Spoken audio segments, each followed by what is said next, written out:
Holy Nick Cannoli.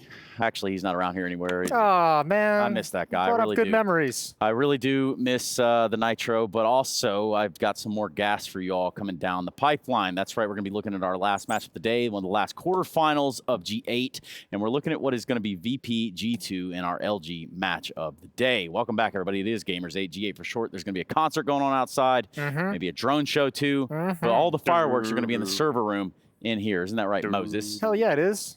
Cool Hell yeah. concert outside. Steve Aoki? Yeah, Steve Aoki. Never listened to him. But people like him. You've never? He seems popular. Pursuit of Happiness, kind of remix, kind of cool. Got nothing for you there. It's all right. Let's circle back. You tried.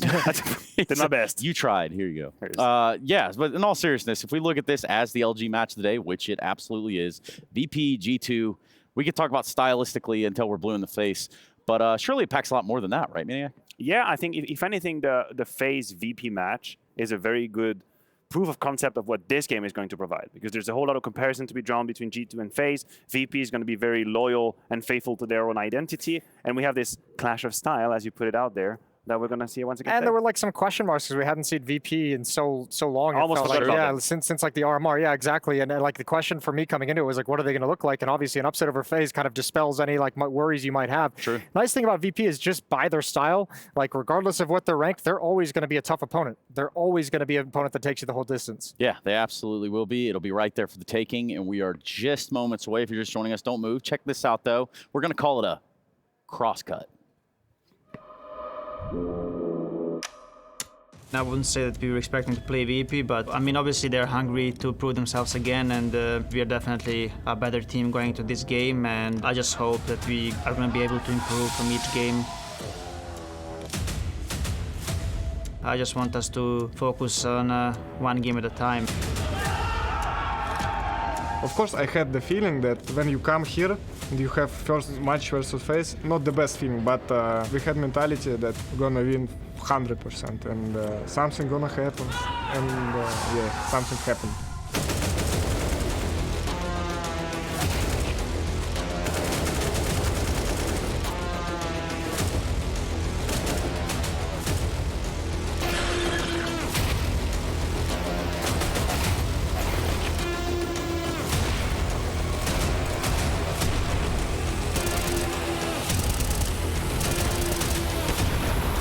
We're gonna play against G2 tomorrow. They're the best team in the world at this moment. I think it will be not easy game for sure. It will be a tough game, hoping for the best. We definitely came to the tournament to win it, to lift the trophy. I just want us to focus on the progress, and I think if you do everything the same like we did in Cologne, it could lead us to the final, potentially lift the trophy. So I think it's a lot up to us. What's got you giggling over there, Mo? Why'd they do him so dirty and put the trophy shot of them almost dropping it behind him? Oh, dude! Yeah, at least give him the glory moment of him holding it straight up. The internet doesn't forget. The internet, yeah, you know what? Nope. That is a very, very important conversation that you should all realize. The internet is forever, and that's my TED Talk. Thanks for coming, everybody. No, I'm kidding. Really, you hear from Nico right there. We saw how big of a trophy lift it was. Obviously, a heavy one too.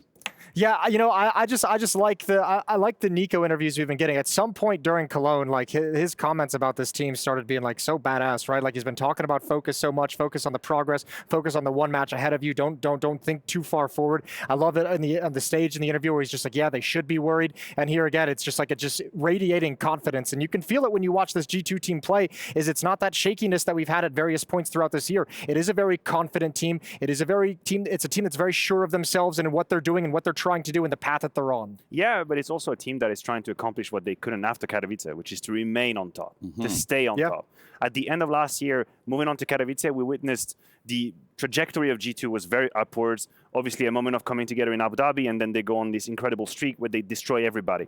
Then they failed to maintain that status, and then they had to climb back again. There were heartbreaks along the line, majors, EPN, and whatnot, and now they finally put their hands in Cologne. And now we're almost at the same step or same station, if you will. They have to stay there, and they have to use the experience that they've gathered at the beginning of the year to try and not make the same mistakes. Does that make a testament to you, Jason, about what it must like to be in that camp? Yeah, I think what's kind of gotten them correctly on that path and what feels so good too is I mean, not just Nico and the kind of conversation that he's having. I think it's Hooksy.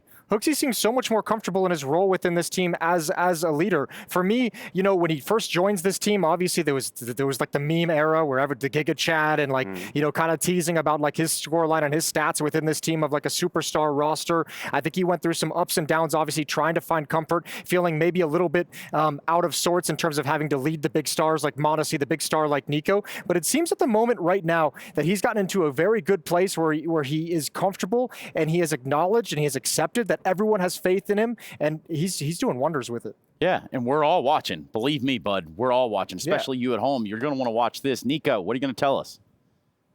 Swanee's here from the G2 camp, and the game against 9. I want to ask you, what did you walk away thinking after that matchup? That we beat one of the toughest opponents for us. Like, we didn't know exactly what's going to come at us because they are like a team we don't play too much against. Like, we play against FaZe, against Heroic a lot of times, and we know what to expect. But 9, they surprised us. So on City side, sometimes with like aggressive plays that we didn't expect. And especially in Vertigo, they know really well how to work the map, especially on City side, and they did a really good job, and I'm really happy that we figured out how to play and beat them. Was it closer than you would have liked, though? Because I felt like you could have had that 2-0. Yeah, it was definitely closer than we would have wanted to, but it's really important, especially here, that you pull through and that you get a W in a single elimination, and we got a lot of learnings out of it, so that's a good thing. Now, sadly for you, this is another team you don't play against too much, right? Maybe you practice against Virtus.pro, but you've not played them since the World Finals. So how do you approach this game? Is this going to be a lot of reacting to what you're seeing? I mean, obviously we had good time in seeing what they're doing, and they are still like, they have the same DNA than they have before. Like, they're not going to start playing really explosive really fast. So we know a bit what to expect, but obviously they have new players, and Mir is a more aggressive player, I would say, and he's really good. So definitely they will do some pace changes, but we know what to expect. And in terms of knowing what to expect, we know what they have to offer, but do you feel like in the map pool that you guys have a significant advantage over them? Because obviously Overpass going out is a positive in your favor for sure. Yeah, and finally we can play Inferno again. Yes. Like, we couldn't play Inferno against Sands, we couldn't play Inferno yesterday. Finally we get to play our best map again, so we're always happy if we get Inferno and +1 like Mirage or something. We're always super happy, no matter the opponent. So there's nothing they can challenge you on, really? They can, but we will make it hard for them. They're going to make it hard for them. Let's see what G2 got to offer. We're going into the game. Thank you. Thank you very much, mate. Thank you. Yeah, that's Nico. There we go. He He is. looking slightly different than I remember. Moneshi as well. This is actually Moneshi right here, not Monesty. This is Moneshi. No, but for real, what did we learn from Swanee? Well, you learn that, I mean, they're a little bit uncomfortable coming into this, having not played this team in quite some time. And I mean, look, I think the interesting thing is him talking about Inferno as their best map. They don't necessarily have a great win rate on it. It's the map they preferred to play. I don't know if I'd call it their best, but obviously they've got supreme confidence in it. Look, a home map means a lot of different things to different people, I suppose. Now, they are playing the best teams in the world on it, right? There's that factor of it as well in terms of context. And I don't think they would ever shy away from Inferno. If they can then squeeze it, they'll do it. What I think is interesting is that the records between these two teams is very clearly in G2's favor. In fact, there's no recorded series where these cores VP win over G2, right? But the thing is that G2 that we have now and the G2 that had success hasn't really played against a VP-like team in quite a while. Look at the last series they've played: 9, ENCE, Astralis, Vitality, FaZe. None of these teams are really the slow kind of, I was going to say. Does any team play like VP? I'm thinking right now. I would say Cloud9 of sorts, Navi of sorts, before of yesteryear. But currently, I think VP is a very single entity in how they approach. And we'll see how G2 can handle that full rhythm, as we say in French. Full rhythm, you say? Full rythme. So that's like the bongos and everything, right? I don't think there's any bongos involved. Okay, well, I thought I would ask. You know what else is involved? They should be involved. They should be. It's a missed opportunity anytime there's not a tambourine around here. I was just going to say that right now. Yeah. Speaking of shaking tambourines, I've got one for you all coming fresh off the presses. It's going to be coming in on Sunday. Anybody want to guess what's on the docket for Sunday? Awards. Okay, yeah, that's not a bad guess. Final. Jason might. Don't say it, Jason. Okay. Okay, say it, Jason. Shall I write it down? Show match. Okay, there it is. Yes, that's right, a CS2 show match. Can you believe it?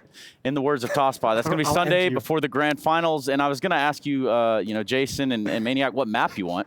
But then I realized it doesn't matter what map they want. It's already been selected. It's already been selected. Woo! That is correct, Mundo. There's so many surprises. CS2. Yeah. It's going to be Team Kenny S versus Team Pasha Biceps. And that's going to be going on here Sunday in a 5v5 competitive format on the map of Overpass in CS2. What? Okay. Yeah, that's what I was told. That's a Now I curveball. hope. Yeah. I like that. Do we have the rest of the teams? Or just the Absolutely not. Okay. I have none of that detail, but thank you so much for highlighting that I don't have that detail. Yeah, how do you feel about that? Yeah, and how I feel about that Thanks, is Jason. I'm feeling thank you. Yeah, so It's again, great to have people on the desk who have your back at all time and help you shine in bright lights. That's what we're here for. shine bright like a diamond. Again, yeah, show match on Sunday before the grand final. Okay. Team Kenny S, Team Pasha Biceps, I saw and the Kenny around teams here. that matter right here in the moment are going to be G2 VP. Both of them want to make it a Sunday, right? Absolutely. I think, you know, what's fun about this matchup to me is like when you think of the match yesterday Virtus.pro had against FaZe, that very much felt like FaZe with mentality as a weakness. Can they handle the kind of style that VP comes out with? Can VP like really break them down? And this one against G2 feels like VP playing against a team where mentality at the moment feels like a strength. Can they actually overcome that? Can they break that one down now for a team that is coming into this with full confidence out of Cologne, with full confidence in themselves? So I agree with you. The only way I would guess if I were to be a VP fan out trying to get the counter of that is I feel like G2 at the moment can catch on fire when fast counterstrike is being thrown at them, and you feed multi-kills to players who love it. Like, have Monacy just have to select 3 targets out of the blue, he'll do it. Have Nico have to multi-kill. Have Hunter find these kinds of timings. Right. I think they feed off of that a lot. And whenever they catch on fire, it's kind of done at the moment. You know, with the peak that they have individually, I almost feel like if you slow the play down and you never really allow them, Pump them brakes, baby. and then they cannot do it. Oh, I thought it was Jason's whale joke again. That's a banger. In case you haven't heard it, that is an absolute knee-slapping joke. Jason, I would ask you to tell it, but I'd We'll do it another time. Yeah, I'd much rather talk about Virtus.pro in this light and in this notion at this time. Virtus.pro, you know, we come into this tournament, and it seems as though they've been off the radar, but we've moved past that at this point. So where is VP on the radar now? I said this yesterday when Yanko was talking about their future in the near term, maybe in the next like 3 to 4 months, becoming like a top 10 team. I think he said like top 6 team. I don't care where they are in the rankings. The kind of Counter-Strike they play is so difficult to go up against. It's so hard to, it's like a denial of information. They play the information game and they play the economy game, I think, better than most teams in the world. And it can be so frustrating. And if you misplay something, again, they win by those margins, right? That's why all their games go the distance, go to 30 rounds, so many of them. And they can find a way to beat you before you even realize it's a possibility. Here's a question for you, Jason. Let's do some theory crafting in Counter-Strike just a little bit. We know VP, we know the identity, we know the Counter-Strike they like to play. Now, do you remember Vega Squadron Mir? I do. Do you think he could bring I love that flying Mac 10 up banana. Some of that spice? Yeah, well, Yanko highlighted this yesterday too, because he was kind of pushing back against the slow play style angle of it, and he was showing that VP has some of those fast early round plays in their pocket, 2-man plays, maybe like Flit or Fame is going to take advantage, take a risk, and walk into a choke point to make a play quietly, like very early on in the round, and they mess with timings like that. And I think the reality is it's somewhere in the middle where, yeah, they know how to play it slow, and that makes those fast-paced plays that they can open up with every once in a while so much more effective because you're expecting, they've lulled you into the belief that they're going to be slow each and every time. And when they throw those fast plays at you, then all of a sudden it makes their slow plays even more effective because you have to make a decision. Do you want to deploy some utility early on? Do you want to hold on to it? When are they going to try and beat you? When's the timing they're going to hit? Yeah, I'm right there with you. I just don't know how long or like how quick the process is going to be for some of these players to be comfortable in these fast rounds that you're talking about. Because for sure, I mean, by the book, it makes sense that at some point you have to pick up the pace, you have to win a couple of these rounds, but you also have to have players who are comfortable in it. I think Mir can do that. I also think that an underrated topic for this team now is just the pure skill. Like when you have Flit, Fame as well, and now Mir as a fourth as well. The kicker situation, I think he himself had a very decent series against FaZe. Yeah. Just a couple of moments. You know what? I didn't even know that he he might wasn't play meant to himself be. back into the roster. I didn't even realize he wasn't exactly meant to be in the starting roster. I know, he looked comfy as hell, didn't he? I was so confused. Yeah, like, he was like absolutely fitting there. I like a Kikere situation. Sorry, I couldn't help myself. Matthew Kickert. Yeah, it's a Matthew Kickert. No, but I like the point about Mir too, because like yesterday he didn't have like the numbers that's going to light up the scoreboard and make you make your eyes blow up wide, but the kills he was getting, he was sharp. He was on point. Impact kills, holding bomb sites. It's like instant dink and cleanup. Yeah, that'd be the concert you're hearing. No, that's the fireworks, Jason. Oh, it's fireworks? Yeah, I was just, I think, showing there's a little bird out here that told me somewhere that there's fireworks. Sorry to derail everyone. If you could hear that, everything's completely okay and under control. Yeah, so the fireworks, do they stop with VP here, though? I have G2 winning this series, but I do think Virtus.pro, as Matthew said, can make this a very uncomfortable series, but I have G2 taking it. Do you think some of that comes down to the confines of what maps we see in the server, or is it just strictly pound for pound, blow for blow? I don't really think the maps matter too much in that instance. I feel like with the runs that G2 have had recently, they've been tested ins and outs, the new basis of whatever. Overpass not going to be in. We can roll the veto pretty soon. No, you ain't getting no veto. I got some better for you. Oh, okay, all right. Footage. Oops, I pressed the wrong button. If you roll that footage. Yeah, so we can see a little bit of what's going on actually that's outside. Not the veto, that's better. Yeah, what's happening right now. Why don't we throw the veto over this? Over the fireworks, yeah. Why don't we have drones with the map logos just letting us know what's happening? Ask and ye shall receive. Whoa! No, but I actually want a drone in the sky. But yeah, you spell out the vetoes into the atmosphere. Exactly, that's what I wanted. Surely those are drones. Oh, yeah, holy smokes, look at that. My Lord. Mia. What is that? Let's just take it in. I'll write down the maps and we'll get back to this in just a second. That's pretty It's also right cool. there. Would you just look at it? It's beautiful. Yeah. Way more interesting than a lot of lights out there. You said it. I mean, look, we have to imagine. It sounded like Swanee in that interview had already obviously known the veto process coming out. He was very excited to play Inferno. Very excited to play Inferno with G2. So you have to imagine that's going to be the map they're selecting next. As you can see, Mirage is picked by VP. Now, FaZe, quite interesting. FaZe did beat them on Mirage yesterday. Yeah. And then, I mean, Virtus.pro beat FaZe on Inferno. So, and cool. It feels like when we kind of emphasize the style of VP, I have had enough of you too, honestly. I understand. I've had enough of myself. Welcome to Little America, baby. Yep. You asked for this and you got it. No, sorry, nobody. I'm sorry for my friend. It's okay. I think I'm used to Jason over here. I don't think Mirage is like the go-to map when you want to kind of encompass what VP plays as counterstrike. You don't think of Mirage. You think of slower maps, more tactical maps. One of the things they did against FaZe really well yesterday, and part of me believes it's because FaZe was a little bit nervous with like this slow pace that they know VP, that everyone knows VP likes to break out sometimes. I saw a number of rounds, Fame and Flit challenging Connector at odd timings, walking down middle with no window smoke, just taking the risk that no one was going to be aggressive. FaZe did try and make a bunch of aggressive plays off Catwalk, but Fame and Flit were able to gain ground towards Connector, towards Catwalk, relatively silently with very little utility being used, and you can catch a lot of people off guard doing that. You can. We do have the entire map veto in front of us now that it's been established. We can continue to watch the fireworks as they will be jumping off in the server here shortly. Also, the maps are as it says on your screen. VP pick Mirage, G2 go with Inferno. We just heard him talking about that in the interview. And then Vertigo, should we need it as a decider? Should we make it all the way to Vertigo, that is? And again, we stay at that service level where we say the maps don't necessarily? No, I don't think it matters too much. My curiosity is going to be in the first, let's say, 8 to 10 rounds. I would like to see how G2 handles that playstyle, because it's been a hot minute since I have seen this roster go up against the slow, pacey counterstrike of VP, and I do wonder how they're going to handle it. I think they might have to just tweak a little bit the timings of their aggression, but as Swanee said, you play against VP, you know what you're getting into. So in terms of preparation, I think all of the moves that you like to do, you just have to adjust a little bit in terms of timings and when you do it.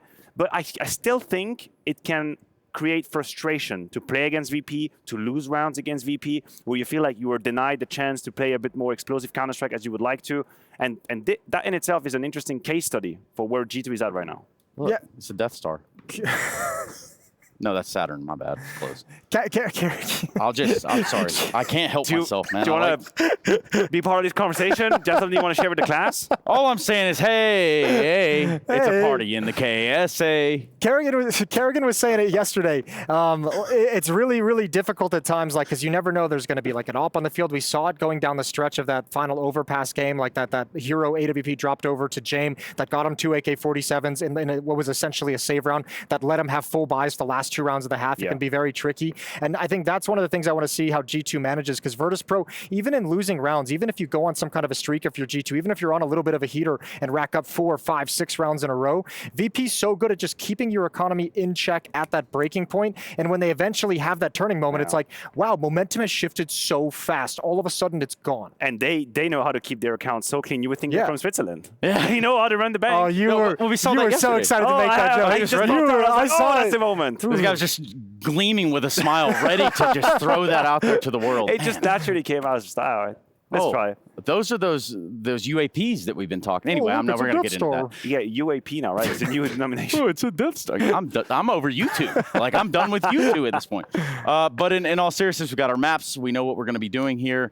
And we also know that on the other side will be a little bit of a break. So I am enjoying the fireworks and the drone show. Oh, don't mind us. We're watching the show. I mean, you've made it very clear you were interested in fireworks more than us, so we're just watching now. Pyrotechnics are cool, dude. I'm with you, Trace. We just had 4th of July. I still got fireworks on the brain, too.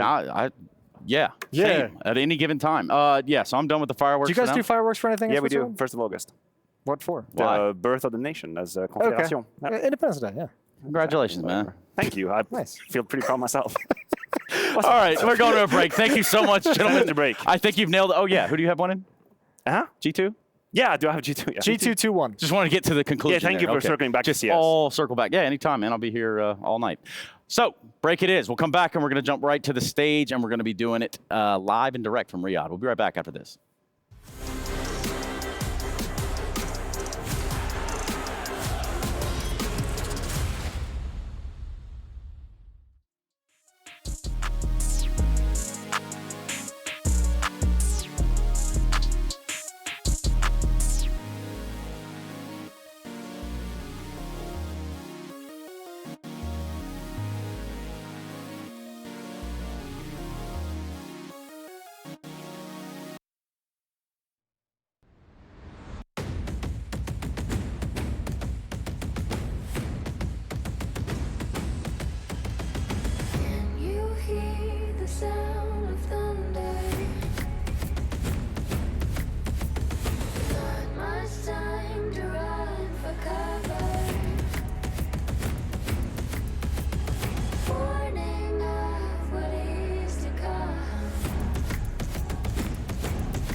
What if I told you I know exactly what you are?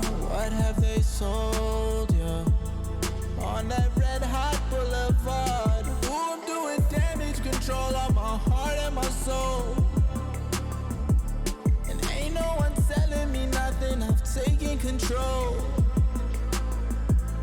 If you got something on your mind, go and spit it out. If you got something on your chest, go and get it off. We don't have a moment to waste. For the last few days we've been running in place. I need a vacation. Both hands holding on, but I feel it breaking. If I'm not good enough, how long till replacement? I see right through your disguise, your pretty little lie. What if I told you I know exactly what you are? What have they sold you on that blacktop boulevard? Ooh, I'm doing damage control on my heart and my soul. Oh no, I don't need your help, said I'm good on my own. Ooh, I'm doing damage control on my heart and my soul. Oh no, I don't need your help, said I'm good on my own.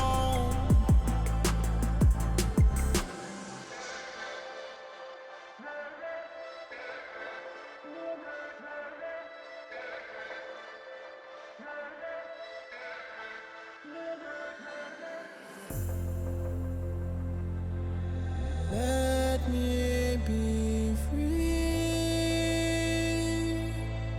Let me be free.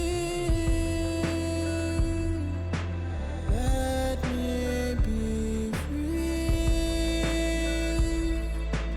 Let me be free. What if I told you I know exactly what you are? What have they sold you on that red hot boulevard? Ooh, I'm doing damage control on my heart and my soul. Oh no, I don't need your help, said I'm good on my own.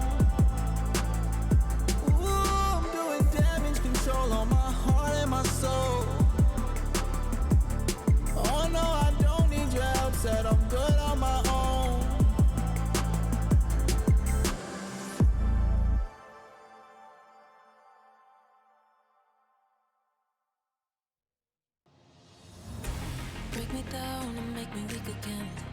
After all, I called you my best friend. And up in here, I know the story ends with broken hearts and us playing pretend. Break me down, down. Break me down. Break me down, down. Break me down.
my lead. Only one way to be. Living young, wild and free.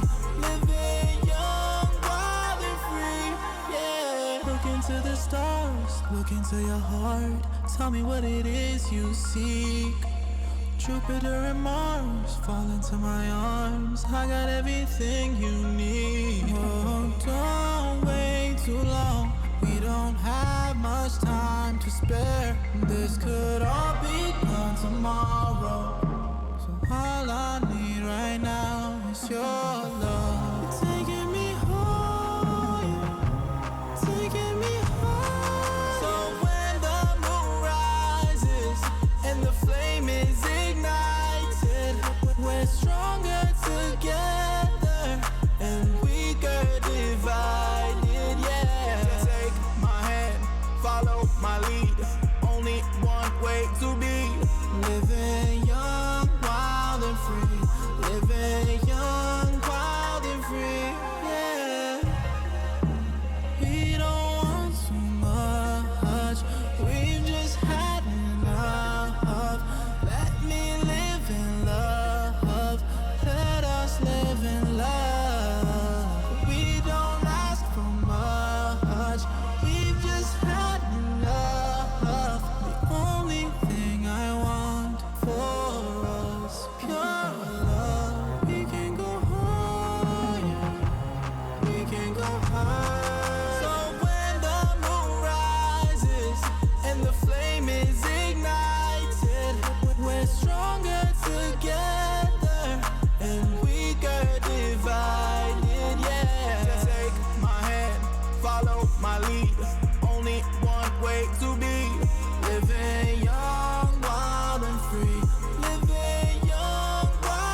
It's time for our LG match of the day. And we got a special one for you all. It's Virtus.pro going up against G2. Very excited for this match after the upset that we've seen yesterday against FaZe. VP can do anything and everything. أعزائنا المشاهدين المباراة هذه بتكون من أحمس المباريات اللي معنا لأن الفائز فيها على طول راح يتأهل نصف النهائي. وبالأمس بعد ما شفنا فريق VP يفوز على FaZe توقع منهم أي شيء الجيم هذا حرفيا أي شيء ممكن يحدث. It's in full swing here, so I want to check in with our crowd a little bit, Fancy. What we got going on, guys? How are you all doing? That's much better. Now, have we got some Virtus.pro fans in the house? What about G2? Not as many as G2 for sure. G2 is the home favorite here. أعزائنا المشاهدين المباراة هذه بتكون من أقوى المباريات يعني زي ما احنا عارفين. G2 في بدايتهم صحيح انهم فازوا مباراتهم بس انها كانت شوي ما هي ذاك المباراة اللي مرة مميزة لكن الآن جايين يعوضون قدام VP قدام الفريق اللي يعتبر من أكثر المرشحين للفوز بالبطولة بعد أدائهم بالأمس. Well, I think the crowd is waiting, and I think they're definitely ready to bring on our first team. They've caused the first upset, and they're looking to do even more damage. Let's see what these Bears can do.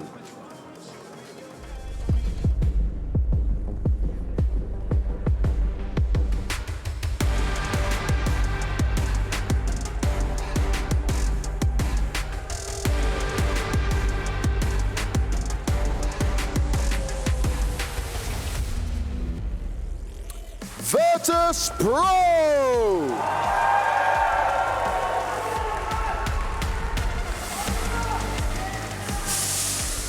Led by Jame. It is always Jame time, but there's a lot of powerful players around him. And despite Kicker having to fill in last minute to stand with a team, when they were rebuilding and finding their way, they've still found success. Their way, their style, it may not be conventional, but it's smart, it plays out well, and they've got some heavy hitters that every team needs to be scared of.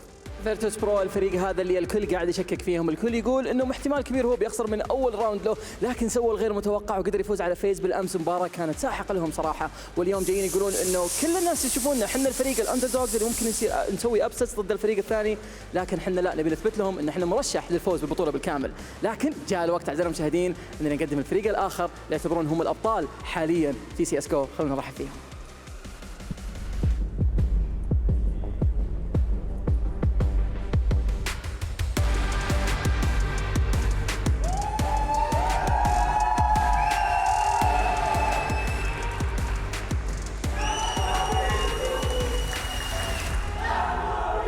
رحبوا معنا في المسرح G2 Esports.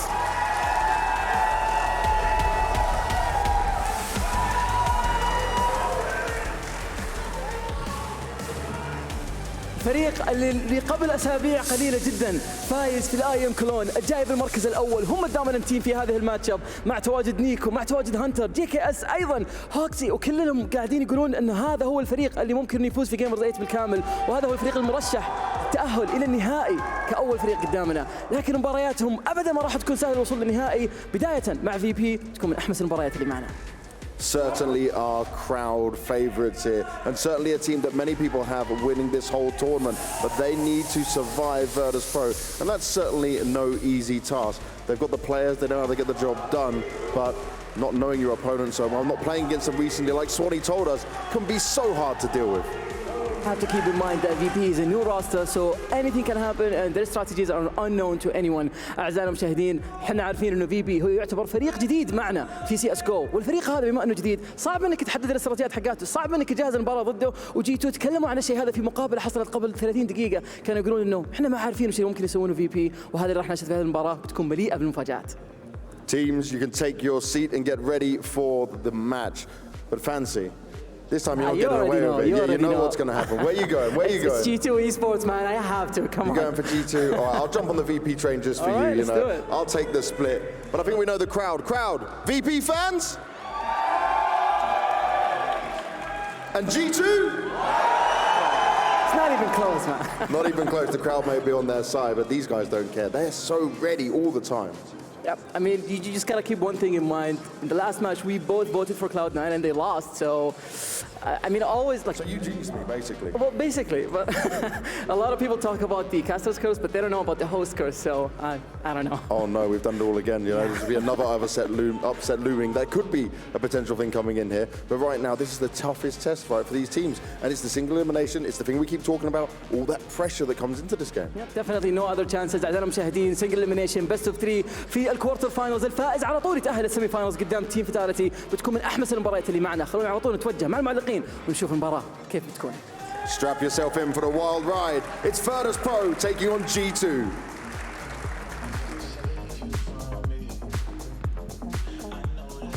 Virtus.pro taking on G2. This should be a banger. I've been looking forward to this one all day. What about you, Chad? Yeah, going to be quite an interesting matchup on our hands here again. The clash of styles. We'll go over that throughout this game, but VP putting their mark back on the map here, and this is the best tournament to do so. Single elimination, you guys have heard that until the cows come home, but with the maps we have on our hands, Mirage, Inferno, Vertigo, I feel for G2 they might want to get this done in the first two. Not that they're necessarily a slouch on Vertigo, it's just that I don't think you want to be getting ground out late into the evening by VP. Just ask FaZe how that feels. Yeah, right. So local time, starting the series, take note, 9:30. Going to get this party started and we'll see. It's true, right? If you're going to go the distance, if you're going to go all 30 rounds every single time against VP, it is going to be draining here. You all know what that means. The music sounds, and we're going to get this one underway. G2 Esports starting on the CT side, Virtus.pro on the attack. And of course, last week, champions of Cologne, a massive trophy lifted by G2, and now arriving here head-to-head with VP.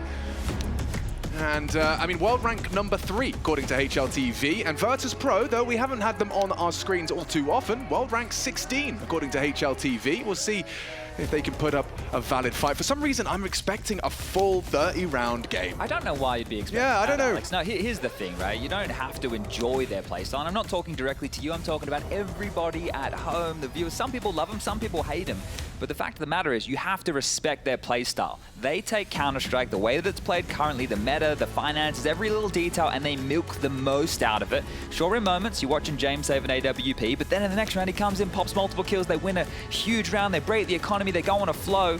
And this is the thing, Virtus.pro, they are going to be an annoyance, they're going to be a nuisance, and they're a team that you have to adapt to playing, right? It's not just another one of these star-studded international rosters that are going to play standard meta. You're going to see that here as we do have a slight technical issue before we get things underway, but at least the game hasn't started yet. But some of the key takeaways, as you and I covered off FaZe versus VP yesterday, was how Flip would control middle. He would play again in front of the standard utility, right? He would be peeking connector as the smoke is bouncing, so maybe they're getting caught with a nade in their hand. He'd be scaling up before that utility was in play, and those little changes in timing, they may catch G2 off guard here. Looks like we're ready to get this one underway. The preparations could likely been heavy. Virtus.pro, of course, Mirage on record yesterday, a big victory for them. I can't wait till we get to Inferno, which is the map that they had to take away from FaZe after losing their own map pick. So they lost Mirage, then they went on to Inferno, they won that, they took that away from FaZe, and then we had Mia and Fame every round at Bike and Headshot in Pit. So we'll have to wait and see what G2 have to rumble that, but we are underway here. Smoke, flash, and a HE for the defense. This is looking very familiar. Indeed. We've been seeing this pistol, and it's very specific. Flip wants to make sure he doesn't have to move a muscle for the double smoke. Well, it looks like this HE that I just highlighted in the hands of Hunter could be destined for damage. Yeah, when does he throw it, though? What's the cue? Kicker's quite ahead of the pack. Now the smokes are released, as is Hunter's nade. Good chip damage, and it's Hunter to find the first onto Kicker. Into the site is one, and it's Fame. Does great work, makes space. 2 on the Glock to get the party started. Nico's got a flank. The round is not won yet. Flit's in position to deal with it, address it when necessary. And how diligent will Nico be on his clears? First bullet to be fired from Mr. Kovac, and he's already get caught outside of the head. Perfect start to pistol proceedings for VP. Fame made space, and JKS, he's found 2 on the way back in. He'd have to find another double, and he has to do it on the double, given the time. No kit available to him. He'll play the time nicely, and yeah, for this situation for JKS, it is rather difficult to find another frag. Never mind a round win, he'll fake it out. James playing the time well. I think, yeah, getting into that site and getting that bomb down has translated nicely into a first round for VP. Oof, another kill here for JKS on the way out the door, but now he needs to get out and save that Kevlar. So some damage done, some kills made, but the round lost, and good job from VP. They run the pistol round. Now this was one of the differences on Mirage that they were unable to get away with versus FaZe was pistol rounds. FaZe won both against VP, so this is going to be the change of tune already.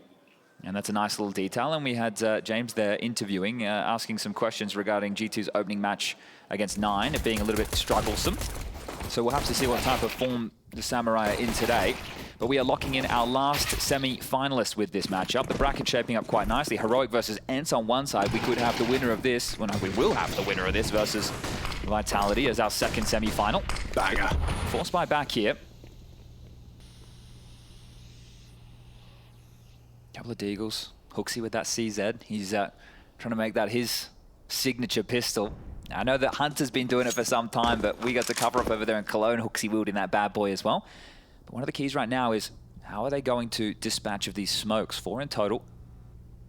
You can see Nico here trying to play on the jiggles. Now, what we highlighted regarding Flit playing ahead on some of these timings, he's going to play with the util now. This is much more standard. Connect the block, have to worry about one ways over the top. A wombo combo of Hooksy and Hunter here. You see Hooksy's just desperate to be spotted.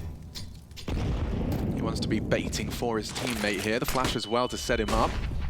Hunter not moving a muscle, readies his aim. Flit investigating. Now that smoke has been deployed. So Nico, no info. And like statues, VP on the A side, this pincer movement into Nico and JKS's sight. It's the perfect call really for this second round conversion. Gonna be very hard pressed unless this timing out of Hunter. Fast spotted out by Flit. Big one. Can Hooksy finish off the damage the Hunter did find? He's picked up the SMG and the frag. JKS connects on the Deeg. They're committing to the A site. Time light. And Hooksy spots out Jane. Great shot out of Jane, but could be traded here if the Deeg's good. If the Deeg is good, MP9 to the head. Bomb is loose and very uncomfortable now for the remaining 2. Fame running him down. Modesty in trouble. Would love to get a frag, but they still would love to get a plant. Maybe Nico can come up clutch and secure this second round, forced by victory. With 8 seconds left, Kickert investigating. Now they know where you are. Running him down. Good work from Kickert. Now G2, they made him work for it. VP weather the storm. You say good work from Kickert. I feel like we said that ad nauseum yesterday, didn't we, with the impact that he was having. Sure, a couple of rounds where he looked lost, but other rounds where he was able to find an awful lot of impact here. And I just want to reflect on yesterday's series. I'm going to bring that up. One of the interesting factors with VP's victory, now we know they grind teams out as we go back through the highlights here, but it was top to bottom in terms of the frag distribution. Over 3 maps, Fame had 58. 57 for Mir, 57 for Flit, 56 for Kickert, and 52 for Jane. Right? You see the disparity over 3 maps between them. It was definitely a team effort. This will be a lighter one from G2 now. So great job from VP to weather the storm of that force buy. Now it's just down to a few upgrades. We'll make it 3 in total. Hooksy's as well. I don't know if we can discount that just yet. Change of smokes again, and yeah, you just see the awareness of Flit on the jiggle. Flash forward, this is perfect work. Just crossing their T's, dotting their I's. And maybe getting caught by surprise. That boost from Nico leads to a lovely headshot, but Mir's got him trapped. Molly will miss. Nico gets a second chance. They might just leave him alone here. Yeah, I think I'd avoid him after hitting that one. JKS still has a smoke. It's not necessarily going to be able to delay as they are rotating in towards his side, but is it ramp? Is it palace? It's a decision to be made. In the meantime, the rest of his team gambling over towards B. Yeah, gamble, the key word here. This is looking great for VP now. 3rd round should be secured here. Yeah, good luck, mate. They're coming through it. Or not. Spam connects. Flash turn. JKS, he knows he could be a stabilizing presence, but Kickert does catch him through the smoke, and the rest should just fall into place here. Nico's dig. Maybe he hits a banger-ranger onto Kickert. The track that nails the heads. And Nico, he a sequence of frags, puts it onto Hooksy in the 1v2. This has been costly. Something we've been saying an awful lot so far from G2's rounds. Now, admittedly, not converting, but even on this lighter buy, they're going to leave with 3 frags. And Hooksy, yeah, he'll have a go with the Julies, but... Slightly better weapon, much better weapon for the job. There you go. He'll get away with that. Mac 10. More damage it would be fine here as well. If he can grab a kill on this, $600 kill reward, and I don't think that's going to happen. Fame spotted him out. Taps him away, Hooksy drops, and that is going to be the 3-0 conversion from VP. We are going to get into the guns here, so reflecting on what buys are possible, I'm sure Monis is going to be bringing out the signature AWP. Remember, this is VP's pick, and interesting to see them pick back into it knowing they didn't get the... Yeah, that happened so quick, didn't it? So massive 3K on the Deagle here. Good to see Nico looking sharp, even though two of them not looking his way. And hold up a second, that's a rare sight. Is there a blue moon outside? Whoa, whoa, whoa. Mr. Savage smiling. Keep your eyes peeled for a couple of werewolves. Misdirection in the middle here. Cat smoke, window smoke, standard play. And well, when we were covering off that phase game, remember when Kicker was just strolling out with multi-kills on towards the side? JKS is going to have his hands full. Yeah, but very few players I would put in the same category as JKS in terms of being able to handle the variety of play that VP will be throwing his way. This one feels like a full commitment, and honestly, he is going to be cheating over with his signature weapon. Yet to see his name in the feed, 0 ADR. First gun round for G2, so this is where Monacy can have his first contribution. Holding on towards the ramp side gives JKS a bit of a warning, and he never mind a warning, he's taken down Flit. Now JKS is dumping. Util couldn't get his gun out in time. It's Fame to equalize. And now looking to get into the site. Good one back from Nico, all the way from the con side. It's Monacy strings together a sequence of frags, and there is more to be done. Jane around that smoke. Nico's being hunted by Mir. A lot of communication from him. Looking for the deep clear. Nico first victim. Monacy's hit another, and it's... Oh! Mir, he got dinked in the process, but does catch Hooksy. Now the bomb's lost on A, and he doesn't really have help for a even odds head-to-head. He's repositioned nicely. Monacy, that's his round from 0 to 4. In the first gun round, the AWP from G2 shining bright. Riyadh loves it. Yeah, there's no question who the favorites are in this one here. G2 getting a bit of love early. JK's getting caught off guard there. I don't think he's expecting players just to walk out so freely, knowing that there's an AWP over towards Ticket, but trying to punish the Bolt. JKS goes down, but that's the only real concern on the side as we go into our first tactical timeout. So we've seen Nico with spicy deagles already. We've seen Monacy hitting every AWP shot he takes with quick adjustments. It's definitely a sign of life in the sense that all the individuals are online in a form that we've grown to expect from them.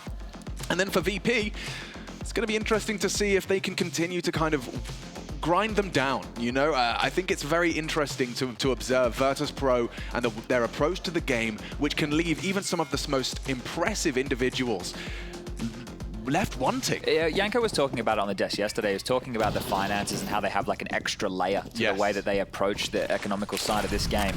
But here's maybe another example of that. You can see the investment from Mir as the other four very light on. G2, on the other hand, an extremely heavy investment into two AWPs, and this is where things could get a little bit out of control. It gets out of control if, and it's a big if, there is an opening made by, well, it could be anyone. I think Mir, as you can understand, is probably going to be the most likely candidate given the armor and the AK. Very interesting setup that's going on here. They broke the vent. Oh. Well, 2B, he says, and Hooksy's on an AWP, so that's a lot of information, but at the cost of kick it. Yeah, and Mir's got this space. Now that vent I was talking about being broken, you can see it right here, so Mir actually has a luxury to move around and catches JKS sitting on the balcony, can't hit the shots. Mir, that is way too easy. JKS doesn't land hardly any damage at all. Yeah, now Mir with that AK-47 has racked up Nico as well. We discussed it. He's made the space, and now G2, they have to save face. Oh, he's ready for the boost. He can catch them both. What a beautiful find from Hunter. Gets them both trying to relocate. And now James left with just a Glock. And actually interesting to note that he was the one going completely naked into this round. Yeah, well, loss bonus still early on here. 1900 into the next. He's going to find himself something a little bit meatier. We'll have the challenge against the secondary AWP for this team. Hooksy's missed the initial, we'll find the follow-up. Exactly. Imagine, he kills Hooksy, picks up the AWP, gets the bomb down, Jane with his weapon in the site in a 1-on-2. Yeah, I think my brain did a couple of extra jumps there. I could see where that was could potentially going. And yeah, what do you make of that? This is a lovely 2 from Mir. Got the info as well on a second B, and this is a big fight. I mean, Hunter... Round winning. Could have got very awkward there. We saw a potential for a spiral. But they're keeping the pressure on, right? Even though the round was still G2's, there were so many kills that came through with relatively light investment. Nico. Rocking the Magnesium, or Hunter's Magnesium M4. This is the standard little mid-hold here. So staunch quite forward. Flits across. They should be aware that that is a possibility due to the smoke. They're going to try and hunt this one down silently here. He's got support of James. Now they re-molly it. That's interesting. He's going to need help. Yeah, you can see the trajectory. 2 mid, they say, and there's HG's on top of that. Oh, 6 HP! Flit's ears are ringing, his limbs hanging off of his body, and the rest gonna try and get him out of trouble. Well, this is the difference when you're watching a team like VP. If you were aware that there were so many bodies over towards middle, you would try and pressure an extremity. That hasn't been done, and that comes their way. So isolating Flit for what was about 30 to 40 seconds there with U2. Quite the standoff, but G2 will find that opening, and now for VP to regather, regroup, and we know they like to do this. Pack roll late, and just trade their way onto sites. It's something they've been relatively successful at. Yeah, and it works. It really works. So they're rejigging the util, and I love this from Nico. So while they're setting this up, he's on the walk and on the warpath. m0NESY so far looks sharp. His AWP is about to be tested here, and Nico just hot on their heels in hot pursuit. JKS, if he could delay, m0NESY the same. And he has. m0NESY connects onto Fame. They'll molly him out. He'll flash for more. Fight or flight. Molly's not good. It's not good enough. Finally, they find him. JKS delaying and Nico crawling back. So turn, multi-kill required. Nico delivers a double spray, fast on the flank, and we are all tied up. Yeah, fortunate with the flank there. JKS didn't look comfortable on the side. Maybe that was manufactured because of the flank. He didn't want to overextend, just wanted to still seem like a bit of a threat. But either way, it still looked dicey for a moment. But we'll tie things up now. Well, we all know how good it feels when you're getting executed on and you have a teammate saying, I'm flanking, I'm flanking. What do? You're just desperately trying to puff up your chest, not die, and look like a full commitment on that defense. And don't make it too obvious. Right, don't just start spamming. There's also that little tack to it, but here we go. Back to conditioning HooXi. They know this There's a lot of flashes in play. Here they come. They're charging. Good nade. Bang. And now an incendiary on top. This is perfect setup from Hunter and the G2 squad. HooXi gets help consistently, and you can see what it's done. They threw all their resources into that. And you understand the call, right? Trying to run over that secondary AWP. So if Hunter was to play through middle and jump up catwalk, he'd be disconnected. So knowing that he needs to be tethered towards HooXi here as that secondary B defender. And they should be getting away from this one scot-free. Missed shot towards top mid. It's Flip, Mir, and Jame, the final three. So let's see if they can keep the finances at least somewhat honest. We were just discussing they were doing a good job in the previous two rounds, and the last one, the third that G2 picked up, maybe not so well. This one has started down 2 players. So misdirection. If they can take down JKS, maybe it opens the door for Jame. They can get this bomb plan and get themselves a little bit of extra cash, but that remains to be seen here. You can see JKS, a decision, a wise and informed decision to be as far back as possible, knowing it's probably against those sidearms, makes the duel with Mir less lethal. Dink came through. Oh, what a fake. Yeah. They're doing everything they can to leave with 5 players alive. Yep, Jame, hook, line, and sinker. Hunter nails it. You'd be happy that if you're Swanee as well, right? You know the little tricks they're up to. Hunter premeditated in terms of making that step. If you are here, let me make it seem like I'm rotating over towards the other side, so you jump on out, and baited right into his jaws. Was not a difficult round to deal with considering the purchase, but well-handled regardless. Now let's see what type of pacing we get up to with Flit in middle, because they just caged him in that last gun round. He had absolutely no room to move. You want to burn 2 smokes on the top mid box? That's fine. We have more mollies. We have more players. More than happy to deal with this. And guess what? VP are coming. Ooh, and so are Nico, m0NESY, and Hunter. And so it's Mir. 1 shot to the dome. JKS beheaded. And now m0NESY with Nico's support. So not anymore. Kickert's gone, and this is awkward now as 3 bodies drop for G2. Flit caught off by Hunter, but already stomaching a huge disadvantage. Going forward on this. Kickert had his nade out. Hunter's dead as well. Kickert very quick on the trigger. Yeah, looking quite sharp in this round, isn't he? Just bopping 2 and leaving HooXi, who they know has a secondary AWP here. So they can turn the screws on this one. The bomb will still need to be collected, but that's not the drama for VP right now. A 1-on-4 situation against the in-game leader of G2. They'd have this one every day of the week. And this is where VP will make it count. Not only aware that HooXi likely has an AWP, they know the round is theirs, but how do they make it as costly as possible? You take the AWP away from him and you win the round. Yeah, I'm sure Jame would love to get his hands on one of these. If they can get that bomb down, a little bit of extra cash too. So really just playing the clock here, standard stuff. But if we're looking at gun rounds again, we can focus now on the changes. G2 did go for another mid-control-esque, but this time I think they were more prepared for an underpass play, because you could see JKS completely caught off guard by that cat scaling. They played 3 players window, which meant nobody from Connector was able to contribute with communication. m0NESY was unable to replay from the underpass. Nico was already hyper-aggressive, and Hunter was smoked off. Still smiles on the faces here. I see HooXi glancing at his teammates, giving a bit of a grin. Yeah, and the Hooksy conversation, I mean, it's an interesting one, isn't it, to see that there is a lot of criticism hailed towards him because you'd open the stats and you see someone at the bottom of the scoreboard, but the correlation between his arrival in the team and them lifting trophies, they had the same level of talent prior. The correlation seems to imply that this man is bringing the best out of the squad.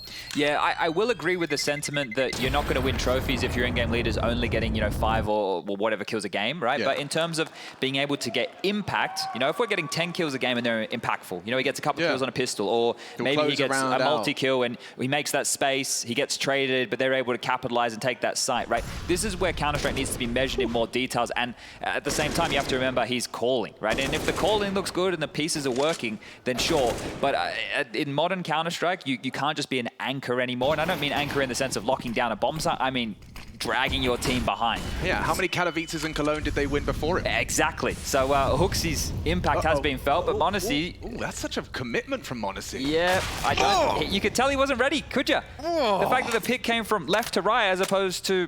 Wait. Yeah. Yeah, right to left. Yeah. I had to put my fingers up there for a second. Well, this is 2 rounds in a row now where G2 have stomached very early losses. And the ramifications of this one is going to sting here. So JKS does have to make a bit of a play here.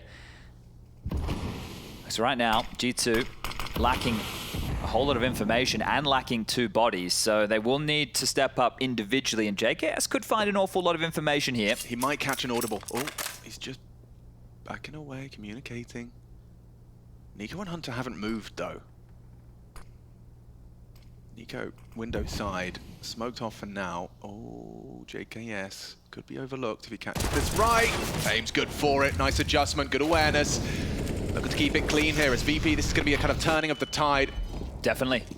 And they might even want to try and hunt Hunter and Nico here. If you can remove these rifles with loss bonus. Yeah, he's already licking his lips. And this is it. They haven't planted the bomb yet, so they can start to send their hounds off the leash to take away territory and isolate exactly where they think they might be trying to hold on to these 2 rifles. Mira has already cut them off at the pass. Bomb now down. Hunter spotted and down as well. Oh, they'll spring to life. That's the info they needed. He can only be so far. And Nico just trying to defend his honor here. You can hear them approaching from every angle. Nico with 8 bullets left in the magazine. That bomb's half gone. It's a real battle for survival here. And VP, we've discussed it. They will look to cover their bases, but they don't want to overextend. The frag comes to them. Flip holds the angle, is rewarded for it. And VP will take the lead. That's 2 in a row now. And G2 left what will look like a lot of cash, exhausted over 2 rounds. Yeah, well, we caught that death from m0NESY there, right? And that's one of those situations where he didn't expect that play, right? It was already past the line of sight. We'll catch it here. Wow. So m0NESY not ready for that at all. So that's essentially you go, my bad, boss. I got caught off guard, right? And that's what you hate to hear as an in-game leader or a coach, like somebody saying, I missed my shot, or that really doesn't help you. But if truly you just got outplayed, or then you still have a little bit of faith that maybe we can run something like that again. But I much prefer players that are willing to acknowledge when they've made a misplay as opposed to finding a scapegoat to blame. Yeah, well, I really dislike it when, back when I was in-game leading and my players were like, oh no, I just missed my shot. Well, it's like, well, there's probably a reason that you missed that shot. Like, I know you can aim, right? Yeah. But sometimes it's just a whiff, sometimes, Also, I can do nothing with that. I can't make a decision off the back of that. You want me to call the same round again and hope that you hit your shot next time? It's like, if it was like, oh, my timing was bad, or the flash didn't work, or he had the best spawn, something. This could be a kill here. Could be. Yeah, you can see the leg spotted. They could start shooting together. I don't know. Yeah, they just start spamming again. Yeah, it's not worked out well. No. No, not at all. He's so aware. Good to see Mir actually. I feel like he was having a couple of tough games in that previous series. Well, I think trying to find your place in this team as well. The Desk was discussing it could be, and this is what we remember from him back in the day at Spirit or Vegas Squadron. He was a bit more of an aggressive piece. So I like the way that he would always used to play around smokes, but he's been off our screens for some time. And he's the oldest member of this team and the newest addition. So still baffles me, that one. I always kind of saw him as like the young gun. Yeah, but he's 27 now. 27. Fame, on the other hand, the other side of the spectrum. Yeah, 20. Yeah. And tapping heads again. Fame looking comfortable here on the big stage. 91% headshots at the moment for Fame. So he's doing all right, isn't he? Okay, well, it wouldn't be a bad time for a timeout for G2, and that's exactly what Swanee's called here. See the coach got the notes in hand. as this has now turned into a 2-round game as the buy will come back out for G2. We've already seen HooXi wield that secondary AWP, so the option for him to fall back on that is a possibility considering his financial situation. But this is where we've seen 2 gun rounds, right, where mid-aggression was on the cards here for G2. They want to take the fight. When they lost it the second time, they went for more plays on the extremities, looking to try and isolate some of these gaps and 1v1s. What is going to be the change up here? The CT side needs to be just as considered as what the Ts are operating with. And G2, when they know they're up against a team like VP, who you heard from Swanee in the interview, they're not going to be explosive early, right? You were the one who gets to dictate the pace a little bit more. Maybe they can find a few opening gambits to isolate fights. Missed flash there from Flit, not the end of the world. Oh, there's a lot going on here. That deep smoke, you can see it has limited Mir's options. He'll have to just spam and wait.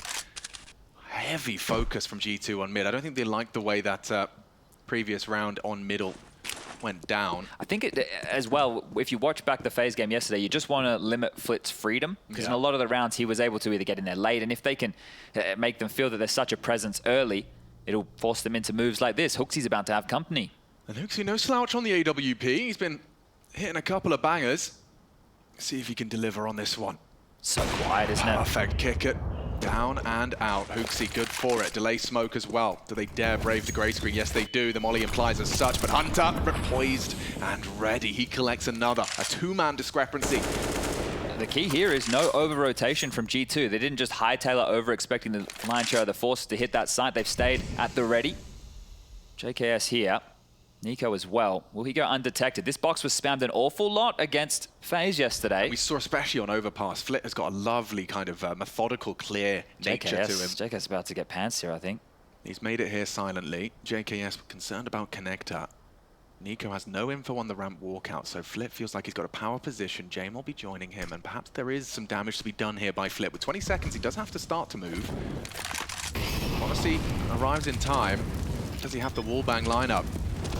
Nico collects in the round. He's going to fall into place. Mir left alone in middle. With only 10 seconds left, he's probably either going to look to die here or try and get away. Yeah, there you go. Pull the ripcord there. Should be fine for the save, holding onto this AK. Plenty of cash available for those VP buys. Hunter's there. Audible. Mir's aware.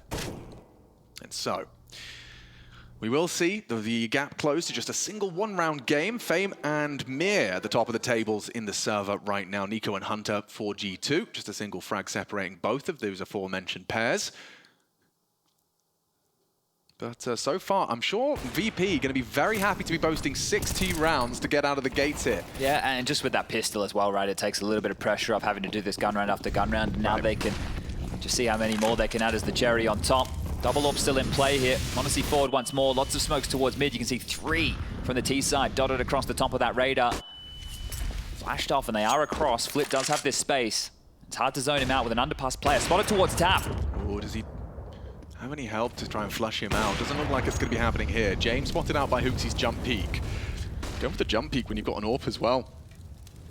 Yeah, well, that's a head-to-head that I think I'd be favouring Jame on there. So HooXi playing a little bit safer, but Flit and Mir have an awful lot of room. Whereas JKS, you can see, again, isolated. And it's all going to come down to JKS's decision-making. How much space does he feel has already been taken away from him? He has a little bit of support short. Oh, yeah, dear. His back is exposed here, unless m0NESY has a look. Oh, he saved him. m0NESY just having a passing glance at the benches, but there's more where that came from. Flit's out, Nico's dead, m0NESY's watching. Gonna have to fill that gap. Down goes m0NESY. Fame, a good headshot. JKS, they know he's the A anchor. Where is he hiding? In the smoke, only the one. Looking good for a plant now. Hunter and HooXi to rotate through. 40 seconds, they don't have to hurry this. Hunter probably gonna take that next fire kick. He had the bomb out, gonna go down. Hunter couldn't get away. HooXi didn't get spotted by Fame, so that information goes just one way. Could lead to a 1v1. He knows James there. He knows James planted. How does he choose to approach this? The Giga Chad brain whirring into action, thinking about it, maybe expecting James to walk through it. Oh, James so really nailed this, hasn't he? There's no way HooXi's expecting to be right there on the other side of the smoke. Push it through! Gonna hit the no-scope! Low HP! What have you got for us, HooXi? Oh, my son! Molly, he's got the time, he's got the kit. Hooksy clutches up 1v2. He looks so out of his depth right there, and he hits a no-scope headshot. He's just AWPing as a support AWPer just to hold a line, and then hits a banger like that. That's so, I mean, that must feel so good. Oh dear. That one. Well, a bit of fun to be had right there. Bro, I thought James had absolutely gamed him. How often does Hooksy win a clutch, let alone a 1-on-2 against James? That right there is going to sting. And Hooksy, where we talk about maybe he doesn't need to get the most frags. But that right there. Smile out of Justin. Yeah, of course it does. That's impact. That's what we were talking about, right? 6-6 now. Yeah, that's impact. That is exactly what we were talking about. Damn, okay. Well, that's going to invigorate the troops. And let's see how far they can keep pushing the issue here. Still teetering, and both teams now, the finances looking a little bit more brittle as we are over the halfway mark of this first map. We're going to run boost the AWP. Is that a shot m0NESY can hit? Absolutely not. He's going to be flying over his scope. Oh, unless he crouches, he'll have vision.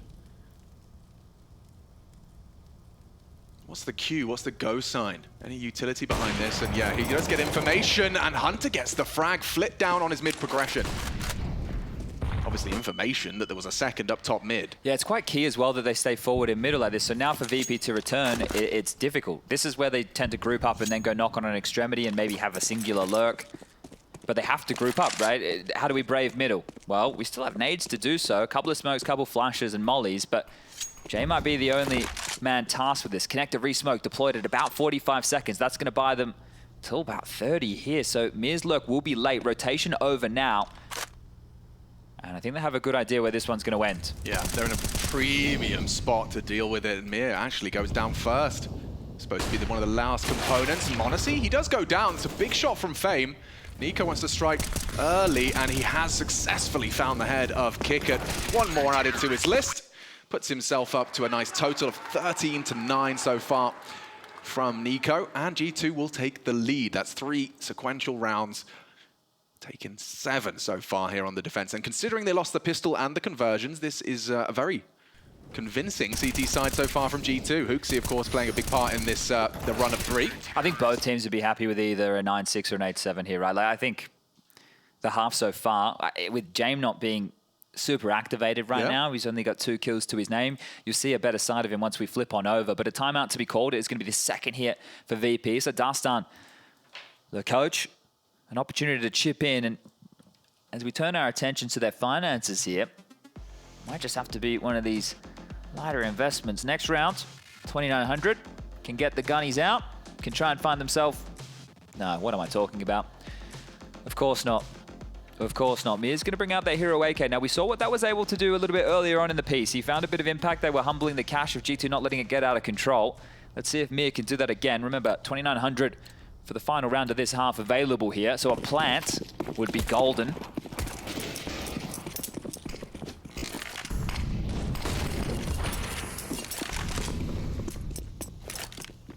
Kick it. Just hoping to catch any of those jump peaks with a hero deagle headshot, but nothing presents itself.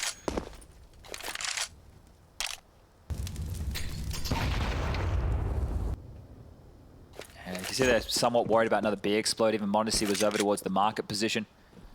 So worried about another one of these, you know, half-buy set pieces with lots of flashes and smokes, not to be the case. Ooh, that's Mir catching flag from Nico, and he returns the favor. Nico on notice. Re-smoke deployed. Shaves 20 seconds off of the clock, and m0NESY using that to kind of get a little bit of an idea as to what is at the top mid. Ooh, yeah, Flip. Got to be careful with these peaks, but that smoke is fading. m0NESY could be susceptible to Mir in a moment. Oh, looked away. Mir should have him. Oh, insanity on the spray. Transfers. First bullet into Nico's head as well. That's one way to use the hero AK. And now an AWP's fallen into Flit's hands. Might juggle it to James eventually. JKS has got a lot to deal with. He has got Hunter's support though, and Flit would need to find the trade. Barrel spotted, Beer fighting, brilliant work from Hunter, but still James next victim, more to be done, no bullets, Flit will run it down, no they won't. Hunter's good on it. nails the headshot with a USP, and G2 will leave with 8, but Mir gave everything he had to try and take that round. Yeah, key confidence there from Hunter just to stand and deliver those fights, right? Even though they'd given up 2 opening kills, they knew they were against a bit of a lighter buy, so just delivered what he had to as they came out the choke point. But yeah, this towards middle, all on the timing for Mir, and we're talking about finding the damage. Here it is again, beautiful as he swings straight into Nico on that repeak. Lovely work. Great double, but no bomb going down, so you'll see this buy come through. A little bit light on, you see Mir just has an AK head armor, a few players lacking util. Again, same standard smokes out of VP. Window smoke, cat smoke, extinguish onto their CT molly mid boxes. But this is a different look. And Hooksy doesn't have the help this time. Ooh, Hunter. Too early. Mid was still smoked. It's not worked out well, and look at this, an even trade so far. They're jumping into B, and he's not ready for more. Fame already down, bomb on the floor. Nice shots from Hooksy! No way! Nails another no-scope, and it's led to perhaps a round. Odyssey confirms it. Hooksy, the AWP, he doesn't need no-scope. G2 9, VP 6, and this is just the first half, the first map.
The first map is going down right now, and I got King Batch with me here.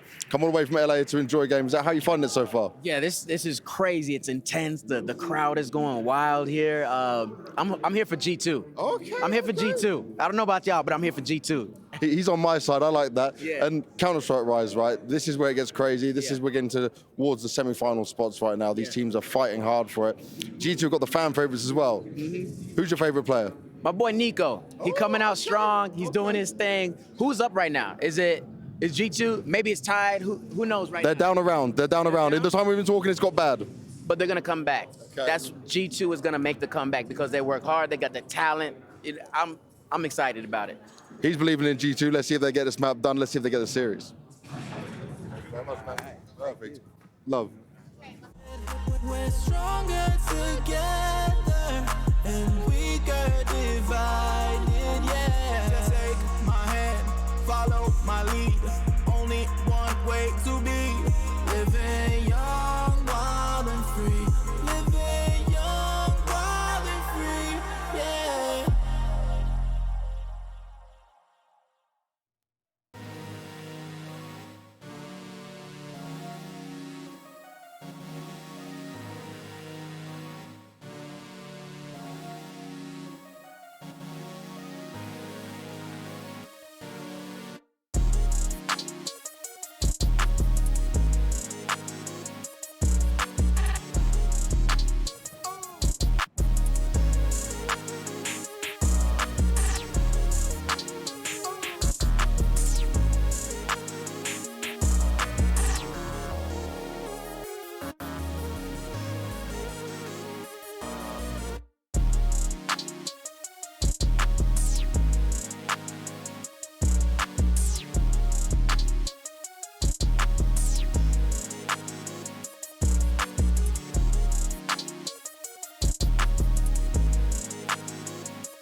that one. 9-6 on the half. Virtus.pro with 6 to work with as we swap sides to the defense. It has been all smiles and, well, no scope headshots as Hooksy has pulled off a couple of those. In fact, both leading to a round win for G2. No complaints from him, boasting 8 kills so far in the series. But Hunter and Nico with a nice 30 frags combined. Certainly not a bad day in the office. Yeah, Hunter's had a couple of impactful multi-kills here. I think the one that sticks into my mind was the double with the Famus in that first Mir upgrade it was like that round. 3v3. Yeah, and I'm just trying to reflect here. Like, Fame's been doing pretty well. He's been hitting some shots. There's a whole lot of headshots coming out of him. But 9-6, pistol round to come in. Remember, Virtus.pro yesterday on this map didn't win a single one. They already won to the good. Let's see if they can double up and try and chase what FaZe were able to do. Oh, G2 with their purchase. Extremely armor heavy here, Alex. The T side without a single lick of util other than the decoy being used as a decoy smoke. So what? Just brute force? I guess. Fame does have the perfect weapon for the job, or weapons coming his way. Yeah, it's about... Remember the headshots I was talking about? Yeah, finding headshots, and wow, Jame and Fame have found theirs. And disadvantage for G2, but into the site, just looking to take these duels, close the gap. Glock up close, more favorable.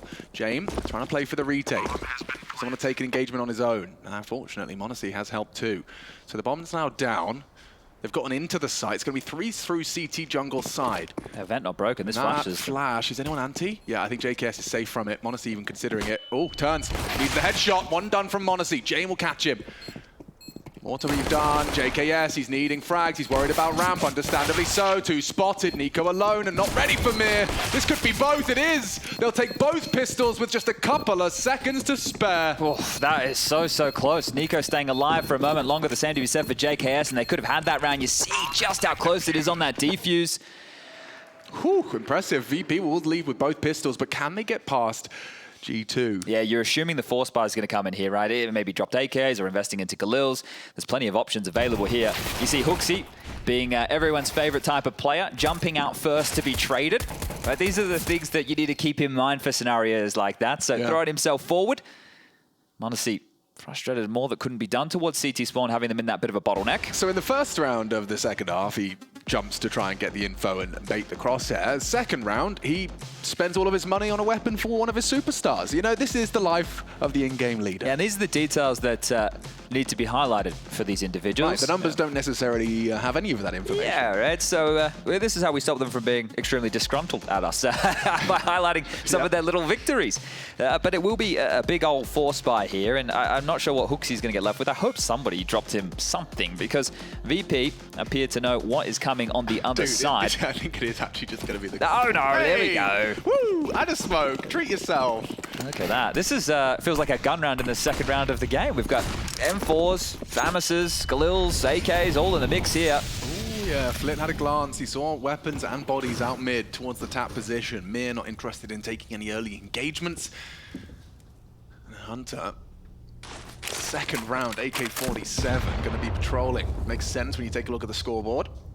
You can see here going for this mid control, they're not able to use as much utility to block you over towards connector or molly you out from that mid box. We saw G2 do time and time again. So as one of the few pieces of utility VP have left, Hunter's been having a great game. We'll be looking to try and find an opening with this AK-47. So many bodies around mid to clamp down for VP. Ooh, and Nico, he's been spotted, doesn't finish off Mir, and now opening kills translate to a huge advantage. VP have taken down Hunter thanks to Flit's handiwork on the FAMAS. m0NESY unable to trade, and Flit's getting away. He played that so well, gets away with it, and it looks like it could be perfect. 5 still alive, JKS down, and that is a dream for VP. We're looking at a 9-9 game right here. Both pistols with their conversions, that's 6 at the start of both of these halves combined. Yeah, that for G2 couldn't have gone worse, right? The fact that you don't get any kills, you barely get any damage, the bomb doesn't go down, not even close to. That is a miserable looking force buy into the second, considering the stakes, as it may as well have been a gun round. So really lacking damage here, aren't they? Multiple barbs of VP peaking in unison just to make that one easy. And then JKS, where is he? Oh, well, he's the A-lurk, so we know where he's coming from. But to be honest, that was not the best of shooting there from m0NESY, was it? That is the 4th VP timeout. Okay. That is interesting in itself. It is round 18. Yeah, that is very interesting that Dustin has burnt them all already at this stage. what could you possibly have to say going into this one as well? You know, it's an eco. Maybe just wants to say, good job, guys. That was a great victory against the Force Spy. Just chugged this drink, like. Maybe it's more for James, yeah, just have an extra 30 seconds to set the scene, like, hey lads, we've got both pistols here. Yeah, this is our map to win now. This is our map to win now. Pep talk, but you know, I don't know, I think I'd like a little bit of a ripcord to pull if things start going awry. Maybe they're hoping that James can take the wheel. Yeah, I like it. Nico, nade, flash to the face. Rocking just 58 health for the rest of this one. Now, he has been equipped with a Deeg. We know he's no stranger to finding a shot or two with those. Hunter, he's very coordinated. He's gone for a monochrome theme. You know, the white and black gloves, the magnesium M4, the whiteout P250. I'm curious with some players who put a lot of effort into it, and then you have some players like Elige who are like, nah, I'll just use vanilla stuff. I suppose at the same time, that's him picking his style, isn't it? Precisely, yeah. I mean, it's just same as real life, really. You just choose how to dress your character. Flusher was always like, well, I'm not going to use a knife until I open one. Right. I think he did open one. He did eventually. He's retired now. Shout out to Flusher. He's okie dokie. JKS, first bullet out of his Deeg into Mir on the jiggle peak. Might be one of the most impactful kills he's had if they're able to get anything off the back of this. Especially if Flick goes looking, and yeah, that P250's not going to get Hunter very far. You'll see that one again in the top right. Banged him out. Lovely angle from... Oh, good God, m0NESY. Well aware, nails the shot. Flick cleared out mid, but they get the plant. I assume that's where it stops. He's heard m0NESY come in, and oh, m0NESY, superb on the FAMAS. He wants more. He's trying to delay them as best he can. HooXi only has a Glock, so it really does just have to be m0NESY. And he's taken it down as much as he possibly could, but HooXi's a dead man. Glock. And surely a moment from the grave. Flit will confirm it. But, I mean, all things considered, great Deagle shots out of G2 and a bomb plant. Could see what m0NESY was thinking there as well. We dropped the flash to HooXi to set him up for that fight. If he had dropped in the Deagle, maybe he could have left him with something a little bit more manageable. But yeah, you could already see m0NESY's brain whirring. And as we talk about with this young gun, this is a map where he's probably spent the majority of his life in terms of the scenery. So let's see what he has in store. The frustrations already beginning to mount. Yeah, I mean, I've watched a couple of m0NESY streams where he's running around on Mirage, and it does just look like it's, you know, as easy as breathing, just navigating it, his read of the game. I'm sure he can run around the map with his eyes closed. Yeah, oh, 100%. And actually, if you're looking for a way to distract yourself, you can do that as well. Oh, James onto m0NESY. That frustration's going to start to bubble over because Nico's accelerating. Maybe he can get the equalizer. Looking for that tiny gap towards CT side, flashing himself into the fight. And this is very threatening now, but not for Fame. He's actually gone up over the ticket smoke, catches JKS. Nico noted as well. They know he's around. He doesn't have anyone else to support him with Hunter and HooXi towards midside. And ooh, nice, over the smoke. Fame overstayed his welcome. Look at this, though. They're going to clamp down multiple angles here. Yeah, he was trying to distract for Hunter. Unfortunately, eats the flash instead. Oh, and Flip puts him to his bed. Only HooXi now. He's recovered the AWP and he hasn't hit the shot, so he's going to be run down, I'm sure.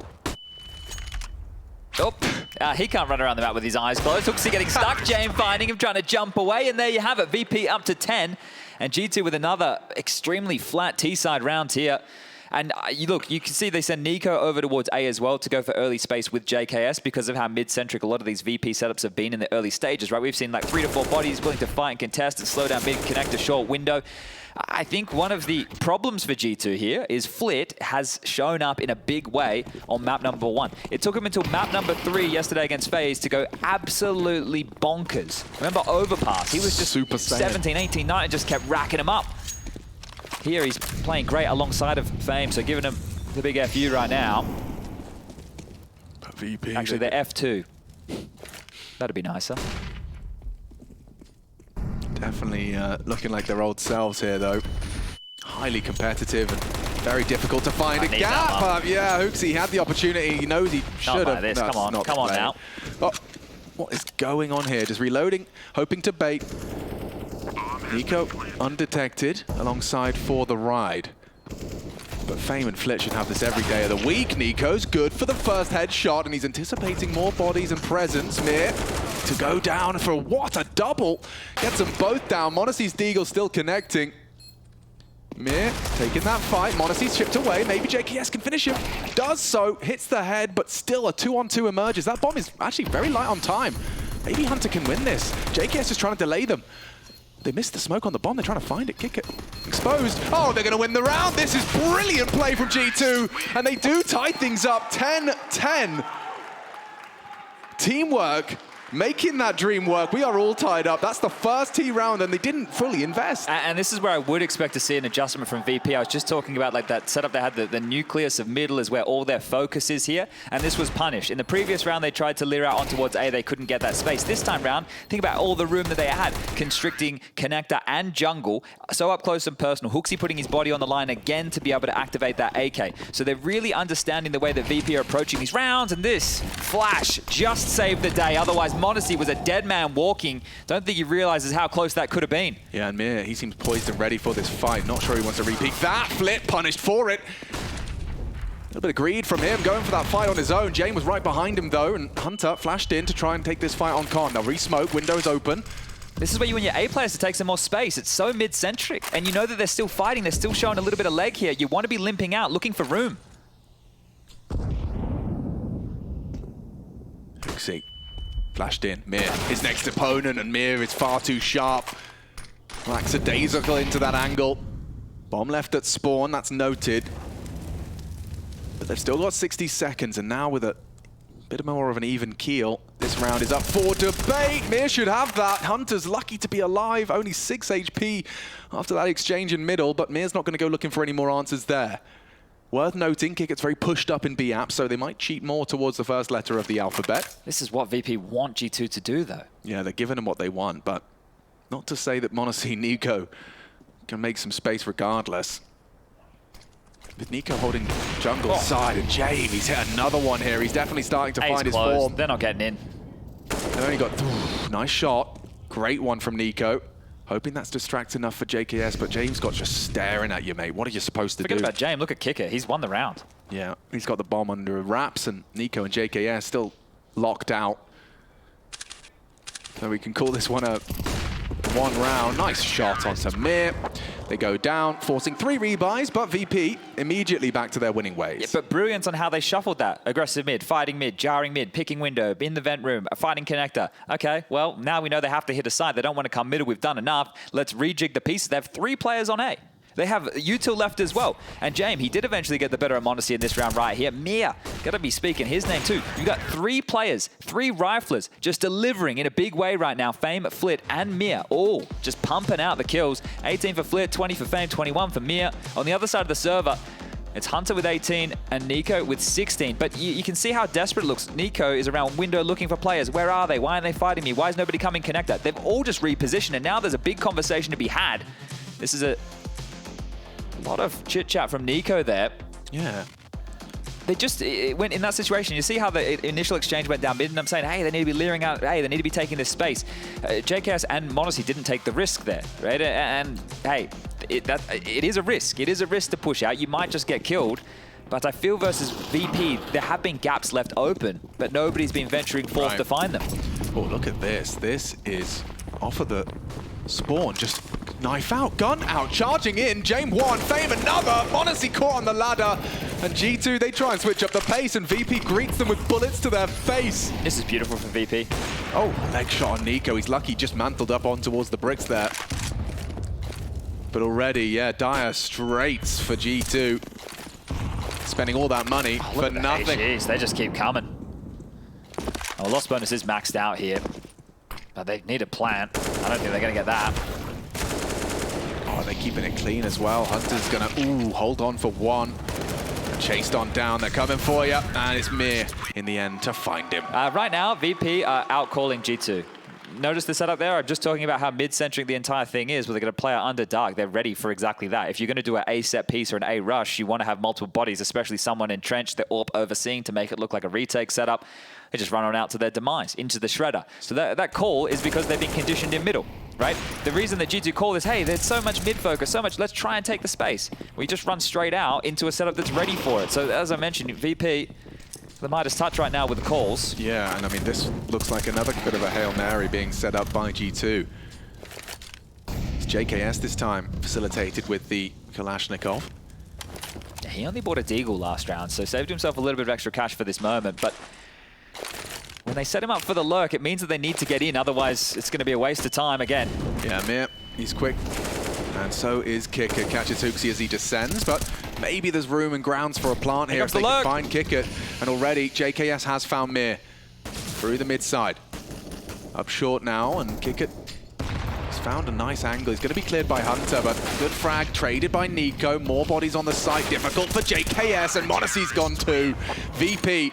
They are whirring into action, this defensive machine. And you can see how unthreatening it's been. Like, we're taking a look at the round recaps.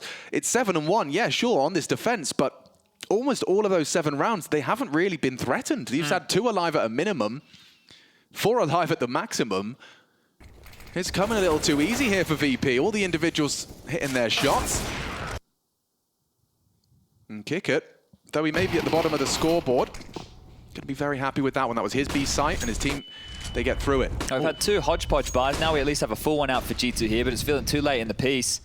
Let's see if they can find a bit of variance here. Maybe find some success with an opening kill, being able to capitalize on top of it. Yeah, Hoopsy's going to be forced to extinguish that one on his own. And Mir, he's got something for him. Nade chips away. Just stalling out this default here, right, by delaying underpass. Oh, they've actually decided to extinguish under. They're the ones who are screwing with the timings of VP now.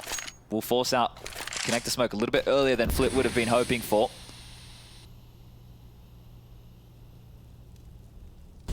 Ooh, G2's hopes of having a competitive second half really hinging on this one now.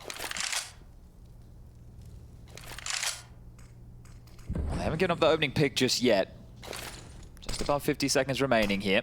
And they're going to be well aware of the default setup, right? They know Mir likely plays ladder room, supporting B side. Yeah, he's been actually doing a great job, Mir, over towards this ladder room. Now that it's been broken, he's aware that the window boost is pot silent descent from Mir. You love to see it. He's geeking it right now. Well, he runs away, so his position give it up regardless here, but couldn't be capitalized in the moment. Oh, defensive connector smoke, 30 seconds left. Kick it with a great info play. G2, this is troublesome. And they want Mir. They're trying to bring the bomb to him. Need more. Mir gets 2. And now they've only got 20 seconds. You need something magical out of Monacy. Can you get to B? Good. I don't think they can. I don't think they've got the time. They don't have the players. Another brilliant sequence.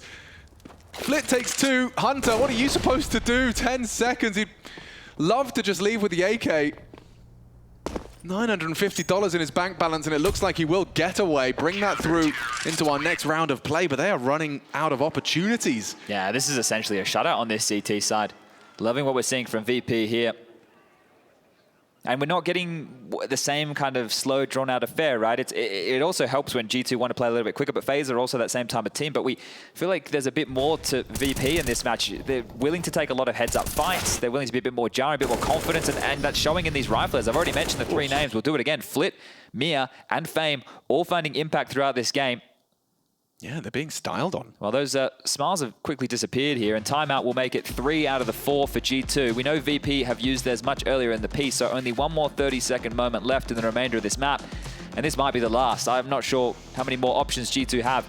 We've only seen the bomb go down twice, well, 3 times with the round that they won, but in the last streak of 4, we're talking 6 kills in 4 rounds. Yeah, maybe they can make it work with this kind of quasi-buy once again. Plenty of utility. And a 3-2 division. It just never feels like VP don't know what's going on. Yeah. They always feel like they're making the right decision, they're rotating in, they're kind of not dictating the flow, but responding accordingly.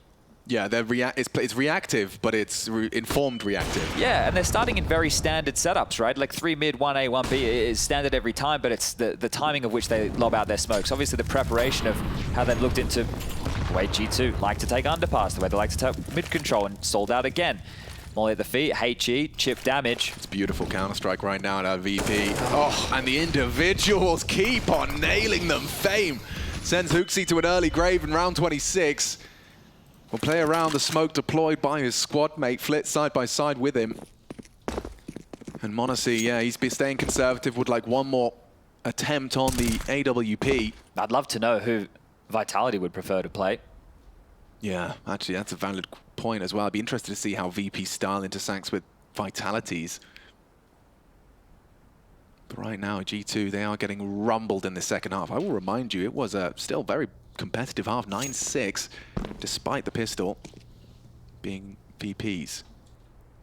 Mir. Nice find onto Nico.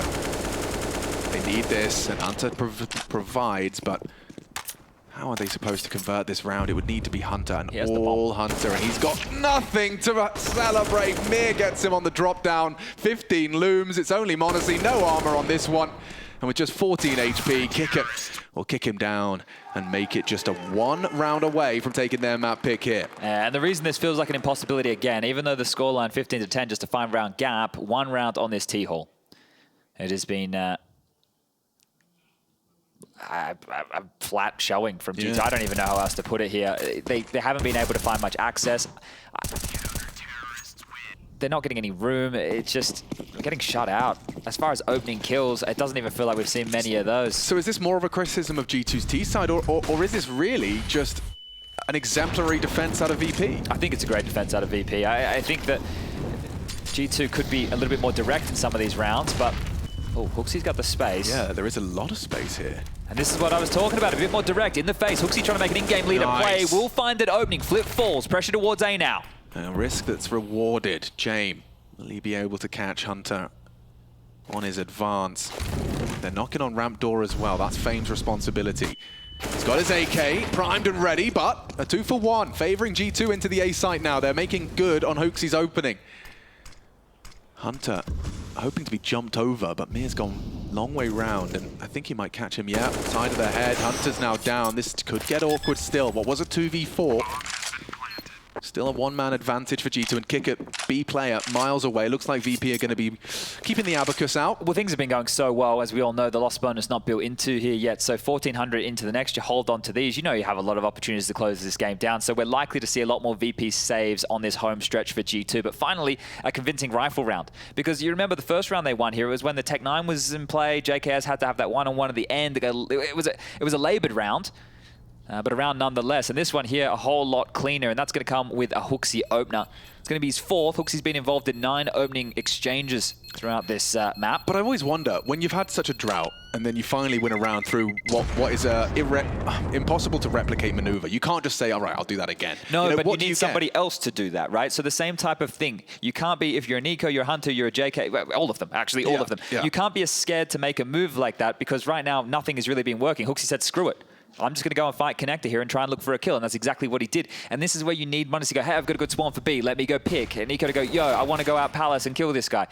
You need your individuals to want to take a bit of a risk here. And m0NESY, can he deliver an opener? He has got the best spawn, Chad. Will he take that fight? Will he have success? Flashes for himself. Strafe in out, looking to try and find something and catch them off guard. He's eaten the flashbang and it's flipped. The Strafe's out wide. He spotted him as well. Will m0NESY get away? Or will he actually return the favor? Catches Mir. Short side down. Nico into A as well. Maybe there's more to be said about this after all. Good pep in the step this time. They're actually applying pressure. They've realized it's heavy mid, and m0NESY caught off. No. JKS down as well. Just Nico and Hunter to try and call this 2-on-4 together. Wow. Do or die on Mirage. And the Kovac cousins left with it all to do. VP look to batten down the hatches. And you can like this from Fame as well, just ensuring the round goes their way. Yeah, even if they waltz into A at any moment. Okay, some information. It's the bomb. And that is the bomb. It's a very risky maneuver, but you've got to make something happen. There it goes. Flip secures it. Surely that's the round. Nico resigns himself to accepting that they will not be starting with the win in this series. They'll have to do it the hard way. VP, though, picking Mirage into G2 and with a stunning CT side. We'll give it everything it's worth. Fame probably tempted to peek out of the Palace position now, knowing that the round is his, though. Doesn't need to do too much, and they've got everything covered. Tap on the head to James, but Fame, he's got him turned and will convert. 16-11 it is. VP One map away from knocking down G2 here in the quarterfinals. And guess what's next? Inferno. We heard from the coach Swanee in the pre-game interview talking about the fact they haven't got to play it against 9 and ENCE in recent times. Well, they need to win it now against VP if they want to keep their tournament hopes and dreams alive here at G8. You can't get past Mir, Fame, and Flit. 25 to 27. That's quite the kill spread. These individuals are on. And we'll see if they can stay on for map 2.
There is a place where you can elevate what's hidden inside, where you can reframe yourself.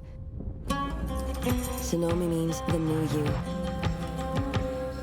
The you can step into. Because when we know who we really are, we become unstoppable. Enter new dimensions of you. Sonomi.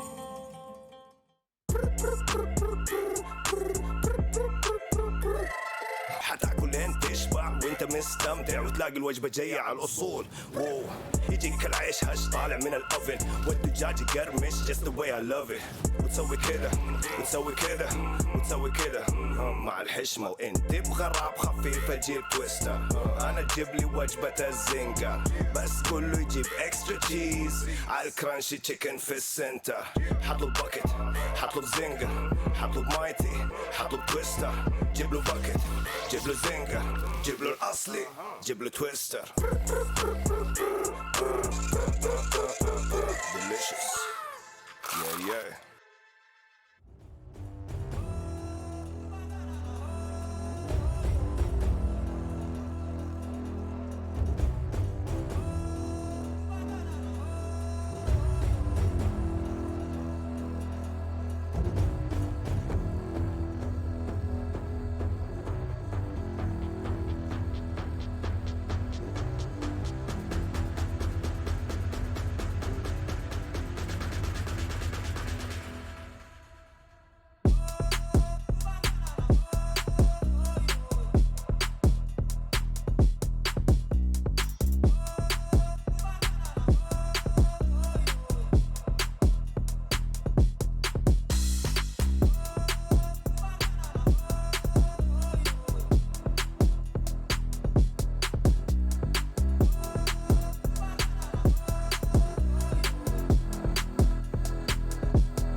Map 1 concluded. Can you believe it? I'm sure that these gentlemen can, and I'm sure that I will as well. Welcome back, everybody. It's G8, Gamers8. G8 is for short. If you didn't figure that out, well, I don't know how to help you from here. Of course, joining us will be Moses in the end. We have Maniac in the middle. My name is Trace. And we also have a little bit of an STC analysis to kind of center ourselves around here. I mean, this turned into a little bit of a brawl. We had Mirage. Tell me more, Maniac. We have Mirage, indeed. We have VP winning their own map pick, showing us that they indeed had more to show than what happened the first time around.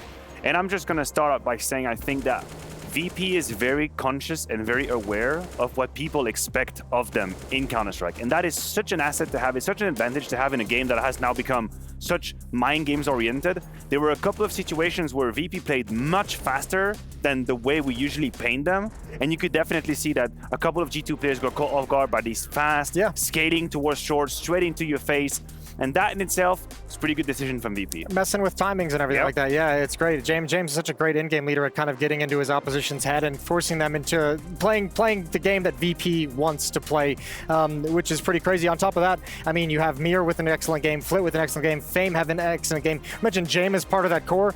He didn't really need to do a whole lot in this game. You had 3 riflers just beasting the whole time. You know what? I'll actually give a shout out to James because I think it takes a special kind of an individual to have 3 kills in the first half. So basically the most uneventful half you could possibly have. He was saving a couple of times. He wasn't ever really in situation to turn rounds around.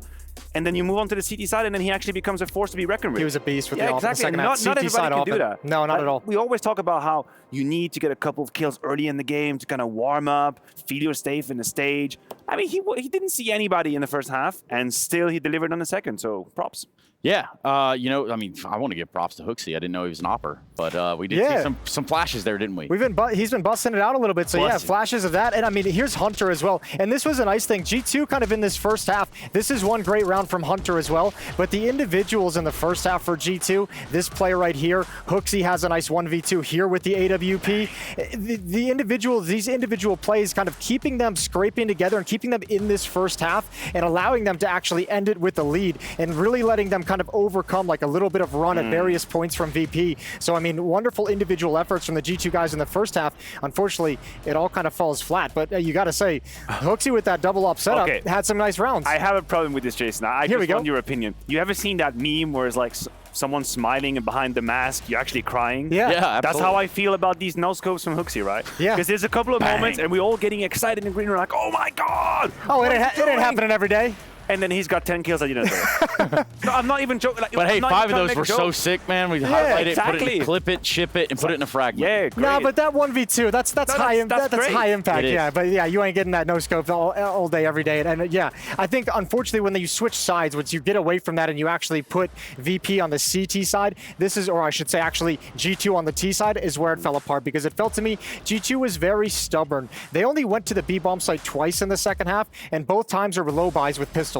It was like the third round after a second round force up and a little bit of like a low half buy with Tech 9s and Deagles later on. And other than that, it was mid control into A splits. It was an attempt at a palace pop at one point, but they really wanted to win something at that A bomb site before moving on, and it never happened. And the problem was steps 2 and 3 in the rounds because they could get mid control. They got mid control plenty of times, no problem. Hooksy gave him some opening kills in mid a couple of times with no problem, but it was actually getting in and securing the bomb site is where they failed. And that's where James Op came into play. That's where Fame was there as an anchor, grabbing his 1 or 2 kills now and again. Cat player is just somewhere over there ready to pounce as well. You know, a lot of those things. And this is where VP is actually really comfortable, and they're playing their style of Counter-Strike. You're playing on their terrain. Right? You ever seen these formation with guys with the shield just protecting themselves, like turtling? Yeah, like a phalanx. That's how I imagine VP. They're just like, yep, just come on over. Of course I'm going to give you connector. You can have it, of course. Please take ARAM. Come on over. They did that classic like contain strategy on Mirage, right? Like sometimes you see teams that like to fight a lot in connector, fight a lot off catwalk. They were just like, you know what? Take connector. Be under window all you want. Boost up if you'd like. We're going to sit a little bit further back, and we're going to wait for you to get in the perfect position. We're going to shut you down, pick 1 or 2 guys off, and we're going to contain you so well. And it's exactly what they did, and that had to have been frustrating for G2 because when they're so effective at this like containment strategy at the A bomb site, you're like, this should be working. Like we're getting all the space we want. We're getting all the space we need for the execute.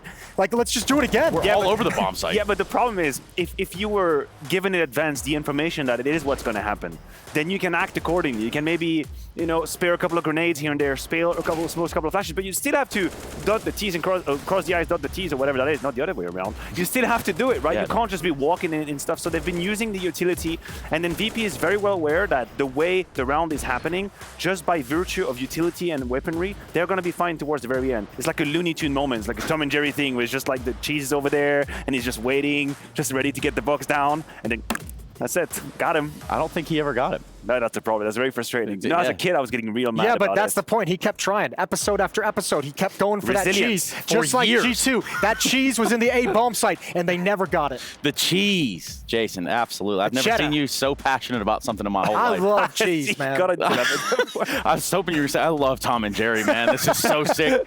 Also, Wile E. Coyote and the Roadrunner. Shout out to them just one time while we're up here. Absolutely. Honorable mentions. Childhood right there. Also, another never-ending story. No, nonetheless, so Jesus, thank you so much for that. Maniac, that is his name, M-A-N-I.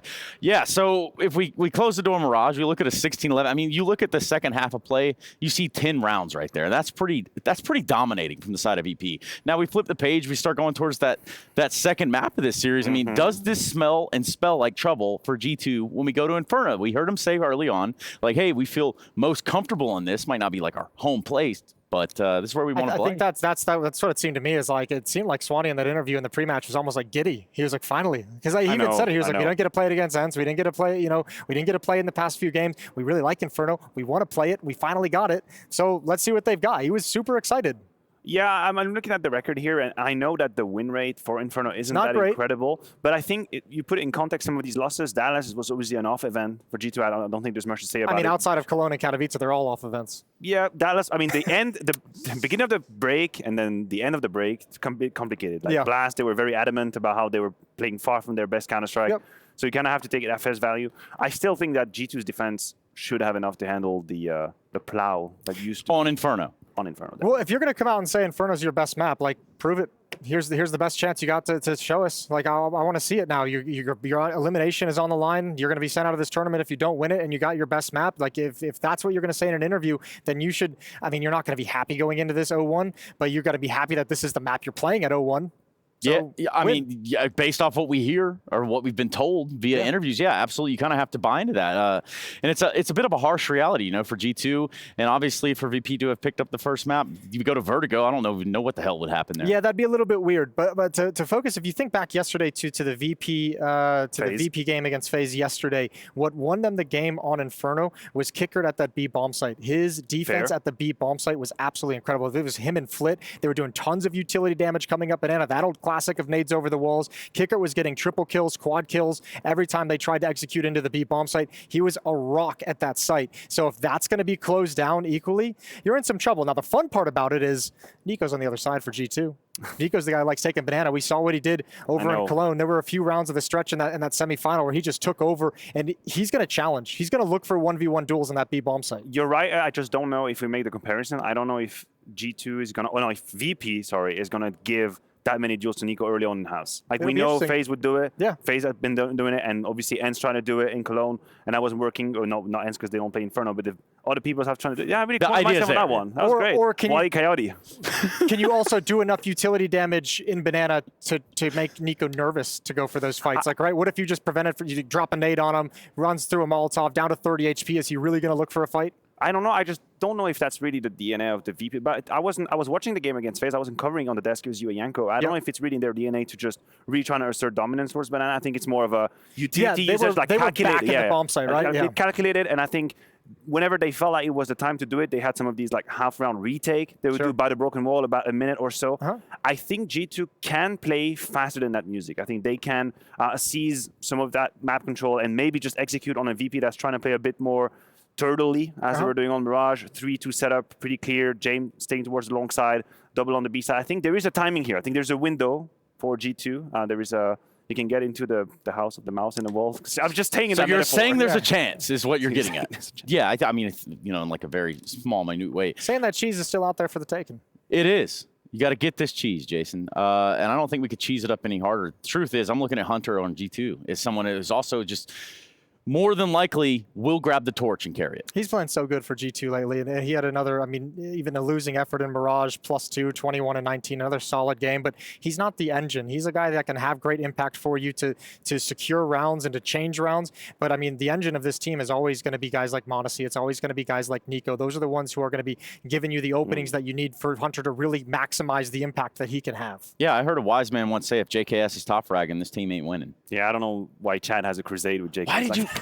Why had you said a wise man? I didn't name him out. All right, go ahead then. Go ahead and take it then. I do think Chad is a wise man, though. Okay. They're trying to I was just going to out the guy like that. He's got a beard. Is that you're making a reference because you have a kind of a beard? No, I'm just. I got stubble. Chad's got a beard. And he's got a real beard. If you're going to be wise, you got to have one of those. Here's like a drama-filled question. Were G2 to lose against VP02 today, do we strip them of the title of best team in the world already? Is that belt already going off? I don't know already. if I've given them the title of best. I haven't given them that to begin with. I've heard people say it. Funnily enough, Fame said it in his interview. Yeah, he said they're the best team in the world. I think that's based off Cologne, obviously. I think it helps, when you see Heroic kind of struggle recently as well. They kind of lose that vitality with the roster change is in a debate as well. They might be able to secure. So yeah, that title is up in the air, and I'm sure if you ask 10 people, there's probably 3 or 4 different answers mixed in there. Jason, on our media day here, you had the opportunity to sit with VP, correct? I did. Yeah, it was great. I'm glad you didn't plead the fifth already. Secondly, how did that go?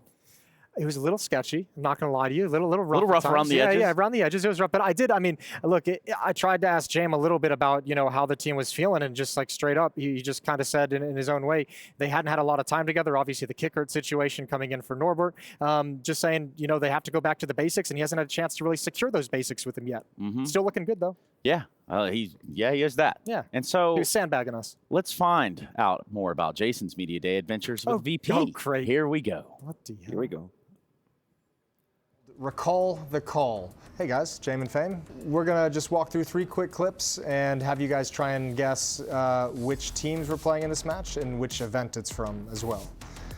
So this first one, round 24 nuke, and it's just gonna be a mini-map view. We've removed all player names from it as well. And just talk us through what you're seeing. Zero strategy tactics on nuke. Okay, what we need to do, they just... One guy died? Okay. Yeah, he's in secret on the left side. Yeah. It's fast round, maybe face. This is great. You guys don't even know that nuke has 2 layers to it on the mini-map.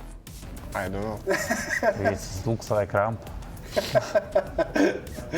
They just throw smokes, one go secret, yep. Fake A and go ramp or something like that, I don't know. I don't see something like crazy in this round, it's like normal round. It's pretty standard, isn't it? Yeah, it's hard to guess what team doing that. We'll give you the solution. Navi and Heroic from Blast Groups. Oh, Blast Group! 2023. I forgot this. I know, it should have been so obvious. Yeah. Okay, next. All right, we'll go to the next clip. Now this one right out of the gate, I'll tell you, it's from a grand final. Okay, it's face ends, face round, I know. It's double fake OG. We finish A. I watch TeamSpeak. Man, I thought I was gonna just help you out a little bit. It took it the whole way. Double OG fake. Did you put it in your back pocket for the event? No, it's very hard for our team. We're a young team. Need to have big balls to call this in grand final. Yeah. You got 2 points on it right out of the gate, so we'll just skip ahead to the solution. Yeah, you nailed it. Cool, last one. Ancient, round 18, both teams are doing rifles only. He faked B in the start. It's liquid, right? Okay. Yep. Only liquid faking B side like this. I know. It's hard to tell these days. It's nothing like crazy happening. Yep. I don't know what should I say. It's from a recent event, an event post-major, post-Paris. I have no idea. But yeah, you nailed Liquid. Who is it? It's Liquid and Astralis.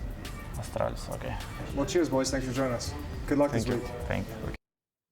And luckily we have Jason here to kind of recollect us back into this one. But Maniac, what was your rating on that piece? No, I mean, I was about to ask Jason what kind of information he got out of that moment. That was obviously full of insight of the team. Is it working, or maybe, just maybe, we go to counterstrike? I love that idea too. Yes. Jason, I love what you did over there with VP. I also Thanks, love man. the fact that we're jumping straight into the game, and we're going to be doing it with Chad and Alex. Thank you very much, fellas. Damn, Jason, the man that can do it all. That was one of my favorite content pieces. The one that rivaled that was me, Hobbit, and Electronic looking at music hits. Oh, yeah. Oh, God.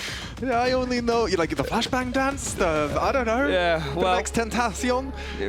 Poor Jason. All right. Well, you know what? Fortunately for Jason, we're past that, and we can get ourselves started with the second map. Will this be the last map of the series? The desk seems to imply that, yeah, a bit of doubt than in G2 and their proficiency in converting their map pick. I mean, Inferno, in terms of it being a home turf for them, there's no doubt about it, but we also saw VP look strong on Inferno yesterday against FaZe. Yeah, managed to pick himself up 7 rounds on the T side, opting to start there against FaZe and opting to start here again against G2. Aggression from Hunter, hyper aggressive here as he is going to be caught by a Fame holding the angle momentarily, just jiggling off, and there you have it. Beautiful. Good awareness. Yeah, and Hunter loses out. Aggression punished. Whole round changes now, doesn't it? Oh, it does, because, I mean, you're about to have a 5v2, essentially, on either bomb site. Yeah, and look how disconnected JKS and Hooksy are from this hit. So basically, it's all onto Nico and it's the Monacy. flash from Monacy. It's going to pop perfectly, and Nico needs to kill 3. Flash, and it's 1, 2, and not quite the 3rd. Still, though, the bomb will go down. It's up to Hooksy and JKS to do the rest. A smoke for Hooksy. Maybe he can isolate Fame on that banana side if he can get there, but Flit's already quite forward here in Ruins, and he's got help as well, so yeah, check this one out. They're audible. Who takes first contact? I think it will be James? Oh no, jumping in. Flit will collect, and JKS has got a lot on his plate. Perfect from Flit. Man, he's on one today. That's a quad kill into the pistol, and another pistol for VP. Yeah, they just keep racking them up here over there on Mirage, able to pick up both with the conversion. So that's where we turn our attention next. Are they able to do so here against G2 yet again? CT side force by taking shape. It's G2's home map. I feel like if ever there was a map where they would be proficient in converting, but also this is a different kettle of fish. This is a different opponent. Yeah, Jason used the term giddy when describing Swanee, talking about the fact that they get to finally play this map after not getting the chance against ENCE and 9 in recent history. And here we go, fast up banana. Flit, giddy up, charging. Oh, not gonna maybe check the corners. Yeah, Hooksy's rewarded for the bait and switch. Another double out of Flit. That's quite an introduction into his T-side campaign. 4 in the first, 2 in the second. Monacy communicating a lot. Nice silent drop. He did that on Mirage as well. So he's definitely been paying attention. He can teach an old boy new tricks. Oh yeah, I feel like as a salary professional, if you're not learning all of the geeky ways to get in a competitive advantage, you're doing yourself a disservice. Some people like a free ride. Yeah, well, that's their choice. Hunter, he's choosing to jiggle here, alone on that site with just a CZ and a smoke to his name. Hi. Ooh, not ideal. We'll get the smoke deployed, but it's unlikely that he gets away with his life. Look at that. Oh. They just stagnate him. Well handled. They seem always very aware, especially against these pistols. We saw it on Mirage as well, where JKS tried to play close ramp on one of the lighter buys with the P250. They just spam, they nade, they're very heavy. They're making sure that you can't be an annoying factor. And now they'll be waltzing on into an FTB bomb site. 30 seconds left on the clock, and VP, well, they're looking good for that 3-round conversion. The second all but guaranteed here. I mean, I was just going to observe that they're playing their signature style of counterstrike, but it is polished. There's polish to it. Feels like they're all on the same page, and I feel like James are a big part of that.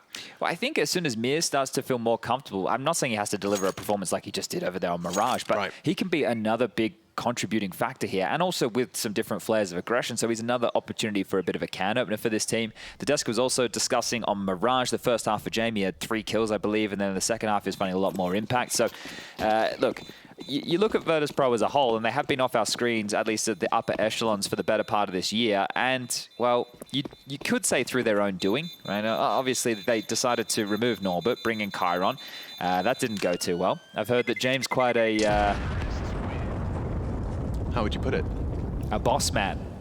An authority. Yeah, that's probably a better way to frame it. So I think Chiron, you know, we met him. He definitely had a few things to say, and you don't want to get yourself on the bad side of James. But the team has been able to kind of pull itself back together. We did see Norbert return. Now he's injured here with the team. We saw him giving some high fives yesterday. James was reporting to me that he shouldn't be too far away from returning to the squad, but Kickit, in the meantime, is doing an extremely serviceable job here. Yeah, what does that mean for Kickit? I mean, going to be tough to see him try and find a spot. Perhaps that new Siren team. Oh, hold on. Yeah, they're going for fights, and Flit can't believe his luck. He's going to have another opening frag.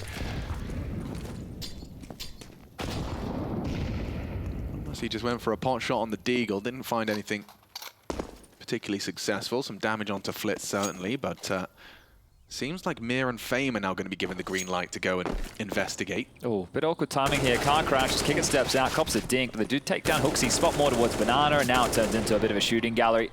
JKS falls, they know the position of Nico. Just have to find out Hunter here.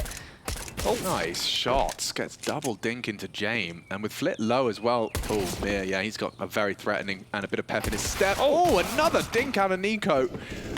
And we're all good in that VP hood. They have 4 alive. Convert, and 3-0, so 3-6-9. Damn, you're fine, but also that's the amount of rounds they've found off the back of their pistols so far. Yeah, beautiful work, isn't it? If they can keep that clean and we switch over to that CT side and they do the same, I might just be netting this up at a quick 2-0. I think everybody seeing G2 versus VP as the final fixture of the evening is probably thinking, damn, we're going to be out here until 2 AM local, but maybe, just maybe, we could be over quick smart. James did have the opportunity here, Alex, to buy into an AWP, but has taken that MAC-10. And they're going to be operating with primarily rifles here. Monacy, on the other hand, has got his weapon of choice out. Now, block top Banana here. This is something that you can brave in a couple of ways if you're G2. A boost behind the half wall for info. Wait for it to fade. A second layering of util. Or you can push right through it. Ooh, yeah, Hooksy. Between a bit of a rock and a hard place in that one. Does betwixt. Get himself out of there. We saw Rain and Carrigan having an awful lot of success with the Banana control against VP. It was the battle of Flit versus Rain and Carrigan trundling down. Now, you do have an in-game leader and a heavy-hitting rifler for G2 doing the same. Well, this looks like the exec is coming quick. 1 minute on the clock as a smoke thrown out, maybe trying to bait what little residual util remains. Yeah, and you can see the rotation here. Hooksy's made it over. They're going to look and see if they can get an elevation up and over. Hitting him on the step is Hunter. Flashes are coming through. Top mid control being vied for now. And it's noisy dismount. Still have a whole bunch of util here, especially flashes for VP as they continue to encroach on this top mid position. 36 seconds. Yeah, Hooksy's got to fall off, so Long's under a lot of scrutiny here, and Spam does connect, chips away at Mir. Smoking him off, and Monacy will be called to address it. JKS is here. They've got the setup for this. 3 members, and it's actually JKS taking a forward stance. He nearly leaves with 2. Damage onto Flit as well. Hunter combines for a convincing round. Monacy a miss that doesn't cost him with a snappy headshot out of Hunter. And all that remains is Mir. Long side, spotted by Hooksy and converted as well. So with 4 alive, G2 on the board in that first gun round. I did like that from JKS. It's a little detail here, but the fact that he went and played heads up instead of just getting isolated over towards pit, he could have also been tasked with playing for info there just to make sure. But either way, the last thing you want to do is just get sit and have VP work through every single angle, and then Fame just blows your head off. Yeah, I mean, the first timeout has been called in response to that. We knew they burnt through them very early doors in Mirage. They did, didn't they? Which was peculiar, but also I don't know if it's perhaps that they're so confident that they know that they'll get G2's timeouts. Wasn't it like an 8-9 in that first half? Yeah, and Dustunner called the fourth, and that was after they'd won against the Force Spy flawlessly. And then they called it, and then from there, well, they still run at home. If it becomes a recurring trend, I would love to get James to maybe interview Dastan to get some answers as to what his theory crafting is regarding burning timeouts early. Especially for a team that tends to go the distance, you know? It might be nice. Yeah, that is a good point. And those stats, I guess we're going to get more and more in terms of being able to understand exactly the impact of this. Is we're back underway here. 3-1. G2 smoke with the G2 smoke. Deep down middle. Exchange of util and Banana. Flit. Here we go. Looking for a bit of an uppercut. Nico Hooksy to deal with. Stubborn on sandbags, aren't they? One way. Flit. Oh, Profit. Beautiful. And no response out of Hooksy. He doesn't dare spam the smoke. Farther away at Flit. He's got 11 left after that, but still rocking 9 frags already. Oh, so James Orp's out now, Alex. Yeah, James Orp might be set for success here on the reclear. Yep, perfect from Hooksy. Catches just a tiny glimmer of Jame on Log's position. He's going to get a bit greedy on that one. Kick it will punish. It was important stubbornness to try and draw one back there. Hanging around for another, he could have called on his teammate, but Hunter now flashed off, spotted, kick it, wild spray, but we'll get the better of him. B's open. Monacy and JKS should be looking to save here. Well, no, maybe not save. I don't think so. not in Fame and Mir's plan. No, Kicker's in B for free, right? So this is just about... Are they just going to back away? It's interesting. I thought you'd have someone stick around on the app side for a potential punish of the save. Might just leave Mir in Boiler here. Get Fame back over to kind of join the party just to make sure if they are looking in. You can see they're making sure they're crossing the T's and dotting the I's, even though we know it's going to be an absolute freebie here. Flit doesn't want to give up his life, doesn't want to give away the AWP, so he'll call Fame over to get this bomb down and redeploy over smoke towards CT spawn. And just being diligent, right? That's probably the best way to frame this here. Yeah, and I wanted to ask you regarding playing the percentages. We often attribute, you know, the Astralis era, maybe even Gambit, for this evolution of the playing the percentage style counterstrike, and how I wanted to know how you feel that Virtus.pro style intersects with that. Where do we put that in the conversation of, you know, playing these percentages? Well, when we look at Astralis and what they were able to take advantage of, it was utility that was thrown loosely, right? You had a good idea of how you wanted things to land, or you maybe had some set smokes to block areas, but it was really using the Molotovs and HEs, well, and the flashes as well, to their fullest, which opened the door on the rest of the Counter-Strike world to follow, right? And then start to refine, and now we have, with dropping of nades, that's been even taken to an extremely new level, So right? it wasn't Astralis when we say playing the percentages with the kind of the economy side of it. There was a little bit of it as well, but I think the thing that they revolutionized, or at least the thing that we took notice of the most, was definitely the proficiency of utility, because it made a lot of their fights and their zoning of maps a whole lot easier, right? And definitely helped aid in the structure of rounds. When you look at what VP do, we talk about them understanding that this is a game that's first to 16, and they know that, hey, if we play all 30, but we still get across the line, that's still the victory, right? And this is why people like Yanko talk about, with one saved AK and the impact they can find, the different layers at which they look at the economy and how to exploit it, just knowing how to keep themselves in some of these better scenarios. And we know that there's analysts joining teams, there's these data scientists that I'm sure you and I have had our different conversations with, but the way that VP do it is, I said it at the start of the cast, it's definitely not always the most enjoyable to watch for the viewer at home, because it doesn't always give you the most explosive Counter-Strike, but it has to be respected, right? Because 100%. You can see what they're doing. You can understand why they're using the tiny details, the tiny advantages available to make every round as threatening as possible. And when it's so vivid for you, when you can see, well, if you didn't save, or if you don't save, we've got a 2% chance of winning this. If you do, we've got a 15, an 18% chance. You know, it's like it's illogical to not in their mind, in their world. And Huxi sent back to the underworld with a J-Morp. Nico caught Flit as well, so an even exchange to get the party started in our 6th round of play. A must-win for G2. Banana can't keep going down like this for G2, however. Oh, as we mentioned, FaZe were getting it for somewhat free, or they were at least getting that opening kill and getting over the whole heap of space. This is a 1-for-1, and we know as VP are going to wear down this clock here. It's going to be deadly with the util late. So not in a rush ever. And it's also very difficult, because if you want to try and push them and be aggressive, somebody's waiting. Nico on the jump. If this gets heard, James Crosshair, yeah, it's already ready for it. So tagged, pressure, Molly's down. Incendiary down. I think he just wants to get out of there. And he will. Only just, however. Has the support of his cousin as they drop a defensive smoke top Banana, but that's more than enough here if you're VP. Right, mission accomplished. Top Banana is ours. I think they're just going to have kick at park at half wall to maintain that. And I was talking about this yesterday as well as we were covering off VP. This is something which nobody in FACEIT does, because you want to play quick CS. But if you wait out a lot of CT protocol utility, you can bait it out and they don't get to hold on to it late because you're applying a lot of pressure. Then you're just going to turn it into duels. You have, you know, favorable fights coming your way. Oh, G2 are falling hook, line and sinker for this. They dump their util, they flash through. That's a big play from Nico. Maybe Hunter's going to be overlooked, but this is VP we're talking about. They'll start to spam. Look at Fame. That's a flight path and a half. And maybe James dead touch, AKS, but there's a lot more required if they want to win this 2-on-2. That bomb should be going down. It's Mir that will be punching in the code. Monacy here. JKS flashed through. Oh, but he was turned. Mir has full vision. Spins on a dime to convert onto the Aussie, and Monacy in a 1 versus 2 situation. Star AWPer and so much clutch potential. But with such an investment, will he want to give this a look in? It's a high risk, but with high reward available. VP looking for their 5th already on this T side. This is G2's pick. Right now, making mincemeat of them. Great adjustment. Punishes a very tiny fight from Fame.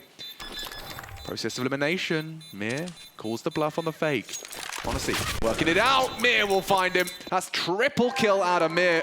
And even bringing home the AWP for Daddy J. Yeah, that match that we just had from Mir in the VP colors previously, I think it looked at a bit of a breakout tier 1 game for him. And I don't mean just over his career, I mean in the VP jersey, right? I want to make sure I'm specific with that because they haven't had to play too many tier 1 opponents ever since he's joined the team. But taking down G2 hot off that Cologne victory and playing some really solid Counter-Strike, continuing to keep his name out there and showing why VP looked to pick him up. And while we just spoke about players saving, they could have had an AWP going into the next round. Instead, Honesty goes into one of the hardest maps to retake either side. Yeah, do you think James goes for that 1v2? Probably not. Yeah, interesting. Interesting indeed. Another flit opener, Alex. Keep that tally going. Yeah, where's he at to now? We'll see if we can dig that one up, but it feels like it's at least 3, if not more. Yeah, make that 4. Yeah, okay. And 4 in 7 rounds of play. Yeah. I mean, he's a real asset to Virtus.pro, especially because he's got so much of this he can do with little support. Honestly, he gives it a go, kick it quick on the trigger again. Good for the clear on short side. JKS going to be quite isolated here with Hunter just smoked off. Mir can start his crawl. Never mind. Hunter throws himself onto the chopping block. Well, they should know where everybody is now. Nico's flash assist here. You know that's going to have come through. And you can see identifying it quickly here. Mir's mouth moving. Job done. This is a 6-1 start. They look really good. Really good. Like as we mentioned before, this will set up the semi-final against Vitality. Dude, if Virtus.pro show up here to G8 and beat FaZe G2 Vitality to get to the grand finals. And then either Ents or Heroic in the final. Like that would be a straight up, hey, pay attention. It's just all big names. All like top 5. Yeah, that's scary names in World Counter-Strike right here. So that would be a massive statement for Virtus.pro. And again, we know that Norbert is still to come back into this team. So imagine if they did it without him, as we see Nico giving a rub of the eyes right there. It has to change now. And I think you're right, though, Chad. Your observations about the contrast between the FaZe game and this one in terms of banana control. We watched the full half of Counter-Strike where VP barely had info from the deep banana. It was just smoked off, held off, and Carrigan, admittedly, I think he had like 20 frags on that half. He was fragging up a storm. Different variation here. They've gone for the logs type smoke, and yeah, that's going to give them the space to work with. Nades with deep, and they can play behind it. See Hooksy. Perfect. There you go. Forward of it. So anticipating the util.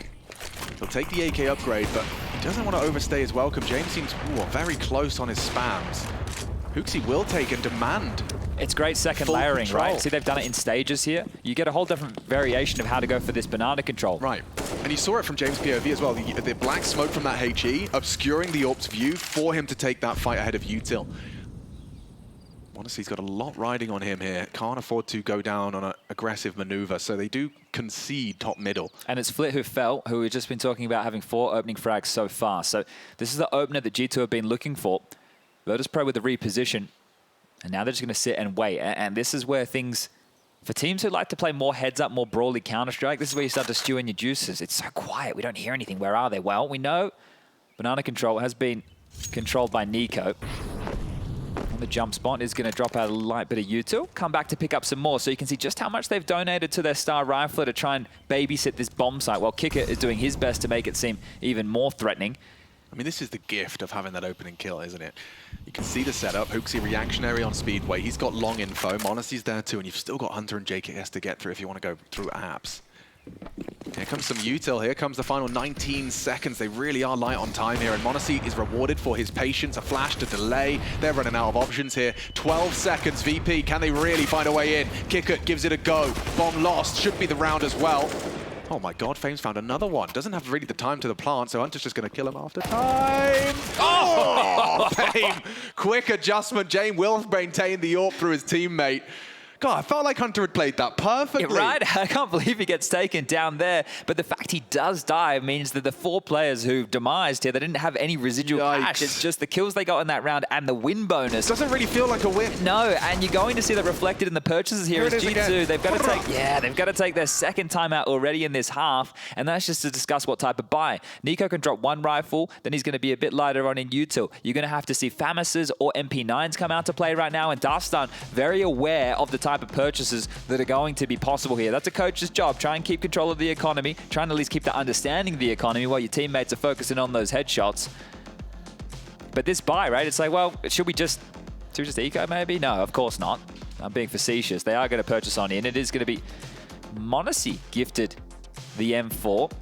I suppose JKS to be playing with an MP9, the same as Hooksy. A Famous for Hunter. A couple of kits. Molly's plenty, just light on for one in the hands of Monacy here. And they're going to open again with another 3 and B start. But the upper hand, I would say, is still with VP, and they get to send G2 back down to Economic Squalor with a round win, also stopping them from stringing 2 together. This time, Banana Laden Flames, a bit more intent being shown here by VP. Yeah, the same recipe for success being approached. Now, this is the angle unlikely to be pre-aimed, so Monacy should have the opportunity to pull the trigger first, and oh, Jane baits it. Constantly aware of the potential, be it deliberate or otherwise. He's gotten away with the confirmation of presence short side. Monacy forced off of his ledge. A lot of communication out of Fame here. And they want to try and retake this banana control. Nico's going to have to support Hooksy as best he can. Nade's well timed.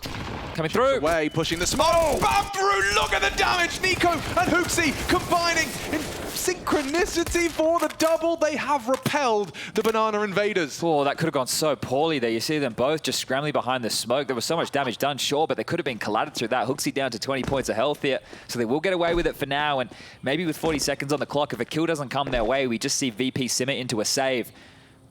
James still hyper aware that up close and personal is a possibility, but Hooksy, he doesn't want to hang around and linger at Banana whatsoever. And it will likely be that save here. So you can understand why consecutive rounds was on the docket here for G2. They will be able to get away with that. Hooksy probably going to want to try and charge down Banana here and see if he can grab himself something a little bit tidier than a Famous. But 10 seconds left on the clock and job done for G2. We'll draw this back to just a 3-round game. And off the back of the timeout, making sure that they discussed the approach, discussed the possible buys. This is one of the keys with the economy, right? And I know we bang on about it a lot, but it changes your options, right? Depending on what U2 you have, what rifles you have, and what type of skins we may be opening right here. Slideshow. Blues. Just all blues. It's all right. They'll come eventually. NT. Just ask Harry Russell. Once you get unlocked, I'm not sure how long you're unlocked for, but when he gets unlocked, he's unlocked. We were actually at Valve HQ and he was like, guys, this is going to sound like a silly question, but do your chances go up after you open one knife? I think they were like, and you know, we haven't even opened knives, so yeah. Harry might have a problem, but... he's definitely got knives, probably has a problem. Plenty of them. He's renting them out, but... VP have been able to keep this buy together with the save. So threatening again, still the better looking purchase than G2. A couple of AKs scavenged, kits in play and everything they need for us to actually get deep into this first half. Second map, G2's pick. Vertigo is the decider. And that's if we need to get there. G2 with some proving to do here. No AWP for Monacy. We'll still have to be rocking that silenced M4. Hooksy again, and Kicker just tucked in. This time he's going to get the better of him. Woof, that nade nailed him. Combined with the bullets, he's got 2 HP. He should be a dead man and is. The first lick of the flame, and Nico combines with the spam onto Flit. So they have a leg up in the round. And you see, this is the thing with VP. We discussed with other teams once they know the info, right? You're well aware it's 3 banana control. They don't spring into action towards A. They have a little bit of space, but you'd see some teams push up, try and get the long control, or isolate the fight towards the solo A defender. VP have James top mid, Mia in boiler, Fame still watching banana, and they have to hope that they can find a frag. They're aware that JKS tends to play over towards that pit balcony site position, so maybe looking for a pick exactly like this. JKS, well controlled, gets the information. Jame looking for frags and Nico dropping his smoke. Fame trying to sell something, but that's not going to achieve too much. I say that as Hunter is galloping over. Bomb retrieved on Jame. That gives them about 45 seconds to try and recover the round. At least it tells you they're going to have a look. Jame has the ability here, and you see this a lot with Jame, right? We know that he is the queen on the chessboard, right? So he can make the most moves, but he's also going to try and set up his teammates here. Hold up. Is he going to activate it first? I thought he'd just try and flash them in. Yeah, great util set to get them through. Nico communicating an awful lot. He looks flustered. He looks stressed. 25 seconds. He wants no help, just the two of them. Confirmation of the commitment. Hunter to be cleared. Fame is too good, but will they deep clear Nico? He could disrupt the plant. Fame's diligent. Fame too good. He nails it. And it looks like a recovered round. G2, this is going to be a tilter. And now a question remains, do you have a look? Monacy and JKS known to be the A defense. Well, the answer is they shouldn't. James thinks they shouldn't, but maybe G2 went to a different school. Different education. Different religion. Smoke forward. They are giving it a look. They want to isolate this duel, and well, with James confirmed, and Mir can't believe his luck. Collects another headshot. Fame got him in, and it looks like Mir does go down to JKS. He'd love to leave with the rifle after all of this, but the bomb radius is going to be wide enough. He needs to go. Fame caught off. Going to be just out of reach if he rounds the corner. Whoa, just like that, JKS at least maintains the AK, but that is a recovered round by VP. They made that look easy. Yeah, a few important exits, sure, just to keep VP's economy humble, not letting it get too out of control, but they have enough to drop it and make this happen. And VP, again, Alex, we've been discussing their liberal timeouts. We'll see the third here, and that is probably to try and just sort... I think, mate, 7 already. I discussed against FaZe, they got 7 on their T-half, and it was enough to get them across the line in a 16-14. They could be doing even better than that here. For real. I mean, this is how it started, right? Nico gets a double kill, and they still lose the round. You can imagine what that does to his confidence. And Fame, this is it. Asking Fame, actually, afterwards, whether or not... oh, wow. That was cool. That was cool. Nice catch, Obs team. Who have we got in the X's and the O's right now? Chev and MC. There'll be a Bastion or a Pex out there as well. We see you, and we respect everything you do for us. Asking Fame HP. Oh, Alex, this is an interesting purchase here. Mir's come in with a Mac 10. Fame's come in with a Tech 9. And as I mentioned, they could have made it happen. Look, James has 3,500 residual. Talking about, yeah, so this could be a little bit more pep in the step. Maybe something set PC as an uppercut here because G2 are still trying to work out where they have to control.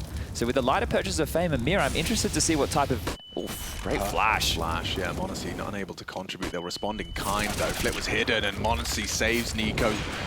And he even hit that second one. He hit Jane through the wall as well. Here we go. A bit more aggression over towards A right now. Long smoke coming in quick. Gotta isolate JKS and Hunter here. They know Monacy was on B. Maybe Hunter and JKS have got what it takes. Quick extinguish. Attention drawn to the pit. Does Hunter have a look? He does. Gets one onto kick it. Mir was tagged up in the process as well. Look at the diligence. The flashes are there. Hunter has vision. Hunter has frags. And JKS does not. It's Monacy rotating in time. And this attempted pace change and punish has fallen flat for VP. Yeah, good damage done from the AWP top banana here. And finally, a bit more standard in terms of that rebuttal. This is going to be the loss bonus coming in at only 1,400 for VP. But as long as Jane retains his AWP, it's all good in the hood. We can see Nico trying to sniff him out now. We'll have to make a sound cue if you wants to get awfully close here. Now it's about James just defending his honor. A little buddy to keep him company here for the next 30 seconds as, yeah, they really are spreading themselves across the map, G2. Nico, Hunter. We're playing the mini game. Yeah, and this is it, right? So many spots to check, only so little time. He always seems to pick the right one. He's got it down to a science, as James. Just looked away, so actually Nico will perhaps catch him off guard on this one. He's coming for the reclear now. How aware is he? Not aware enough. That's a big win, taking James away on the save. Now this is why you've got to keep control of the economy here, Alex. You have to keep an understanding of maybe just how much money they'll have, because we know that if there's enough money to buy an AWP, James might be thinking about doing exactly that. And I understand this is the T side of that Inferno, so maybe he'll operate with something a little bit different, maybe drop an AK. We know they like to do these hero AK rounds. But let's see just how much they can get out of this next one, VP. And they will. So James giving Flit his favorite weapon to go for this banana control. They got so much util, so intentions for sure, full investment. This is an opportunity for G2 to stretch their legs and close this gap. Nico, forward position, flash forward, and will try and smoke off their progression. Nailed that. Flashed off on the first, and seems to be thinking twice about sticking around. Still got all their smokes here to VP. It's going to really give them a few options here. Has there been any indication as to the investment? I don't think so. A couple of flashbangs for sure. They'll opt to boost Nico Flit's up. very threatening. Oh yeah, Hooksy spotted on the cross. Flit will use that smoke. The first deployed of the 5 they're operating with. Nico's position safe from flash is a banging HE, puts Flit on half health. That's the problem. They're going to accelerate on that. He's safe from the flashes, as we discussed. Now Nico needs to find the multi-kill. Will they isolate him? Kick it is not the weapon for the job. They've only got pistols. Finds the rifle now. Good supporting flashes from Monacy, keeping them blind. White screens, nades good. This is the G2 support squad arriving in time. Nico dropped off, but he's found another. James is next victim. And another Nico multi-kill ascends to 11 frags. And the last two with nothing to do. If Kicker didn't have the bomb there, I think he would have been let off the leash a little bit. Looked like he was in two minds. He knew he had to try and swing to find that kill, but also had the bomb on his back. 20 seconds now, everybody dotted here, and Monacy's AWP will strike. It's just Fame to find, and he needs to fall. Picks up the AK short. Madman coming through it, but Hunter will rumble that, and it's just a 2-round game. So what was looking very weak for G2 has turned into 4 out of the last 5 rounds of play, and they can still walk away with the half lead. Just 3 more here. Get themselves up to that 8-7 scoreline, and they've finally broken VP. Shouldn't be too many threats. I mean, yeah, after that kind of deflating second half of our first map, Mirage, I think having a close half here on their map pick, a must-win.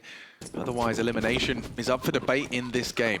In this map, I should say. I think for G2 in this one, keep as many alive as possible. And when I say as many alive as possible, I mean all 5. Yeah. Look how weak this investment is here. There's just not too many options that VP can have with that type of loss bonus coming through. 2P, 250s. Yeah, how do you get the bomb down with 2P, 250s? You need your teammates, or your opponents rather, to, I don't know, unplug Turn off their monitors, yeah. Take their hand off the mouse and keyboard. They all get a simultaneously itchy nose as you exec. Everyone's sneezing. Yeah, at the same time. Well, look at this, James. He's actually just chilling right now, and maybe it's a good time to do so. He's explaining how he got his warm-up routine done for the day. It's a pretty laboured affair, I've heard. His pre-match ritual, as it were.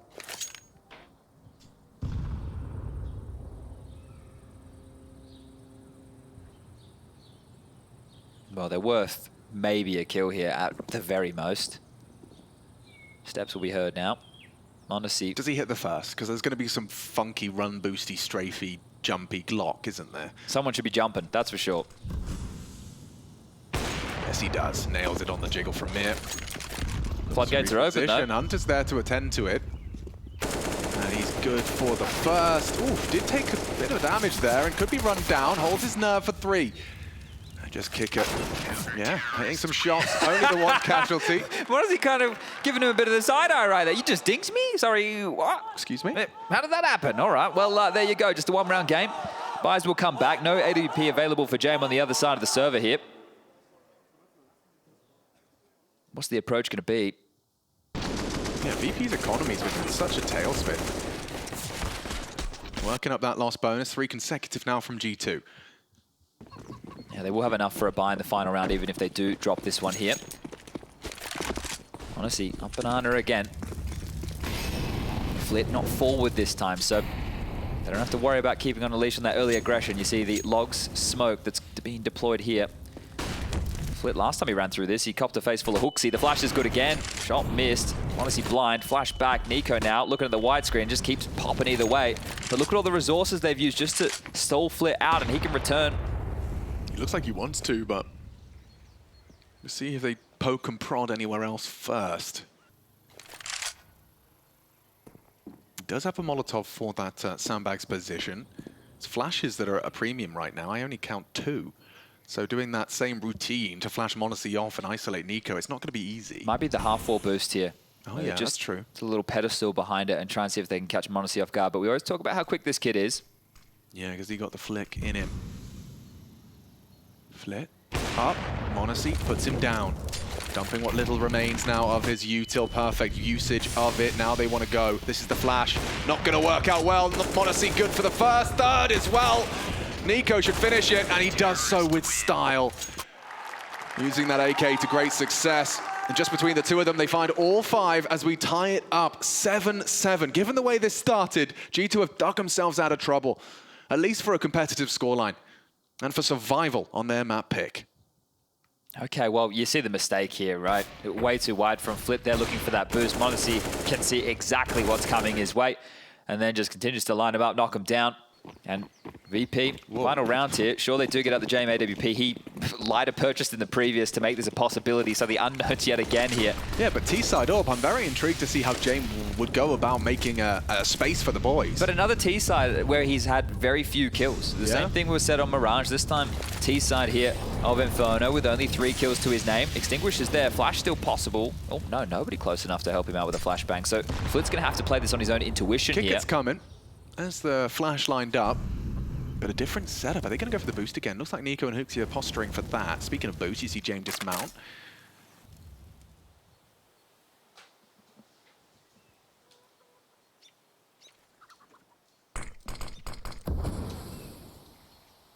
CT smoke towards the balcony.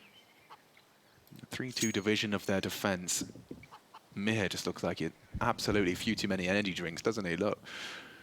I'll turn my X-ray off on my POV, just looking for what Monacy spots here at any moment. All right, get your nose, your Kinder style, to the monitor. Well, he's been forced off. Good use of their util. Now the next phase is Hunter. How does he manage this one? He's got the advantage against that Galil, and he's done well to find Mir. Will G2 leave with 8? We find out in 35 seconds and counting. Can they even get into this site? It's very much covered in G2 members. And Fame, he's made it a little lighter. Hunter down. JKS, it's his turn. A missed shot from Monacy. Needs to hit one of these. Really struggling now. High flash. JKS needs the multi-kill. 20 seconds and counting. Good flash. Fame still finds it. It's up to Monacy. And he's missed again. Has to nail Jame. That's the bomb with 14 seconds left. Fame and Jame combine. And G2, this one slips away. Awkward retake. Hooksy and Nico trying to fight their way back in. Using every second they had, weren't they? A couple of nades available, but they've not got time to go for it, so Hooksy's going to take first contact. Nico needs the headshot. Fame is having a great game, and Kick-It closes. VP 8, G2 7. Could this be the final half of this final quarter-final? Will G2 be cut down by VP? Well, you stay tuned, and we'll find out together.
Good evening, folks. The battle rages on between G2 and Virtus.pro. Virtus.pro are impressing every step of the way here at Gamers8, and they are making G2 sweat. A map to the good, 8-7 on the half, but a recovered half from the Samurai.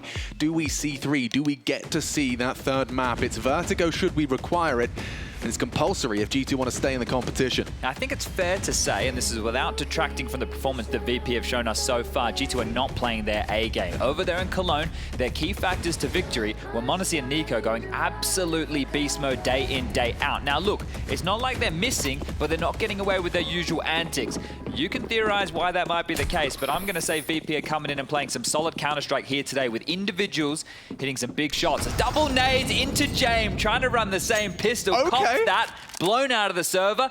You gotta sit by for the next minute and 38 seconds, thinking, why oh why did I try and run the same play? What a cool strategy. And it's actually really interesting to still, they only had 2 players sacrifice Kevlar to have a stack nade, 2 smokes, 2 flashes. It's perfectly calculated and it's led to an opening frag. I'm pretty sure it was almost exactly the same yesterday, right? It ran across Boiler, played for the info. Right, stack 4B. They ran the same T-side pistol as they did on Mirage. So certainly predictable. Yeah, and we know Hooksy likes his prep. I don't know how long he spends doing it, but apparently there's a decent chunk of his daily effort into watching these demos. They're into 8. From your POV, Chad, when you've just played a map in the previous day of the tournament, you're playing the same map.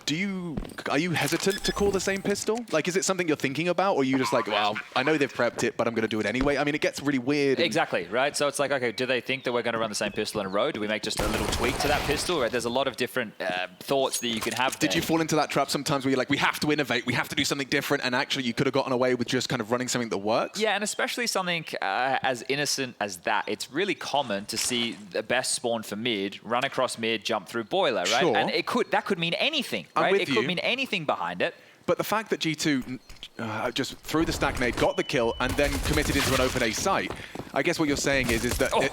damn, NiKo, he's up to 16 now. They're going to take everything away from them.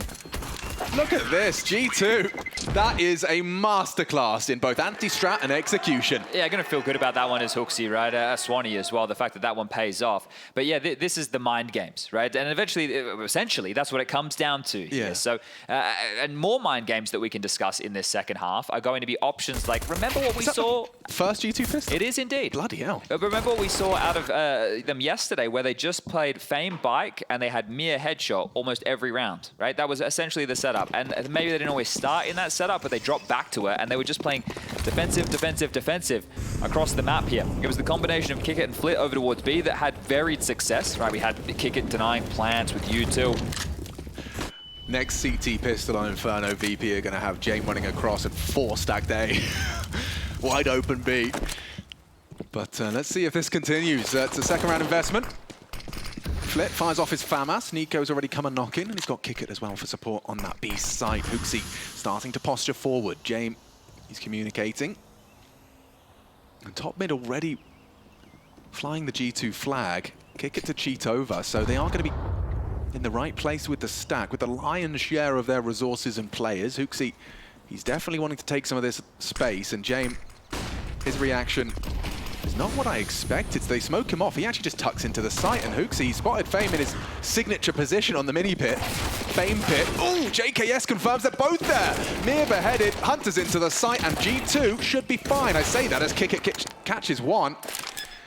But there we have it, a 3 versus 1. Flip was the B player, spotted with the FAMAS, and now he's just choosing which book he wants to read while he holds on. See if he can get a bit more damage here, walk away with the rifle, that'd be great.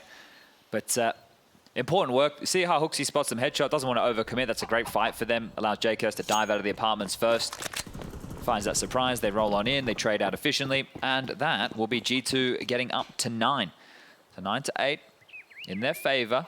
What should be 10 will really just be this FAMAS, maybe P250s at most.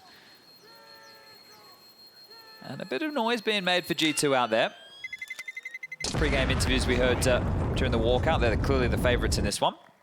As far as the crowd and I would say the bookmakers are concerned. Well, in terms of world ranking, in terms of recent results, certainly easy to understand, but it even more emphasizes the impressive nature of VP's performance here. at Gamers8. Still smiles on the faces. I'm honestly trying to have a good time with things. Okay, well, it will just be the Vamus. Couple smokes. Oh, more than a couple of smokes here. Okay, so try and corral G2 the best you can and pipe them into the Vamus. I see. What happens if they just run through your first smoke? Well, your ploy, all for naught. There it is, first of many. In fact, a couple have been deployed. One at the mouth of mid, and one towards the mouth of B. Go. Staring at another smoke. They have burned through them quickly. Obviously, this is all in the hopes that they run into Flit, but Flit's actually completely vacated the A premises. Yeah, and this is another one of those mind games, right? So you have options when you're going for these type of stacks, but if you take that much pressure early and you just keep lobbing out block smokes, you're thinking, okay, maybe it's just one guy here. You like to see teams brave it, they weasel into the smoke. But right now, we can see what the option would have been if they had postured forward. Yeah, I hadn't thought about that, but you've got like 5 players trying to act like one by spamming smokes. So yeah, geeky. And this is ever since, I know it wasn't hugely popular when it was first introduced to the game. People always seem to have their worries when Valve had these new little options. Change is scary. Yeah, just like we have with the whole grenade smoke thing. I'm just seeing them, well, you know, oh, it's great that they fixed the size of the smokes. Now they just need to get rid of the HE. Just get rid of that thing you changed. But I'll tell you one thing, guys. I can almost guarantee you that ain't going anywhere. So you might want to just get used to it. Yeah, I mean, we've just gone from having rock, paper, scissors with mollies and smokes, extinguish, flash and anti-flash. Now we've got rock, paper, scissors, lizard, Spock. Yes, thank you very much, Big Bang Theory. Ugh. Probably the best thing they brought us. Yeah, the only thing that they brought us that's worth discussing. Long range Mac 10, see you later, Fame, anymore? This is Hooksy the Farmer, we call him. Yeah, he's got his pitchfork out. And Mir not interested in conceding his 5-7. Okay, well, the 4 rifles staying alive, that's the key component here for G2. But quite a clean way of getting it done here, walking into a side of least resistance. Bomb goes down, and in back-to-back, being able to pick up their 3 and the their pistol and the conversions to get the 3, get themselves 2 rounds ahead, and we will see the buys now starting to manifest. Oh, Flit doesn't even have to run with the Famas. He gets to drop that one across, so he's kept it just to donate it. Feeling generous is Flit. Now, can G2 separate themselves from VP here, or is there a conversation to be had?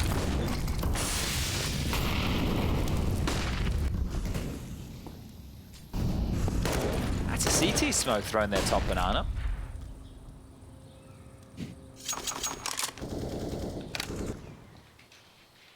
Hooksy not littering into this one here, so allowing that to fade in case of any one-way hijinks. Now that it has subsided, they can trundle up and go through the paces. They've opted to go for the boiler and halls control before the banana space, and well, with that, remember we discussed this passive stance from VP over towards Pit. Fame with slightly more variation in his position for now, but transitioning back towards his favorite bike. We'll have to wait and see where he ends up. But if you watch their demo from yesterday, you go, this guy only plays one position. And it's the same smokes layered again. Arch, library, and a wrap towards A. Let's see what Fame's reaction is to this. He's got Jane with him on that AWP. Tucked towards the mini pit. Hooksy will emerge from this smoke. There's a lot of distraction, a lot of fast. Jane deleted. Hooksy flattens the defense. And now Fame, they're going to clear you together. Multi-swing, all of them with eyes on the prize, eyes on the pit. Safe. And that's if they're going to isolate like that, because I heard the desk talking about these different positions that Jane was playing with the AWP over towards the arch side.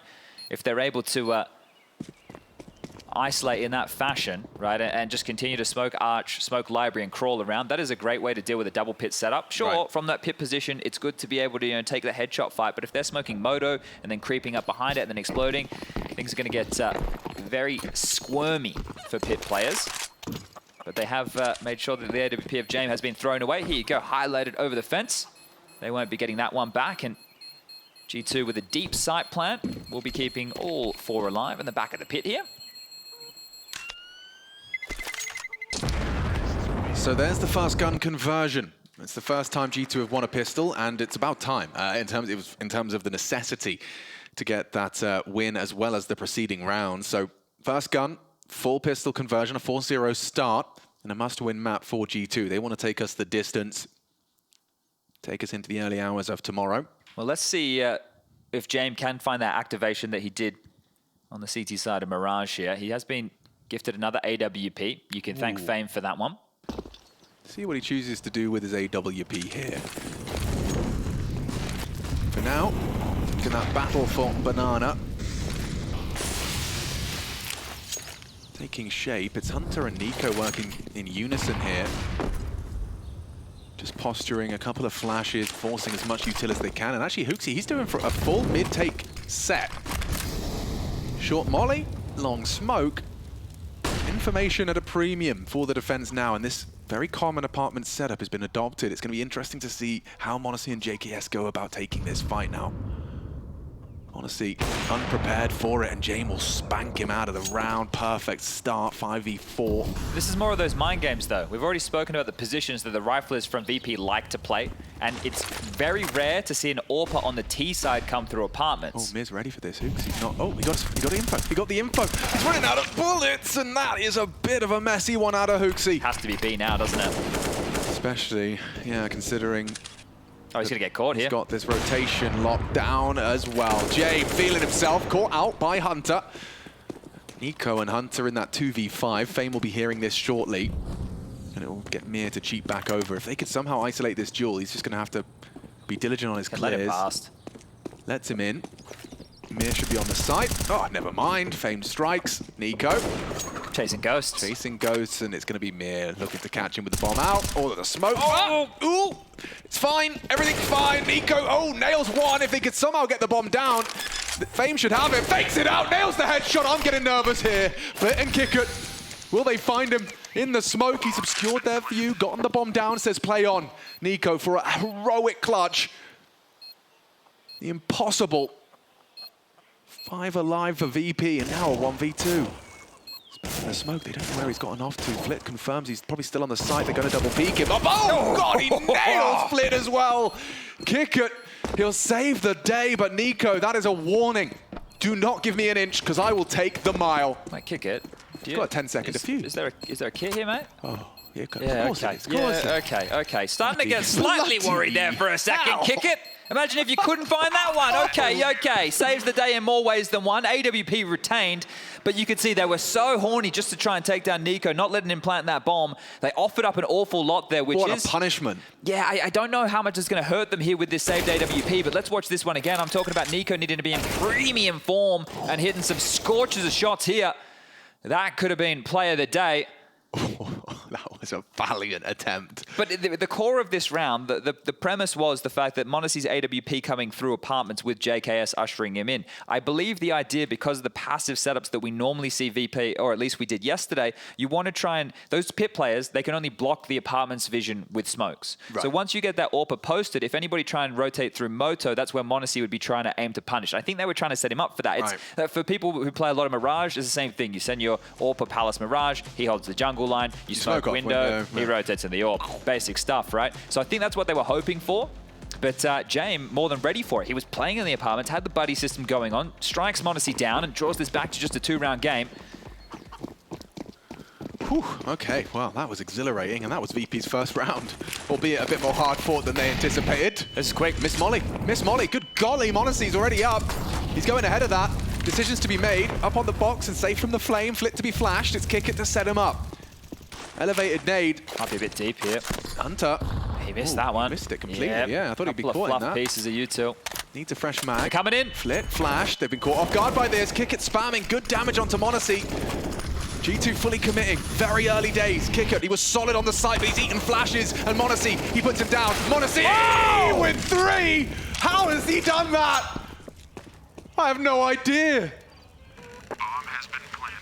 But single-handedly cracks open the site, and G2 immediately change up the pace and return to winning these T-side rounds. Oh, what an absolute mauling that was. It was just direct, straight up banana, punishing this B side. Missed util. Look, the missed util definitely didn't help. One missed molly off the skybox, a flash that didn't quite land, a HE that was missed as well, but that was massive. You're seeing, yeah, that was the HE that Kicker was trying to throw.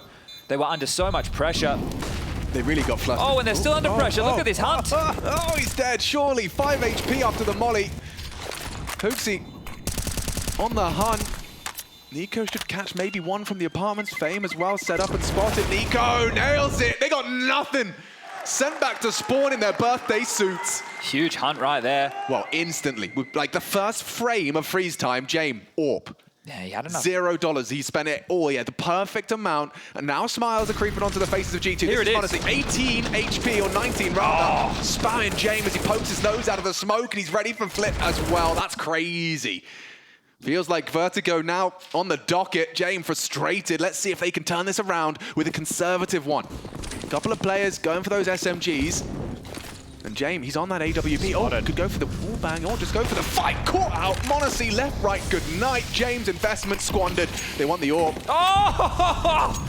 He stole it? Yeah, he got it away. Oh my God, they got nothing. Fame's equipped with something, but it's all onto the remaining site. B site open for business. Hooksy confirms it. And oh dear, VP. That's so wild. Monacy and Fame's eyes both just wide for that AWP. We're denying this, and Fame's like, I want that. He gets it, sure. In the previous, we just copped that camera shot. We saw that camera shot, right, of Jane looking a bit frustrated. I think you'd be unhappy with your team losing to a bit of a B rush in that fashion. And that's the first time we've kind of seen the pressure getting to Jame here. I thought we were going to see the junior wall bang, but Monacy did it more traditionally. And I mean, yeah, I mean, you could see that I think the visuals we've just been fed, which was Jame rubbing his eyes, looking frustrated, straight into Jame making an early, aggressive CT move. It implies that they may be out of ideas and feeling like that third map is imminent. It's certainly looking like that. His Fame, his job is clear, is let me have another go. Yeah, Vertigo up next if we do need it, and feeling ever so now. Oh, honestly, you know, he's going to have a shot. He's going to have a go, and he actually takes down Mir. Now, the AWP is being saved. It looks like Fame's done enough. So they'll bring that through, but what? An average of about 3.5K. Yeah, that's the max loss bonus here. So Jane will get the AWP back. The rest can go for those same lighter investments that we just... Oh, maybe a bit more than light. Hold up a second. Yeah, it may even be a rifle round here. So they're going to turn the screws on this one. They can make this work. It felt like look, these silent M4s, they're still, that price point is still just remarkable how much you can get out of it if you're happy to make a few sacrifices.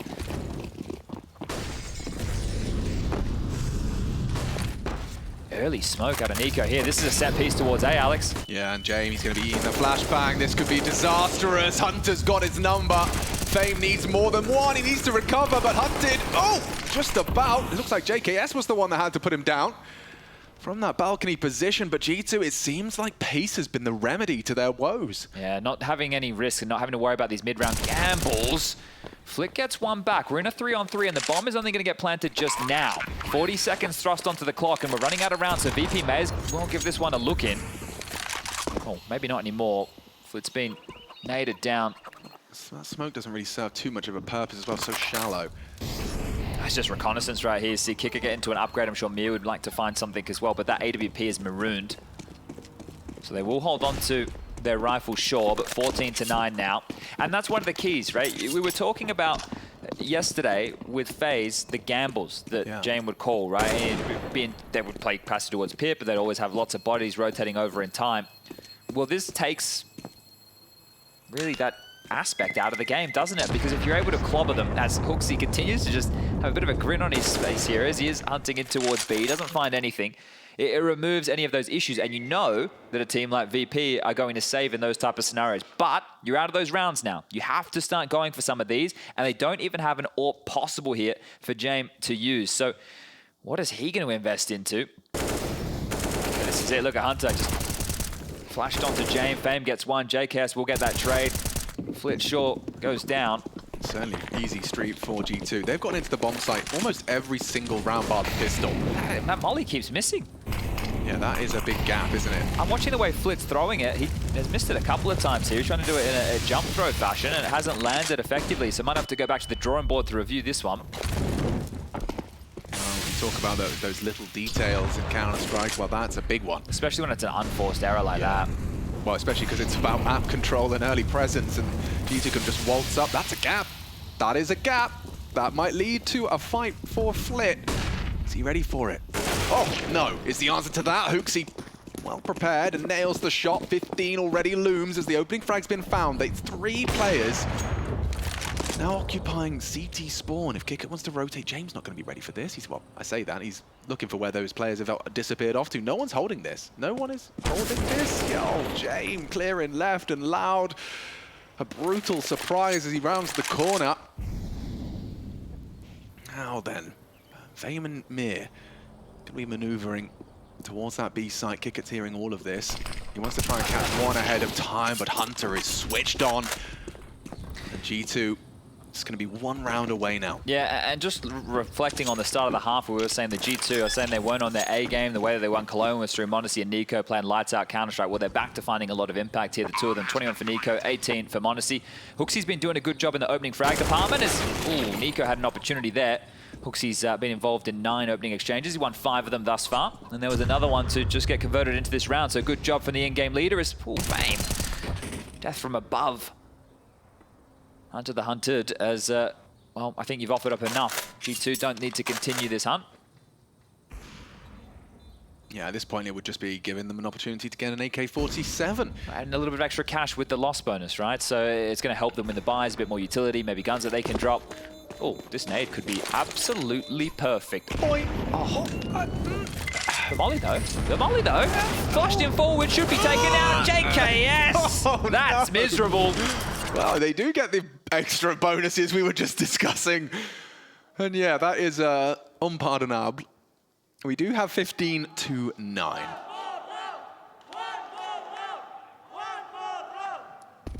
And I don't even need to say it, they've said it for me. Yeah, can't argue with that. Vertigo, though. I mean, this could be interesting. To be fair, you couldn't have had a better warm-up for your Vertigo than playing a full OT against 9. It's a very good point, right? And that was a game where, and Tracy, he outed me a little bit, but that was a game where JKS was top fragging for most of it. I think Nico took over towards the tail end there, but if JKS is top fragging, I don't see G2 winning games. Yeah, but if G2 are pushing the best Vertigo team in the world to OT on their map, on their best map, that is certainly grounds for excitement for G2 fans looking for a reverse sweep here and looking to see G2 not only reverse sweep but meet Vitality in the semi-finals here at Gamers8. Maybe getting ahead of myself. Well, VP, they do need 6 in a row though, and no signs of life bar 1 round on this defense. It would be a banger matchup, G2 versus Vitality, but I'm also intrigued to see VP just continue to run through that gauntlet that you were laying out earlier of Counter-Strike's top teams. Same arch smokes in play, Mira ahead of the flash, and HooXi goes on down. Yeah, and that's with JKS's AK. Thank you very much for that, Hunter. He takes it out of his hands. 4-on-4, Jame and Fame, they've got a lot to do here, and he has to stand and bang. He can't play hidden. Let's see how Hunter's pre-aim on that mini-pit position. They cut noise. They sow doubt and investigate the CT spawn side up the arch. 35 seconds, though. They are going to have to make a decision, and quickly. Hunter and Nico, they're getting off to no man's land. They need to support the other two. They've got the package. God, they're making a decision here. They're going for the B split. JKS down to Jame. This could go wrong in so many different ways. You've got 20 seconds, lads. This really hinges on one fantastic frag. Just like that, it's on Kickert. Maybe m0NESY gets caught out. He has the bomb. He cannot afford to die. He has one down, nearly lined up for 10. They've got time to plant, but hanging on by a thread here. Bomb down. Cousins to close. Cousins to close. 70 HP between them. Up against Jame and Fame. It rhymes. But can they find Hunter? Burrow deep. Overheard, Scope fires off the shot. He should have the flank, should be good for 1 here. James closing the gap quickly. He's got the first, neat and tidy, and he's sending us to Vertigo with the final spray. 16-9. G2 do not sweat on their map pick. Dropping 1 round on their T side. That is miraculous stuff right there. Only 1 for VP to boast, and that was after the performance versus FaZe yesterday. It was somewhat impressive. G2 handle business. Yeah, you heard it from Swanee in the interview as well, just talking about how giddy they were to be getting to play some Inferno. Well, it's shown in their results. A dominant T side, 9-1 to close. And all I have to say is I can't wait for Vertigo.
I can't believe all of you are sleeping on G2. This is the most unbelievable scene I've seen, and I've been around here for a while. Jason, one of those that's been around for a lot longer, and so has Matthew. But I am disgusted that you guys wrote G2 off like that. It's horrendous, isn't it? It's atrocious. Unbelievable scenes. And by the way, it's time for our SDC analysis. Welcome back to G8. I'm just joking. We do have an actual matchup now, which is great. Of course, I also introduced these guys, and in doing so, Jason, give me a quick synopsis here. What is the TLDR? Well, this is a beatdown. I mentioned that m0NESY and NiKo were the engines of this team, and the engine was firing on all cylinders here on Inferno. They did a great job powering G2 on the T side. NiKo and m0NESY were great over at the B bomb side. Let's talk about the T side of G2 really, really quickly, because 80% of the rounds played, 8 out of 10 rounds were bomb plants. Every bomb site was wide open for the taking. G2 got the bomb down whenever you want it, and when you consider the A bomb site in Inferno is the hardest map to retake in CSGO, the B bomb site is the 4th hardest map to retake in CSGO, that's not going to be a fun time for you. Yeah, I agree with you. You say let's talk briefly about the T side of G2. I think this should be our main topic. Yeah. In fact, I want this segment to be exclusively about the T side of G2 if possible. Okay. No other topics will be touched. Let's take it right away. Joke aside, listen, obviously NiKo and m0NESY individually really, really strong. Even Hunter on the openings on the T side. But I do feel like on Inferno, HooXi does his best work as Nigel. Okay. The T side of Inferno is the best promotional, whatever advertisement you want to do if you're HooXi and trying to put your career out there. Really. Like the amount of right calls he had and the right pace and speed, and how many times did we see VP being lost in situations? We have James literally retaking CT spawn, offering his back to 2 Ts waiting there because he's got no clue what the hell is going on. Got a little lost. It was crazy. Like VP were lost. Like going to a strange country, your GPS not working, your navigation is all over the place, you just don't know where you are. This is how VP were on the CT side. And that's why map reading is important. Thank you, man. You have some of these like folding maps, just like draw on it's it. an atlas, I think, is what they call that. Atlas is different. I've done that on a road trip.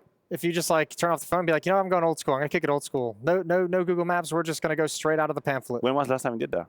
A year and a half ago. 20 years ago. But, you know, since then, you know, the invention of GPS It's fun, man. Have a good time. So let's take a look at the first half then. I know you exclusively want to talk about some things, but... First half is nice and easy, too, because it's like a conversation around NiKo and m0NESY. They were just awesome. And I mean, the opening of the game was a struggle. It was a 6-1 start for VP, right? But really, what really recovered the half for G2 was NiKo and Banana starting to pick it up, starting to hold down there, clamp down there. They moved m0NESY over a couple times. He had a couple great rounds with the AWP, showing a different defense in that Banana position. But I mean, NiKo and m0NESY doing work on both sides of the map in reality.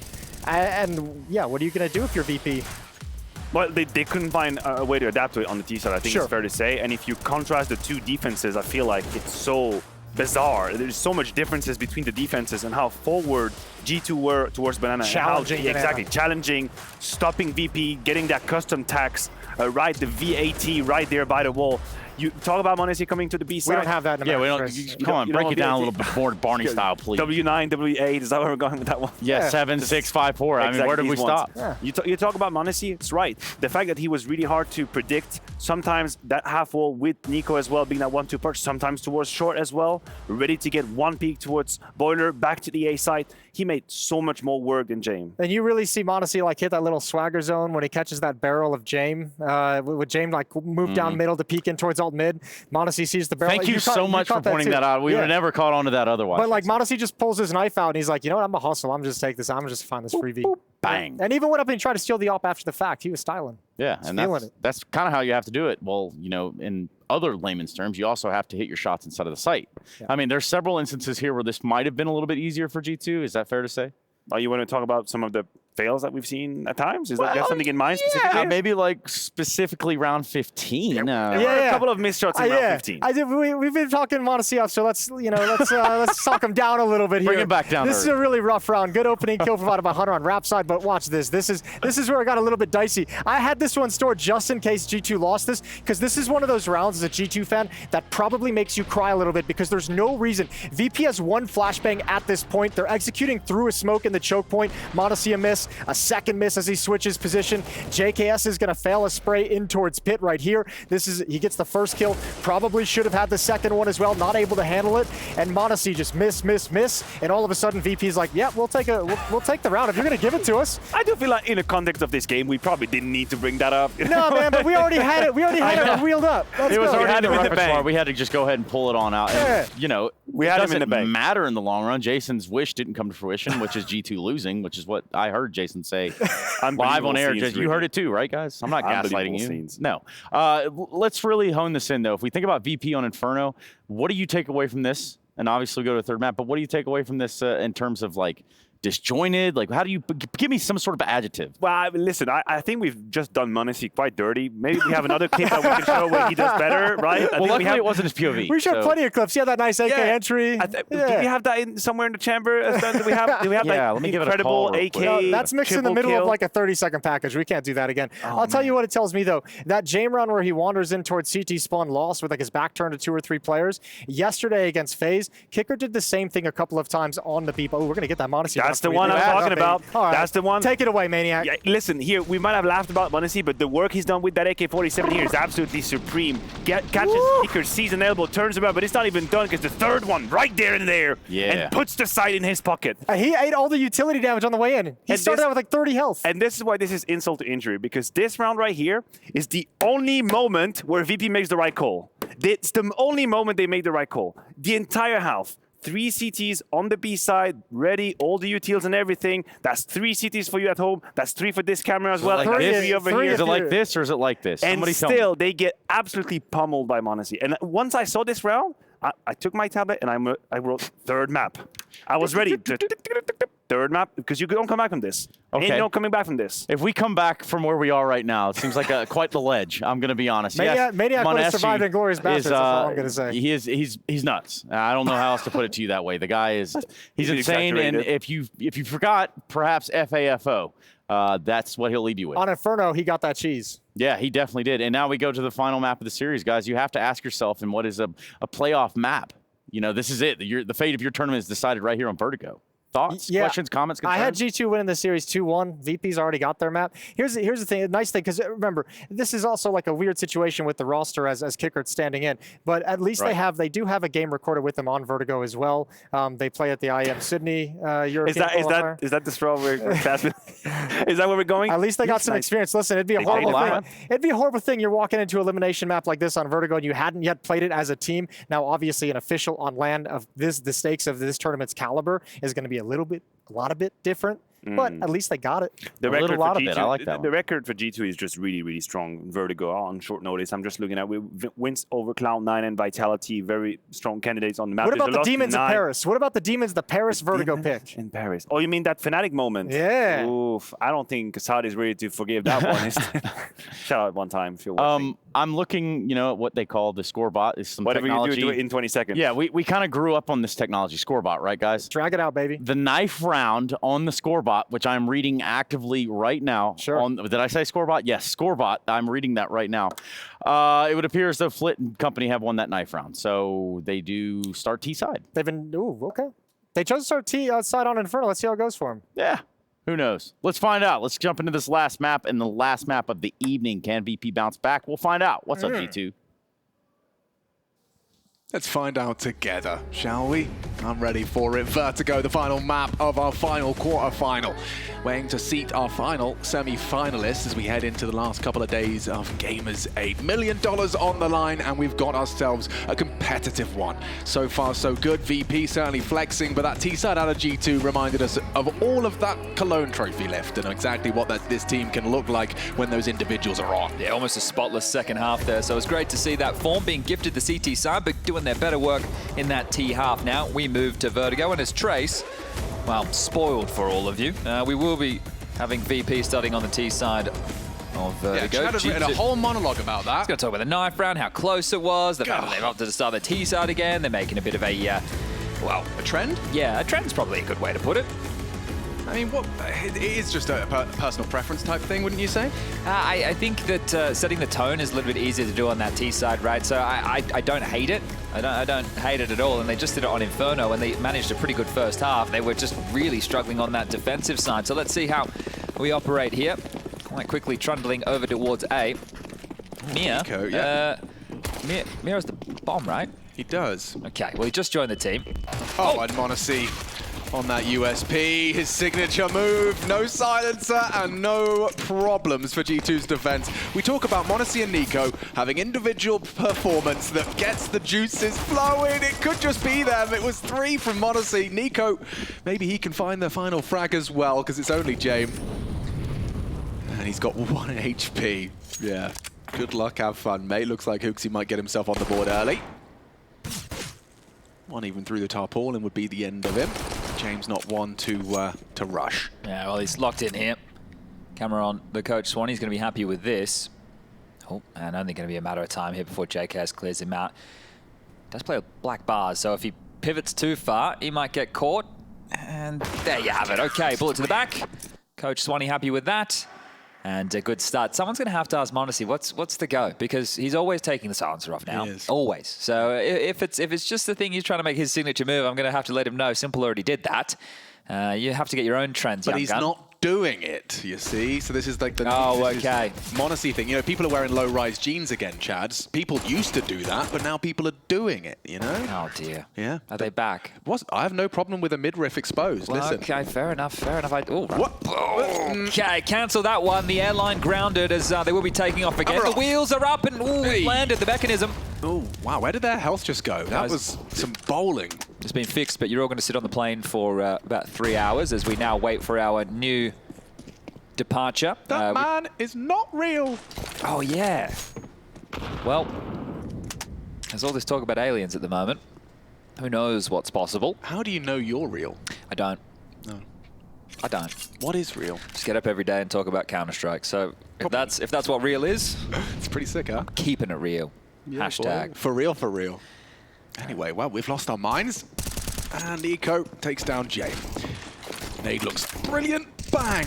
And with a combination of bullets and nade shrapnel, they have dispatched of this economical. If anything, don't kill him yet so someone can get over to pick up that M4. Yeah, Hunter should be able to get there in time, I do believe. He upgrades from the FAMAS into the M4, and all good as we do have that 2-0 start out of G2 here on map number 3. Now we can really settle into things on Vertigo. As far as the pistols are concerned, we did have the lion's share of them in favor of VP up until, well, no, still they've won 3 out of the 5. G2 have won 2 out of the 5, and well, we'll see what happens when we get to that second half. But the CT defense, JKS will be B, HooXi will be mid. Honestly, aggressive. Very aggressive, just flashing himself for the wide swing through, and just going to be holding that right side cross, just off the little gap on that smoke deployed. Now, Flit, he's somewhat of a space taker, and he's going to be a win condition, I reckon. Yeah, and I want to settle this in early. From the VP that I have watched in the past on this map, they're more than happy to just wait out your protocol and block utility down towards the ramp. They're not in any rush, as we have highlighted throughout with this team. Kick it in Mir, in combination towards middle. Fame has gotten over towards this left-hand side, has a good opportunity. Yeah, he's talking a lot here. Yeah, they're pushing him. Call for help as well. Yeah, and James trying as hard as he can to support. Nice avoid of the flash from HooXi. Good positioning and map knowledge that doesn't transpire into a kill. Gosh, now JKS, he's gone down as well. This is awkward from G2. Damage just not enough. And Mir through mid, he can cut off the rotations. This seems helpless if Hunter and Nico can't get anything done. They go looking. Oh, and Hunter's dead to kick it as well. Lots of damage, but no lethality out of G2. Look at this. Low. Look at this. This could be the Nico 1v5 if he knew. He doesn't have a head. Mir confirms it. And VP with a spotless start to the first gun round. Yeah, that's great. And that just shows G2 with some pretty rubbish aim in a bunch of fights right there. A few fights their advantage. And I think the JKS one is the one that stings the most. Just not able to connect enough bullets, not towards the head.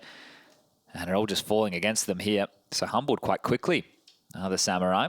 Well played. I mean, just watching that whole sequence on B as well, it felt like the round was already kind of, you know, tipping towards VP. How well managed was that from Fame, though? Yeah. Right? Just these little jiggles just to keep them, oh, okay, well, he knows, and just holding him at bay, James comes in and they're able to deal with both. So it doesn't get better than that as we...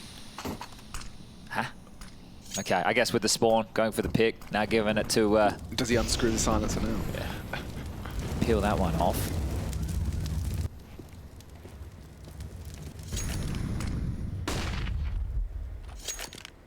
Flit's already considered that boost.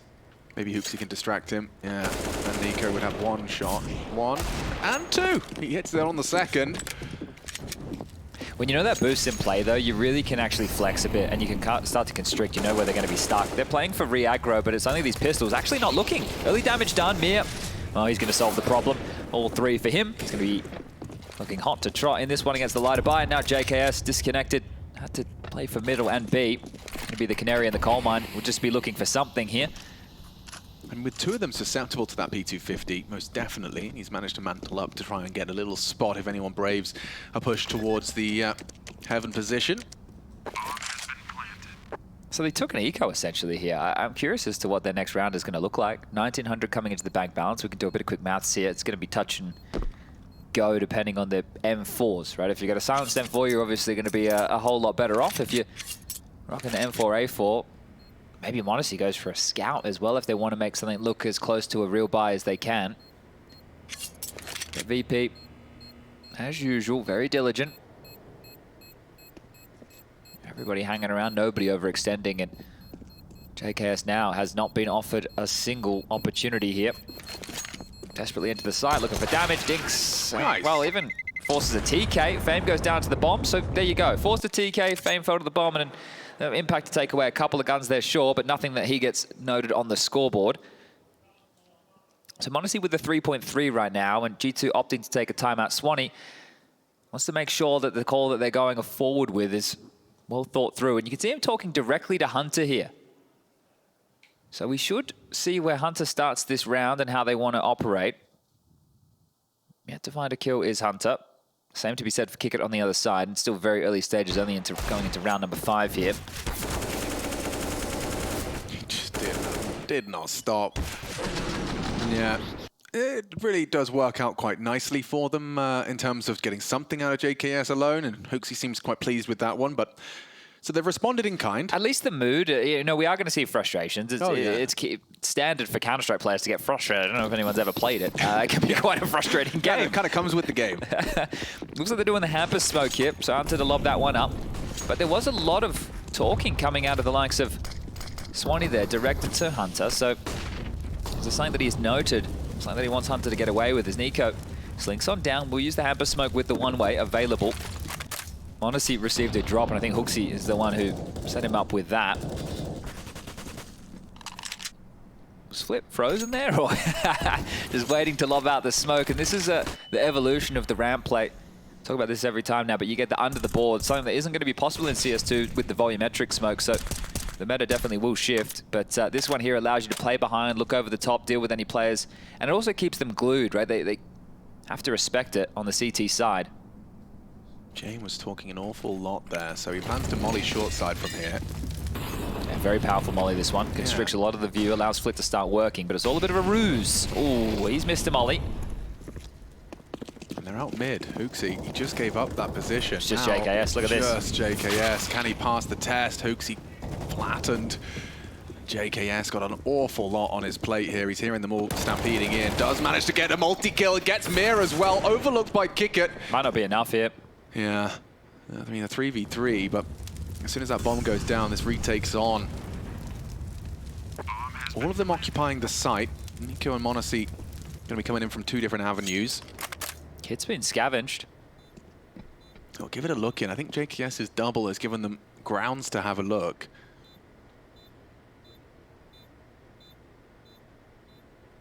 Waiting for Nico to be in position to strike. Now with attention drawn, steps made towards the generators. And Hunter dead to Flick, good damage. Can't be converted, m0NESY needs a frag. He gets nothing but a bullet between the eyes, and Nico, maybe he can catch him on the exit and still make it costly. He will, as he takes 2 of the 3. Kickit, he's going to be vulnerable at 28 HP. Nico will get away. Kickit lives to fight another day. VP take the lead on this T side. Must-win map for both. That's a great round from the top-down perspective, right? The threats they're able to apply towards A, the molly through the windows and the ladder room to land over towards short. The smoke under the boards to facilitate and also keep the eyes glued. HooXi rotating over because he feels that there's a bit more of a ramp threat. You see here JKS completely isolated. HooXi having to be desperate, pushing through the mid utilities, essentially offering himself up. HooXi got played. He got baited. He played over towards the A side of the map. It was the wrong call. Yep. I mean, that molly from James seemed to be the... I mean, he spoke so quickly, and it did immediately take shape and bloom into a beautiful conversion. You really have to have Nico as the point man here to try and get something done again. Using this smoke just to make sure that Flit hasn't taken too much room. You see certain teams, they love to fight like 2 towards B early on in halves to try and get that B lobby and stairs control. But that's one of the things, you can't be strong everywhere. There's always going to be a bit of a gap, and VP have done a good job of making some manifest aggression. Now USP pushed in, Nico's going to get one. They need to find James, a pistol kill, and he's out. Yeah, he's getting out of there. Oof. Not interested at all. He's communicating a lot. Ladder heard. And JKS again. This time he's actually just choosing not to engage. Given his weaponry, he's just going to hope he can catch a headshot upon. Oh, yeah. Caught out by Fame. Accelerating forwards. I think one of the players who I like watching as a B anchor, who when he essentially gets left up to his own devices to worry about mid and B, I really like watching Diha in that position. Because I think he's always good to just play for that one kill. Whereas it is such a difficult role being that player, because you do get left alone an awful lot. And now you've got to be thinking to yourself, we already saw G2 try and play for an aggressive maneuver towards that B stairs. It was when HooXi had the MP9, JKS had the M4, and they whiffed their aim, right? It just wasn't good enough. And that means, well, do we try something like that again? That was more staggered. It was a bit more delayed. It wasn't immediately out the gates. But right now, VP's game plan seems to be working. It's going to be 4 consecutive rounds here. Nico and m0NESY looking to hold on to these. With the loss bonus at 2,900. To wait and see what type of a purchase coming forward they'd like to start with. But this is the thing. If you're softening up and you're making it feel like players can't rotate so quickly and so openly, right, it is going to mean that there will be less reinforcements available. They can't just rotate ahead, or if they are going to give up certain areas, they're going to have to overcommit elsewhere. And it looks like, yeah, understandably so. Swanny's going to take the second time out so far of this map here. That was the James first. The pistol, yeah, it was a fadeaway. It felt like it. You saw him trying to hightail it. Nice shot there. Yeah. And JKS's frustrations, we've all seen that one before. But being a B-site anchor, as you've highlighted, it's not a particularly fun. No. Second time out used. Yeah, it's not fun, but it's a job that you've got to get done. So he's got to start finding some impact here. I can see Hunter already lining up the deep ramp smoke, Alex. So this is a different look already. They've been doing the hampers through... Oh, is he? Hunter? Don't make me look like a liar here, sir. He's considering it. He did consider it. He lined it up. He knows his spawn-based smokes. It looks like he might just go for the hampers again here. Still haven't seen that m0NESY AWP out. Finance is not going to be allowing it and keeping it conservative, as we will be seeing the hamper smoke thrown out again. Yeah, it's the same again. Okay. Well, does Nico operate in the same fashion here? It's the same default spread. There's 2 towards the stairs. Let Flit just kind of work his magic and show presence to kind of facilitate and force more of that util out of the defense. And you can understand why they don't want to change it up, right? Because if you played a VP's tune and you start like hedging elsewhere or having more numbers elsewhere, then that's exactly what James is hoping for. So hopefully, if you're a G2 fan, they've made the right decisions here. It's calculated risks as well from Flit. You know, he's still looking for answers, looking for info, wants numbers he can relay to the squad. And James come to join him. He spoke about orbs. James is equipped with his signature weapon. Oh, that's smoke. Should be mantled up nicely, undetected. I don't know if you love that smoke right there. You can see how worried JKS has to be about that. They're going to flash high. I think he should be safe from it, but is he ready for this walk-up? Yes, he is, but he doesn't even pull the trigger. Fame again, a huge contribution. A step in the right direction. VP looking for another T round. They chose the T side, and it's starting to show why. A HooXi caught out. G2 flabbergasted and helpless. The individuals barely getting going. Yeah, but this is the thing, right? You have your 3 best players all worried about A ramp at the start of the round. G2 won the pistol. This is a real fantastic haul from VP, getting the juices flowing. Hunter, only the 1. Nico, he's the highest flyer so far for G2, but he does nothing with that M4. Bomb has been planted. So, well, 5 locked in for VP. m0NESY to maintain that AK-47 into the next round of play. I think the next gun round we might just see... Yeah, he's dead, mate. He is. James doesn't miss these. Neither does m0NESY. Okay, walking in with the left eye. m0NESY's going to get that one done. Thank you very much.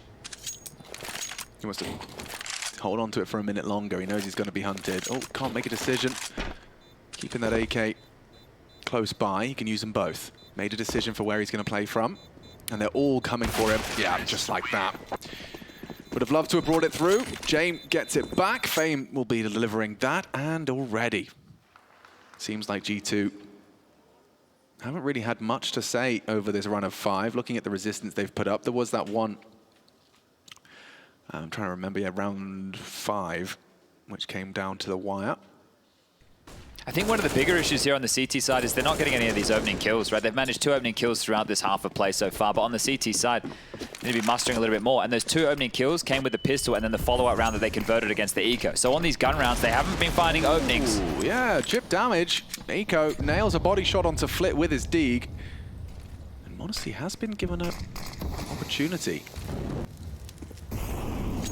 Yeah, facilitated by Nico here, so taking a bit of risk financially, giving VP a taste of their own medicine with this one, but an opening could be worth its weight in gold here. And look at the complete change, right? VP have been able to condition the fact that this A site, hey, G2, you can't keep having full ramp control. You need to have to worry about elsewhere on the map. You need to worry about mid, you need to worry about B. We've exploited both of those, and with great success. But here's the chance, m0NESY. A statement has to be made now. Everything they need and more to execute in towards this site diligently. Check out the Utilus. m0NESY just burning down to about half HP. Another one will be lobbed. Oh, making it nade, and Mir, it's just beautiful. Owned him. And there's more from Mir. Another multi-kill from Mir into the site. Overlooks Hunter. Maybe he can use the AK. Well, he has. And in combination with HooXi, they have managed to hold on to the A site. Oh, they can get away. Look at the space that Flit's already trying to take here. Yeah, he's just going to hightail it into this. He's thinking about the A site. And Flit's going to be able to be deep into that B site by the time Jame arrives, by the time the penny drops. G2, this can still go wrong. Especially given their health. They're so out of position here. JKs might want to come on over and try and find a gun, but as he starts to leer back towards middle, they're going to get the penny dropping, as you said. The bomb planted. 40 seconds thrust onto the clock, and guess what? This retake, 2 players low on HP, it's not going to be easy. Hunter and HooXi have given them a lifeline. The fact that they even managed to have a voice in this round. They picked up some Mewtwo here. How much have they got? Okay, Molly could be useful. Confirmation of James' position, but every shot hit, and it's up to JKS now rocking the AK. How much can he get done? Flit, nice. Caught by JKS, but Jame poised on the conversion. Nails it, and Mir, he opened up that site. It's Jame that closes it. VP will take that round, despite the best efforts of Hunter and HooXi. You say best efforts, feels like one of the better rounds out of G2, at least to stall the initial onslaught, right? They traded quite well. It all comes down to that Hunter-HooXi combo. But yeah, this was perfect. The molly, they thrust him back. They heard the damage of the molly burning away. The HE, great job from Mir. And then just jumping into things. It didn't really feel that considered from G2 on the retake back in, maybe feeling the threat of not having a kit. Oh, and not more of the same. Another good look out of Virtus.pro. Map depth. It's apparent. Look at this, Fame, so confident. Yeah, he's really feeling himself in this head-to-head. And I don't think JKS is ready. And again, loses his head-to-head with Fame. Why aren't they strengthening the B side? Why aren't they playing a different setup here? I think that stairs fight, the messy sprays. Great. Molly. Oof. Okay, Fame still nails the shot. Despite HooXi finding him from the grave with the flames. But they've run the same A setup consistently. We've talked about it, hamper smoke. This time it was m0NESY going to... This is a save.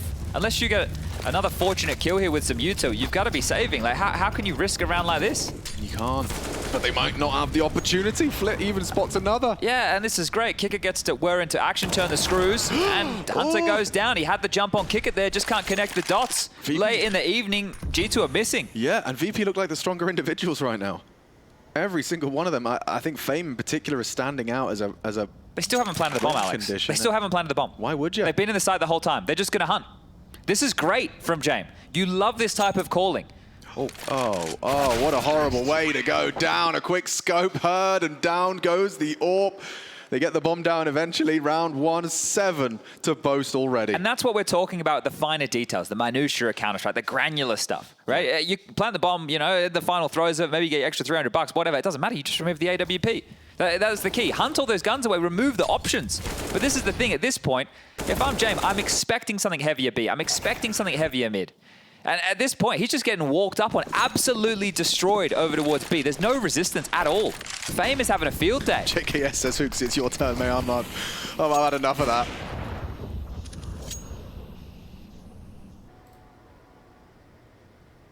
I like to call this one the RPK. This was his approach when he first the real procedural killer. Yeah, when he first got his fingertips on Vertigo, this was the RPK B-site hold. But G2, even with this type of a stack here on their light investment, they're going to block, okay.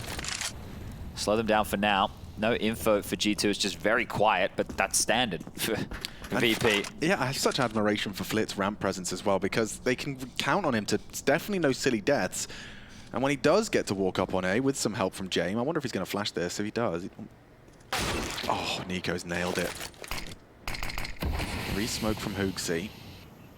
This is a better look out of G2 now. Speaking of look, he might want to have one here. Well, he'd definitely kill for an answer as to just how many bodies he can expect behind that smoke. Kill for a teammate, wouldn't he?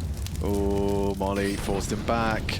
Upon the fade, it's very diligent They stuff. can still do a full exec. They've got 3 mollies. Site going to be laden with flames here. Hooksy's just trying to find a safe haven, and he's been run down by the MAC-10. Hunter, nice on the dig. JKS on that 5-7. They have managed to hit their shot. From behind, Nico strikes. There should be a G2 round. Mir down and out, and there it is. A taste of victory once more. Yeah, still not really going to feel with confidence. The 2 best rounds since the pistol and the conversion have been rounds with the lighter investments, the Deagles, the 5-7s. So sure, something, but is it enough to get the confidence flowing here for G2? Still down by 4 rounds. VP just requiring 1 more here to win out the half. And that's a great shot from Hunter, isn't it? Flank in time, James caught, trying to jump into action. And they handle this one. So G2 something. Hooksy trying to bring the energy. Okay. Let's go. You can see them start to sink into the sows of doubt, right? They've just been...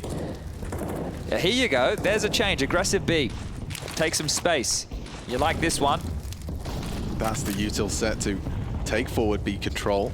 And your typical candidates, Fame and Mir, are wondering what they're supposed to do. Just unable to start their progression. Does that slow down the whole team? It will slow down the VP default considerably here, because as we discussed heavily on Inferno, they won't just react knowing you're aggressive. They're happy to wait. Like, Jame will understand what you're up to, and he'll then react to the next step. Okay, they're here now. Where are they going to go next, and how can we be ready for that? Because they dropped the smoke across to Hooksy again. He can redeploy another deep one towards B, but they've actually just kept him on the... Ooh.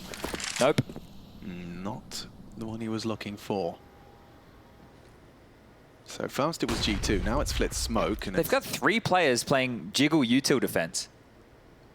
The Sean Gares once upon a time, he called this like smoke molly defense, so you play reactive to what happened. Yeah, okay, well they're ahead of it now. Oh yeah, Flit eats the HE. They're boosting for him, and it will lead to an opening. Nico is the only one really managing to stay in a positive KD right now for G2. And he's looking for more trouble. Kick at his challenger. Molly's down. Repositioning Hunter. This position rarely pays off. Will this be the exception?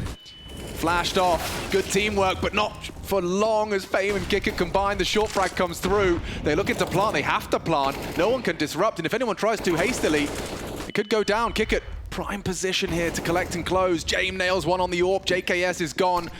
Smoke down. Still Kicker the next to convert the 8th, and they're going to win out this half already. m0NESY alone, not enough health, and Jame confirms it, as that is 8 to just 3. They chose to start on this T side, and it shows. They've got confidence by the boatload. Oh, what can you say about that one, really? This started so well. It did. They held them at bay, they had that map control, they were aggressive B, everything started fantastically, and then just getting pulled apart at the seams here. Great shooting from Jame on the AWP. He's finding a lot of impact on this T half. Think about the T half of Inferno. Think about the T half of Mirage. I think with those 2 combined, maybe he had 6 kills. He's got 10 right now. So a clear difference here from the in-game leader and AWPer of the Polar Bears. Aggressive again, B lobby. Wanting to make sure they're able to trifle with trouble. JKS doing the same util set. Yeah, And it's going to be awkward for Fame. He has to fight, but they've got a flash at least. He catches him while blind. And Hooksy there in support as well. Mir on notice. Flash and push. Hooksy horny. Needs the trade. Still maintained the advantage. G2 gotta get the juices flowing if they want to have a chance at joining that semi-final crowd. VP feel like they've got something to prove, or at least their gameplay implies as such. Nico spotted the leg. And gets the head. Flit overlooks the position of the forward Kovac. Yeah, you see that. m0NESY threw out the sandbag one way. Oh, should be more here. This is perfect from Nico. 2 and down. Kick it just the one, and yeah, an impossible one. Maybe you're going to watch a 40-second save. Yeah, you just saw that smoke on top of the sandbag towards the ramp there. So that's what Nico was calling for, because by throwing that, it makes it feel like, okay, maybe they're not playing this deep in the ramp. It's similar to the previous. Yeah, you want to use that as a one-way. You can either look under it, you can look over it. But right there, trying to help set Nico up for success, and it will do. Between him and JKS, they both get double kills. And as you mentioned, we'll sit here and we'll take this 40-second save. Now, I'm curious, does Darstan want to take a timeout? Because there's still money for a buy here for VP going forward, even if Kickit gets found. Is the early timeout trend being bucked? Oh, what? m0NESY geeks it, bangs out Kickit. I don't think I've ever seen that before. I've seen it with an AWP. I haven't seen it with a rifle. Yeah, that right there. Okay, m0NESY, we see ya. Well, you're still going to have to do 3 more of those on the trot to just make this a one-round game. Kickit couldn't believe it. Just wondering where he got shot from. All right, well. Yeah, Hooksy's like, what? Yeah, we like that one. That's something for G2 to celebrate, and it all stemmed from their fight for B. Oops. Didn't quite work out well there. He considered the strafe. Hooksy flashed off and changes his mind. Is there a deviation from the norm for Flit and Co on A as well?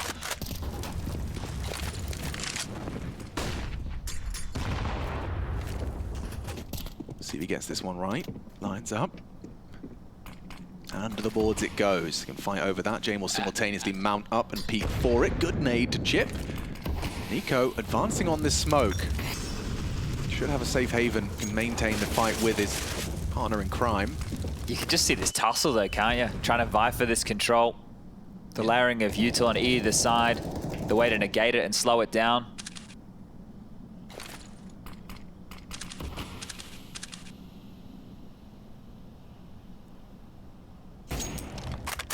Orp noted. Towards the ramp, flash is heard, and m0NESY blind does have to get out of there. Nico, he knows he's got a lot to do. If G2 want to have a competitive half, with the chips from VP in the center of the table, they have spent all their pennies on this round. Take a look at this. We're starting to fade back. I thought there was a gamble being called here from G2. That's not the case. This stance over towards B, and we already saw this execute from VP once before, right? The mollies in the site. It didn't work for them against the pistols. Maybe it could against the rifles. JKS with a molly and a HE to block is going to have to get this out. This could be his redemption on the B site. A must-win round to recover the half. He's got nades in his hands, and Fame's been his arch nemesis, throwing his body through the smoke, and they're not ready for him. It's a problem. 5 seconds, they need to be planting. Kickit! I think he's just got it in time if they could just disrupt it, but oh, VP running the clock down to the final millisecond. They will leave with 9. An incredible conversion. Oh, that's ridiculous. I'd be throwing my hands up in the air. Just how?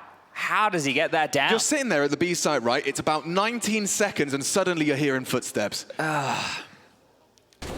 This is Fame. This is great from Fame. Understanding that he needs to alleviate that pressure, or they're not getting into the side at all. Great work from him, and the bomb just going down. And you got to say, guys, we need just 1 kill on that site to slow things down, but not to happen. VP are really gaming now. So good from Fame. And then to keep your communication, making sure it stays on point in that moment as well. Mid push on the eco. Just go A. Yeah, Nico not going to be able to do much with his forward position. This is 10, Alex. This is already 10. And on the T side of Vertigo, VP are a team to be feared. And G2, they're feeling the brute force of this squad. m0NESY, oh, he's got a chance up against Jame. Oh, and wins it out. Maybe leading to an AWP save at the minimum. JKS onto Flit. Maybe m0NESY actually wants to have a look despite the 8 HP. And now he knows Mir is up close and personal as well.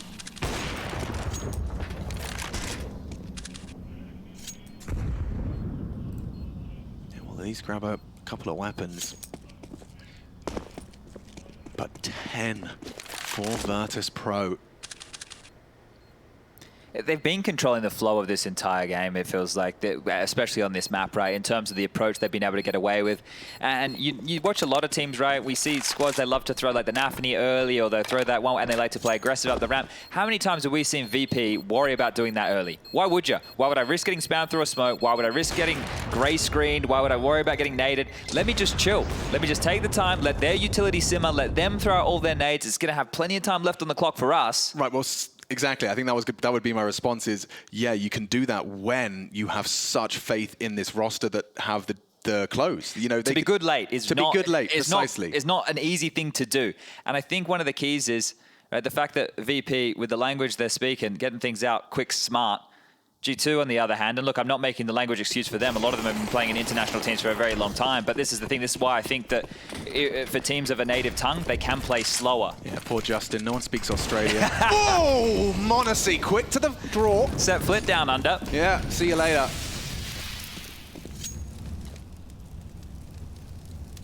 It's the first time I think Flit's conceded an opening death. You know, we talk about him being sometimes the one-man army on that A ramp. Maybe a couple sprinkled in there, but certainly not at that pace. So on the back foot in this final round. But quite literally, I was just talking about, you know, them not dying early and taking their time, and immediately he gets his head pinned to the back wall. This has to be a conversion for G2. It feels like there's no way around it, and they are holding on to this U2 for a little bit longer, being more stoic with it. But again, a really passive setup on B means no info. James all spotted out. They're ahead of this, Alex. Yeah. These two are going to get overrun again. They've been made to look foolish on this side of the map. You're dead. And it's going to be the kick at a mere combo. This time flattened. Both the B defenders hit their shots, and Fame, the next victim.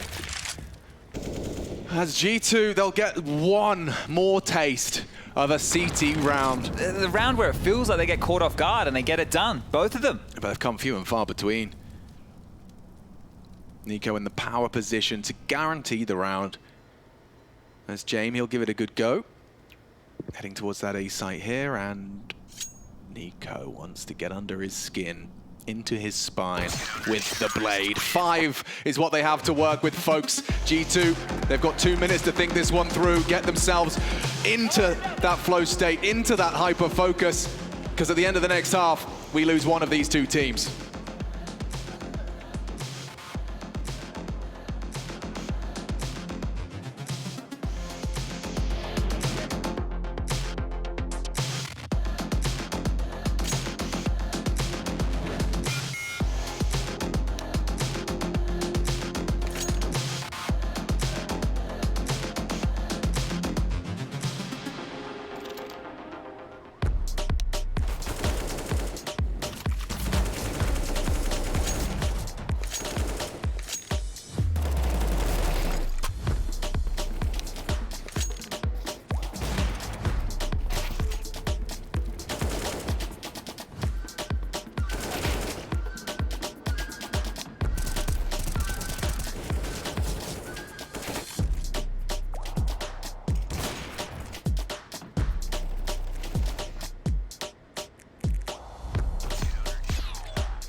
just one final seat at the semi-final table here at Gamers8. G2 and VP have gone all the way to 3. It's been looking very convincing here on Vertigo, though. On Machine, I'm joined by Sponge, and if you could surmise that first half, how would you do so? Pretty bad. Yeah, for G2? Yeah, it definitely isn't something to be proud of, I would say.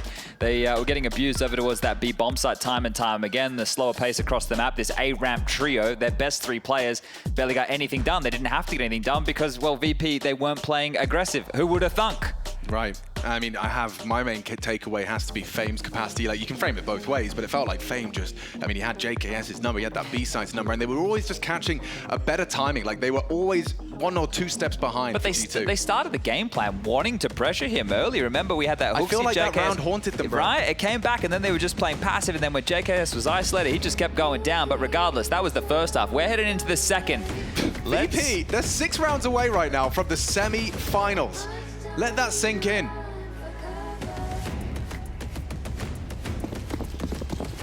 G2, this pistol with a lot riding upon it. Vitality waiting for an opponent. Let's see if G2 have got anything left. Some tenacity, some mental fortitude most definitely required. Flip looking for those early answers. No toes spotted, but here they come.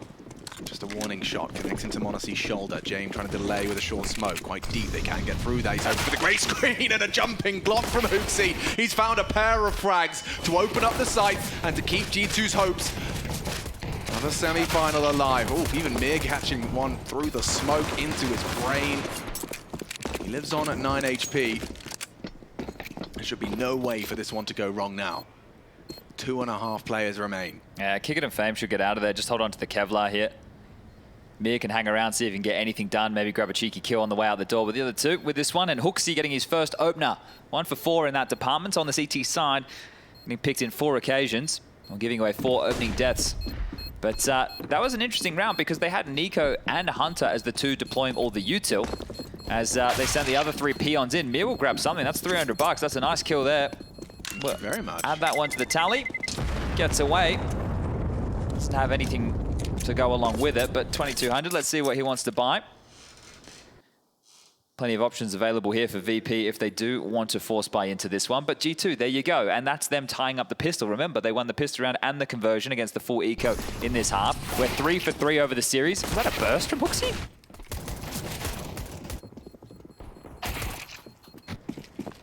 Didn't see. I'm just more impressed as to see like the benefits of that save of the Kevlar. You know, you got Kick It now and Fame with FAMAS each. Smoke under the boards from Nico. I think you'll see him be a little bit more aggressive out the gates. Yeah, no doubt. I mean, he is one of those players that can take a half of counterstrike into his own hands, and at this point, might have to be Nico. Monacy and him, top of the scoreboard, a 5 frag difference between Nico and Monacy, 15 and 10.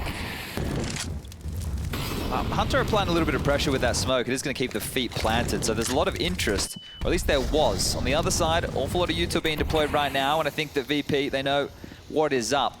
So they're going to rotate back. Pressure on A, they're starting to feel it, and the Seesaw, it doesn't look available here. I think they might just finish in towards the stack here, G2. Yeah, I think so too. And that retake smoke is going to obscure the view. They've boosted up. So upon the fade, they can redeploy. And have Monacy dead to rights here. Good catch. Monacy, with Nico's help, takes down that boosted player. They don't have to rush the plant, that's for sure. We learned that in the first half. Going for it now. Mir sticking out. Good catch again from Nico. Him and Monacy, you're filling the feed. Just as we talk about them being required, they've made this second round theirs. Good damage done, even with that rotation in play. Hunter, ooh, has a chance to remove one of these FAMASes here. Spotted him out on the jump. Yeah, flip. Oh, he does actually, excuse me. Somewhat low now. He should go down here. Yeah, nice work. James going to be overlooked here, perhaps.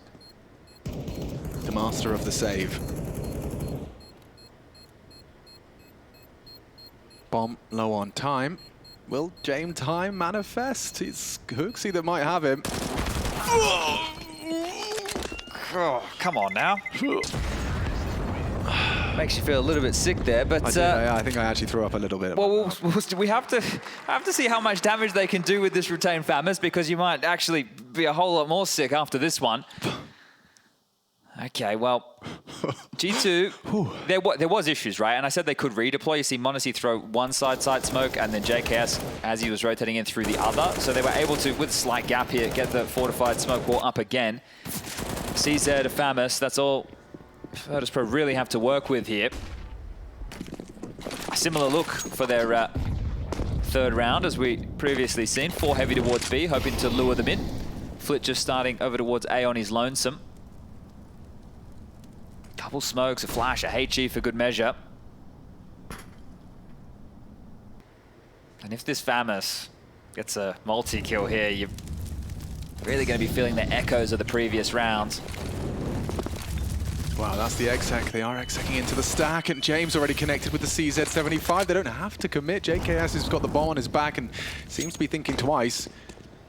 The rotation time here, VP can be ahead of them. This is Vertigo. They're playing Vertigo like Vertigo Globals. Yeah, you might need a seesaw here. This kill's going to come your way for free, m0NESY, so he grabs that, and this is what the seesaw I'm talking about. They need to try and just waltz on in. You've still got plenty of time for this G2. You don't have to make a full commitment anywhere just yet, but you need to send somebody in, just procedural fights, as Nico is about to show us.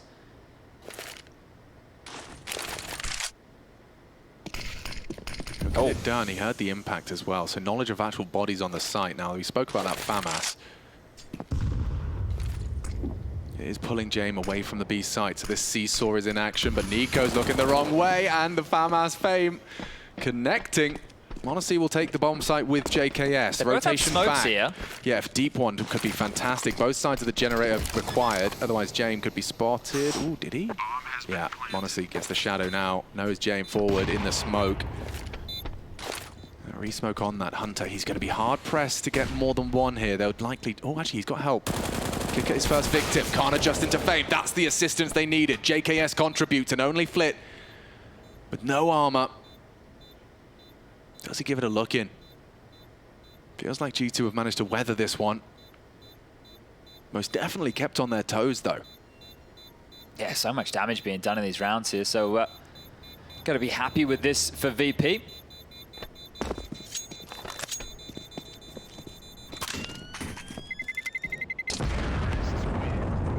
Really enjoyed that first half out of them, how they were able to dictate the flow of a lot of these rounds, but trying to get fired up and back into things. It's just a 2-round game now, and we move into the first rifle round of this second half, so this is going to be extremely telling here.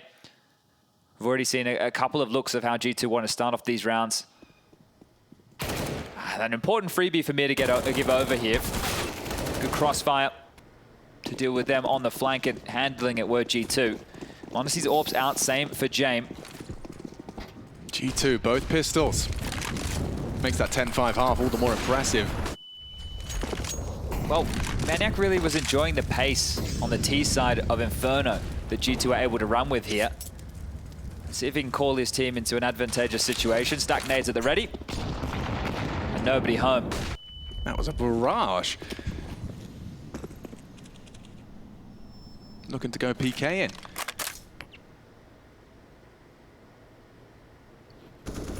You can see this in the B player, making sure they're tethered at the hip here. Quite important. Blocked out by that smoke. And there is another one to follow. Very easy lineup for all of you at home.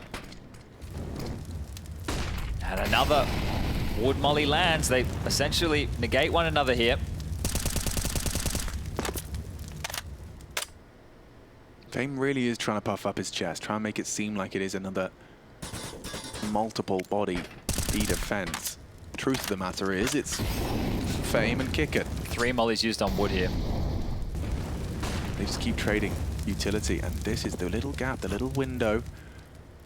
Hunter slipped through, and he's overlooked by Fame. Should be an absolute free frag here. And he strikes. Still, Fame gets one. Needed multi. Hunter, precise into the second. Nails Kick It to the wall. Hooksy forward, double smoke. This looks perfect now. So long as no one gets caught by a smoke spam, VP, they're likely going to be wanting backing away and playing the long game.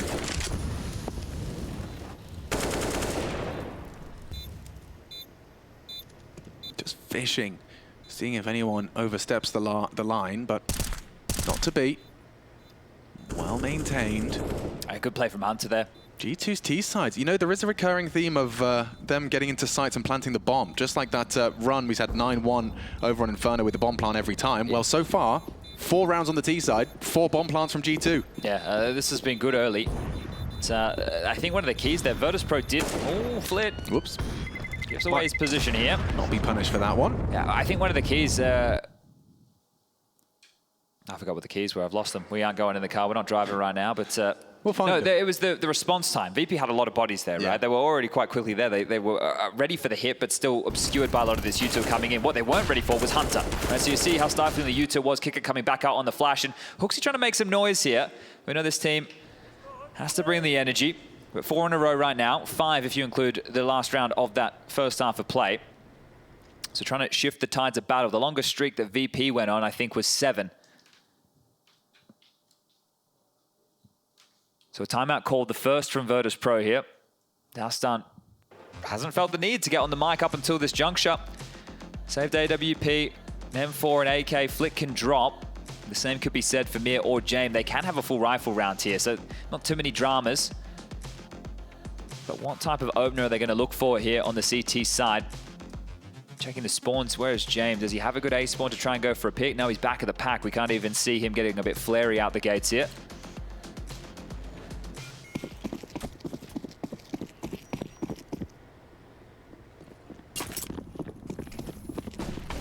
Whoa, this one does look a little bit faster. They are already heading towards this ramp util dumped.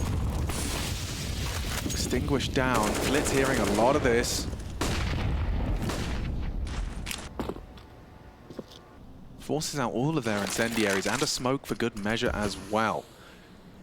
So what does that leave G2 with? A heavy utility advantage, that's for sure. Yeah, and I think this looked like part of the plan here because it's really made Virtus.pro move across the map an awful lot here. So back and forth they swing. We're expecting an impending hit to come. We can see that Fame, 17 kills, has called for the cavalry kick it, cheating on over. Mir also tucked in towards CT spawn. So that response time for multiple bodies, more than possible. As a lip nade forward, won't find a target. Now they want to maybe let Nico work.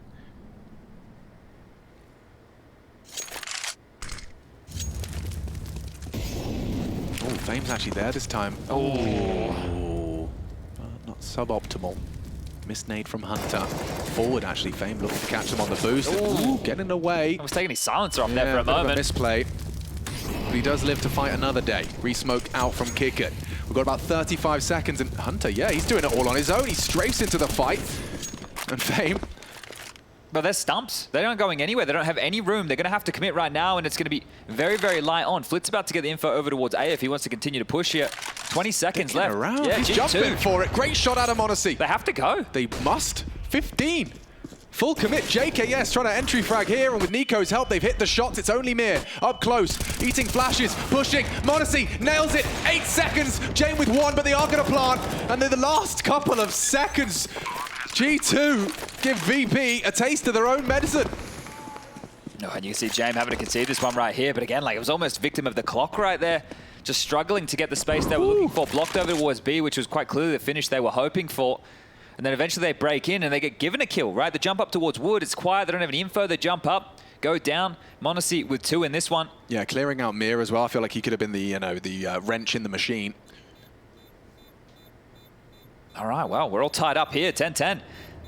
And another round with the bomb going off. So cash starting to flow here for G2. After this one, you're going to have quite a few players looking at that 7 or 8K mark. Will need to be rebuys for JKS and Hunter short. But after that first half, it didn't look convincing at all. Virtus.pro were definitely the puppet masters of G2 CT side. But right now, G2, even though that one felt like a bit of a scrap, it's still the round, it's still the winning ways. And this is the one I'm talking about. 20 seconds, Fame jumps up. Probably not expecting to see an awful lot right there, but that kill opened the avenue, opened the door, and got the back in. Imagine if he just waited Wood. Right. Multiple crossfires available, but Virtus.pro, they have another buy. And by Fame going down, Kicker had to fight. Nico nails the shot, I see it. It's a sequence of rapid errors punished. And another flavor added to the mix. Now Mir, he's going to have a head-to-head with 2 of them. It's HooXi. Oh, and he nails it. That's huge from HooXi. From HooXi. cracks open the round, and he's already quick to wrap around. Kickit should have him if he commits. Nico's coming in from behind as well. He's got one. Kickit underneath him. Nico overlooks it. A double kill from Kickit. He keeps him level. Still though, G2 should have the leg up if they can get that bomb down. Not a priority right now. Yet to reload is Kickit. A double kill, great. Rotation through. He's got his team's assistance. And it's Hunter that wants to investigate that little gap in the smoke. Is he going to push through and catch Kickit here? Flash, push, clear, headshot, Hunter! Big plays from Hunter Kovac! He will go down, but 2 to find in the 1v3. Flip. Missed shot out of Monacy. He's got a little bit of time to work with. He's got the kit, he's got the smoke. If he can isolate a duel, if he can find JKS, it's awkward for Monacy. That's the smoke down. JKS spotted close, and he is just going to hold it. Someone better run at him. Someone better find him. No, no, no. Oh, that would have been awkward. Imagine if he pulls that one off. Closer than I think they realized right there, G2. And they're in the lead now. Bit of a weird one as well in that mid-exchange. I wonder if just Kickit's position, Hooksy didn't quite catch up where it was, or Nico didn't quite process it. But yeah, that was a way back in for them. Yeah, almost a round-winning double from Kickit there. He did an awful lot. This one is the first time G2 have been in the lead of the game since their pistol and conversion in the first half. So this is going to feel good to have wrangled back a little bit of success here. Yeah, and just to shake it off as well. That first half probably very deflating. Now they're truly starting to believe. Testosterone is flowing, decibels are raised. G2, they are back in the lead. Okay, well, with this max loss bonus, VP have taken their second time out of this map so far and have limped back in with a full buy. Rifles are plenty. No defuse kits here. Back in the lead since the 5th round. Can they continue? On the warpath is JKS. He wants a taste, he wants blood, gets the trade into the A site. Next victim is Mir, quick and precise on the M4. This has got a lot more pace on it. They have Jane though short side. Monacy's AWP is going to be there to support and escort that bomb into the site. No hurry. On the fade, on the fade. Nico looking to play it. James considering the options of that. They'd love a distraction, someone to draw attention. And on the fade, oh, he didn't spot much. Oh, James does! Nails it onto Nico. Monacy does not connect on that first wallbang, and now up against the odds is Hunter's down next. VP quickly tying things back up. And a pace change out of G2 achieves nothing.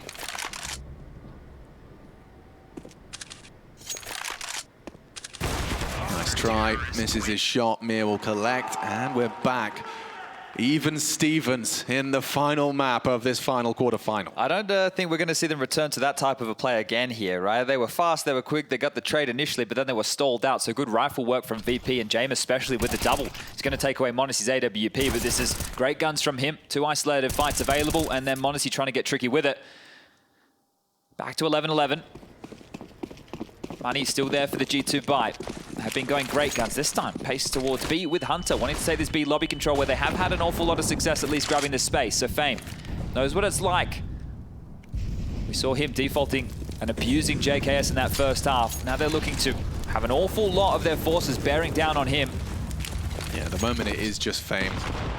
But with 3 nades from the B stairs position, surely someone starts to rotate over. Molotoving him back. He's managed to stay away from that Monacy peak, but eventually, oh, he's got him isolated. Great flash, the bait, the switch, the frag! Fame nails it onto Hunter. Team play, Kickit setting him up for success. He spams his gun as the flash sails. It's beautiful really team Nico's play. hearing this. Nico's hearing the jumps. Yeah, Nico aware, but he's also concerned if it's a bait. Is Flit not ready for this? I don't think so. There's 2 of them. He's not ready at all. And he might even have a shot onto James. They know where he is. They know exactly where he is. Hooksy's got him as well. An advantage G2. Maybe Mir's got something here. Maybe not. Nico on the frag. An immediate save call made. And Monacy, he's slinking into B to stop it. Bomb has been planted. Fame. About to get it. Oh, come on, Monacy. No, it's 11-11 in a quarterfinal. Lads. Not ready for Kicker. It's going to lose his AWP. And James shouting at him now. Hey, lad, I wouldn't mind that. If you can hold on to it for the rest of this bomb, I'd like that AWP. Oh, they're closing down on him right now. The evacuation route, it has been closed. He is quite truly surrounded here, poor Kickit. Gonna have to find his way out of this one. JKS will be the first one to take the duel, and Kicker gets the better of him. Doesn't even do that much damage here, and Fuxi, he has to be the one to get it done. Can scavenge the AWP back, gets that in the hands, and great work from Nico. That was a good little seesaw, right? We saw them go over towards B, look for a pick, lost the kill. Nico's forward position gets them the info, and away they go. Motormouth there was Nico. You see him doing an awful lot of talking in this map, and he's doing an awful lot of fragging here as well. 20 kills, top of the tables, 18 for Monacy. That was the conversation we just had over there on Inferno. It was the two of them showing up in the second half and handing VP their ass, who again can get the rifles out. James AWP once more. This is the team that can always buy. Yeah, and these G2T sides, they're potent. Oh, not this one again. Yeah, giving it a go, but was there a commitment behind it? Flit, he's certainly acknowledging the early presence. He's got James to count on as well for the short hole. Even just the steps on the wood, you know, that's going to bait out so much utility, have an awful lot of attention here. You hear 4 stampeding in your direction. You need to stall them out, and they have done. Nico in the zone. You said they need to find that flow stay. Well, he's feeling it right now. Just able to take this space, an important job, an important role. They can get Monacy over towards the sandbag position of power players. Well, his AWP sounds off. Yeah, and Jane was Molotov'd away. He's given up that short fight. JKS, does he really want to take that? Looks like 3 players staring at that short position. JKS yet to strike. It's held by Flit. Got to get past this 4-man stack on the site. Who's going to draw blood first? JKS out, cool, short, clear. Now he's got a lot of bodies to deal with. It's good from Hooksy. Jane fights back. Jumping through the smoke was Hooksy for more, and it's getting awkward now. Monacy does find one with the flames. A 2v4, now 3. And from behind, Flit will find at least one. Nico in the clutch. Where's that bomb, though? Yeah, thrown into sight. Hooksy desperation, jumping onto the side box, has thrust it quite deep into enemy lines. Makes it even harder for Nico here. Kicker. He's jiggling for this. Nico spots him out, anticipating the setup. Smoke to play around. Up and over. Eye on time now, needs to get that bomb. Worried about so many different angles. He does hit the shot. Oh, Fame! So well restrained. He catches the trade, and we are still all tied up. One of the keys right there, Fame did manage to scavenge the AWP away in the final throws, and G2, their money is starting to look a little bit worse for wear now. The back and forth nature of the last 4 rounds has left them a little bit hollow. You see them, this isn't a standard play on towards the site either. It was kind of flash and go. I think they were trying to catch VP off guard, but they stood and delivered. That was good from them. And both teams, look at this, late in the map number 3, have very suboptimal buys. Yeah, the call is interesting as well. There's so many different looks out of the G2 squad.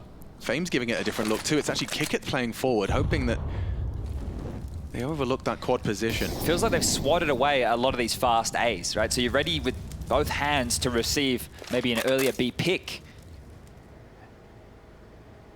Hunter set up. Oh, boosts on either side here. Yeah, I think Kickit's going to be the one to be the early warning system. He's feeling the pressure now. Just have to fight, not a lot of util for this. Who takes that first glance? They might want to stay and just allow this smoke to fade. They don't really have to peek from these positions. You can chill. Yeah, Monacy just hoping and praying he can catch something. It's Kickit punishing around his own smoke, and there could be more. Hunter's trying to save G2 here. Oh, and he has with a beautiful triple. And that's another G2 round. They needed that one. And Hunter, the big game player, with a triple.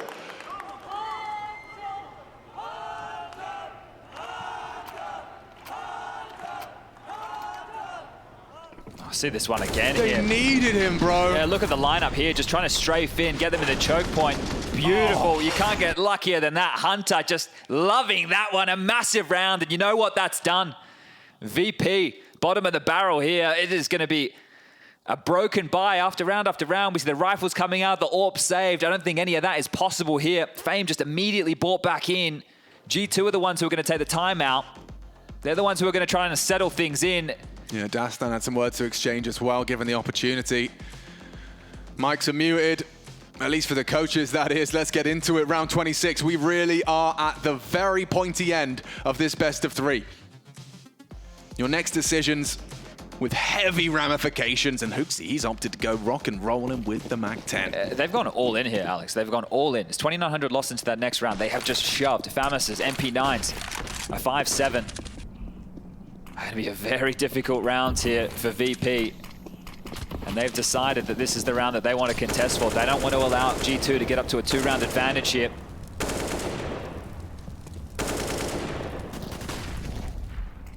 Just if they had taken a save, it would have been a full gun round into the next with where the money was at. Like, you're looking at their purchases here. We had roughly around 2.5K for the VP members. Interesting. As I mentioned, Fame just bought in immediately. So maybe that forced the hand of the rest of the team, but this would be a classic VP round if they can pull this one off. Flit having the opposite problem as yesterday, was quiet in maps 1 and 2, and then in map 3 of Overpass versus FaZe, railroaded them here. Just 11 kills to his name, but it's not too late for him to arrive. Fame, we've highlighted his impact on this game. Great job in opening 7 and 2. Look at the map. Everyone gathered towards this A site on C and T. Classic VP, taking the gamble. Oh, absolutely. Let's see if G2 to get... Oh, this is going to be Fight Club. This is insane. Look at the two radars. They get directly above each other. Full commit. Don't... 40 seconds. Oh no! Nico eats lead from the Mir. Oh, and no, another from Flit.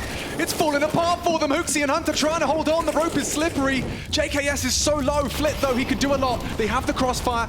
Jame and Flit with 25 to defend their honor on a force buy. Their hopes of a semi-final hang in the balance. It's again Hunter with the multi-kill. He has to plant. Never mind. He'll do it all with the headshot. Back-to-back rounds where Hunter delivers. It's been Nico, it's been Monacy, and right now it's Hunter. Oh, at that moment you start screaming, we just killed all the B defenders, let's go back, 30 seconds left, you're not going to beat them on the rotation. They know they have to fight, and that's where Hunter just activates here like a madman. They lose 2, this is a 3-on-5. Fight Club just kicks off on A, and Hunter, he's had enough. He wants to get to bed. Just 2 more rounds now for G2 to lock in the semi-final against Vitality. Now they're working with something similar. Oh, they bought it again. MP9, it's all up for debate here. Virtus.pro's chances of seeing the semi-finals hinge on a win with this. A flash thrown, a peek not taken. And silence on the battlefield. You've just got to wonder about that round 26 purchase.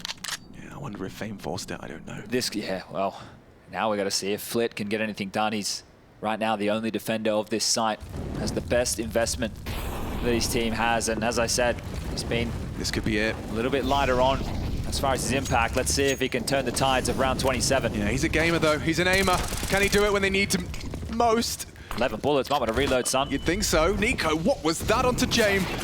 Mir 1, Mir 2. Teaching us how to count. And Kicker pushing the smoke. That's ballsy. JKS will be quick to punish. It's JKS this time with the multi-kill, and going wide was Mir as it finds another triple kill from Mir. Weapon upgrade for a moment. Nico will catch him. A 1 versus 2 for Fame. And he's going to go down to Nico. 15 now as G2. 1 more round. And you can see how stressful this series must have been. We are into tomorrow now. And Hooksy trying to calm the troops. You don't want to overcook it. These investments from VP, it's setting G2 up for a collection. Normally, Alex, in these moments, you know what the type of buys are going to be from VP. Maybe there's an AWP, maybe there's... But they've just been force buying for 3 consecutive rounds now. You understand how the loss bonus works. You're going to understand the best purchases they can have, and it's going to reflect exactly this. What's the plan? What's the go? Marcy and Nico, the dastardly duo. And 26 and counting from Nico here on the big stage. And the fact they might get this done on Vertigo. Certainly in their wheelhouse now, isn't it? After a 10-5 haul, favoring VP. Yeah, Nico with some comfort on some of these A-ramp plays. It's definitely been a boon here. 26 kills for him. Yeah, and between the whole lot of them, they just need 5 more. And another gamble from VP, knowing they need to get this done with the guns. Going to play forward, going to look for a fight. You can see James trying to line something up here. They'll get what they're looking for. Lots of bodies down here. Isolate him. Nico forward. It's all about the timing here. Spots out Flit. Can he control the spray? He does. The flash! Turns the flash! He's a god among men as JKS can do the rest. And G2, 1 frag away now from the semi-finals. What a recovered half. Their T-sides are to be feared. VP boasts 10 on their T-side. G2 say we can do better. And only Fame playing upon the fade. Bodies in front of him. and cleared out by Hunter. They'll do it, and they'll do it in style. A T-side dominance as G2 secure the semi-finals at Gamers8. Oh, they had to work hard for this one. 16-11 loss on Mirage. They go into Inferno 16-9 with a phenomenal T-half, and T-half, keep that in your mouth. G2 getting it done here on Vertigo. The first half full of frustrations. JKS absolutely dismantled over towards B, mid hemorrhaging as well, but it's all about that T side, calling them back into style. Nico with massive contributions, and that's a Vitality versus G2 semi-final locked in. How exciting. That's something to look forward to. Make sure you set your alarms, put it in your calendar. We will have that one to look forward to tomorrow. VP, though, my main takeaway is this is a team back in business. Sure, operating with Kickit in the absence of Norbert, still convincing, still testing some of the very best in the bracket. They had by no means an easy run. Starts against FaZe, a full 3 mapper. And then up against G2, they go the distance as well. A convincing win in there, but the reverse sweep from G2, from the win in Cologne, to the semi-finals here at Gamers8. Looking forward to that one. Let's hear what the winners have to say. Well, Hooksy just told me that was entertaining, but I'm sure it was very stressful. What was it like to go up against VP? That was one hell of a battle, Hooksy. Yeah, I think last time we played them at World Finals, it was a bit of an anomaly, because usually they are really hard to play against with this unique playstyle they have of playing so slow, and definitely was not easy on Vertigo CT especially. زي ما تشوفون معنا هاكس اعزائي المشاهدين كذا نتكلم عن قد ايش كان ممتع المباراه هذه، لانه هو بنفسه يقول المباراه كانت جدا ممتعه، فكانت الاجابه يقول انه لا صراحه احنا كنا دائما نعاني اذا جينا نلعب قدام VP، لان الستايل حقهم شوي مختلف، وبنفس الوقت هم يلعبون ببطء ويلعبون بهداوه، فالشيء هذا ممكن ما يكون زي الستايل حقنا، بس قدرنا اننا نعرف كيف نتغلب عليهم. Now, I know Mirage wasn't pretty for you guys, right? And it's very difficult to deal with the aggression they were showing on their CT side and just how sharp they were. But you fancy yourselves a bit of an AWPer? I don't know. You know, on these monitors you can put like a crosshair on the actual monitor, so you have it when you can no-scope it up. No, apparently you can't do that, so yeah, we just did it in practice room and it was fun, so I guess I learned to no-scope that way. You learned to no-scope that way? Well, that's interesting. You give it a try at home, guys. زي ما تشوفون الاعزاء المشاهدين كذا نتكلم عن هوكسي بالذات، يوم انه كان يلعب في الاوب داخل الجيم، والشيء هذا ما كانوا كلهم مخططين، وخصوصا انه مع الاجريشن اللي احنا شفناه من فريق VP دائما اذا كانوا في السيتي سايد، لكن اكثر شيء كنا نتكلم عنه انه هو يعني يقول انه قاعد يحب انه يلعب في الاوب، وحنا احنا اصلا ما تدربنا على الشيء هذا، وهو كل مره ياخذ الاوب يعني يحاول انه يلقى الزوايا المناسبه اللي يقدر انه ياخذ فيها التيم الخصم، لكن بنفس الوقت يكون مره استمتع وهو يلعب في الاوب. Now your T-sides were bloody impressive, mate. We've got to give it to you. When it comes to Inferno, was your plan to just kind of rush and charge down into him? Because you guys were so fast and furious, just all over him, giving him no chance to move. Yeah, I think we were also just a bit mad of how Mirage T-side went, and we were like, come on, yeah, we need to step up a bit, and yeah, sometimes when we get momentum, we can run people over like we did there, and yeah, I think that's just one of our strengths. زي ما تشوفون سألنا السؤال الثالث، نتكلم عن اللي صار في ماب انفرنو بالذات. يوم كانوا هم موجودين في التي سايد كان الوضع جدا سيء بالنسبه لهم، لكن يوم حولوا لسيتي سايد بعدها تغير الاداء مره، وادوا اداء مره كويس، فاحنا سالناهم انه ايش كانت الخطه حقتكم اصلا؟ يقول صراحه كنا احنا مقهورين منهم اصلا، والقهر هذا ساعدنا اننا نقدر نلعب بشكل افضل، وزي ما شفنا احنا في الجيم قدروا يسوون كومبليت داونز في السكند هاف. Now I've got to ask you as well, the G2 army is everywhere with you guys. You still have a cheering section no matter what. Nice fun? It's incredible. Like, it doesn't matter where I look, if it's Cologne, if it's Twitter, if it's here in Saudi, like they're everywhere. So it's just, yeah, it's really cool. هاكس كان يعبر على امتنانه للموجودين الجمهور، خصوصا انه يقول سواء انا كنت موجود في كولون، سواء موجود على السوشيال ميديا، سواء حتى موجود هنا في الرياض، دائما بلقى الجي 2 ارمي جاهز ويشجعنا في كل مكان نروح. And lastly, I just got to ask, this was one tough battle for sure, but are you ready for Vitality? Yeah, it's always fun against Vitality, so we'll see. I think they have been looking scary, but you know, they are winning with Saivu playing an average game, which is you know, always scary because that just means that someone else is carrying, and I think Flames was looking really sharp yesterday, so yeah, we'll see. We will see tomorrow. زي ما شفنا الاعزاء المشاهدين سالناهم عن مباراتهم القادمه غدا ان شاء الله بنشوف السيمي فاينل قدام تيم فيتاليتي، سالناهم هل انتم جاهزين للمباراه هذه؟ يقول صراحه هم حاليا تيم فيتاليتي جدا مخيف، خصوصا اكثر شيء يخوفنا منهم انه حتى اللي زايو مو بقاعد اللي يكرر في الجيم، زي ما شفنا بالامس فليمز كان من احسن الاداء اللي شفناه في المباراه بالكامله يوم كان يلعب في الكوارتر فاينلز، فاحنا خايفين منهم لكن بنكون جاهزين. I think for sure, right, we can be very respectful of everything the VP did here, but they are done, they are eliminated, and G2 are your final team through to the semi-finals. جدا مبسوطين كلنا ومنبهرين صراحة من أداء VP في هذه البطولة حتى الآن، لكن للأسف الشديد قصتهم انتهت، والآن G2 راح يتوجه بيكون هو آخر سيمي فاينلست معنا قدام فريق فيتاليتي. راح نشهد المباراة غدا إن شاء الله.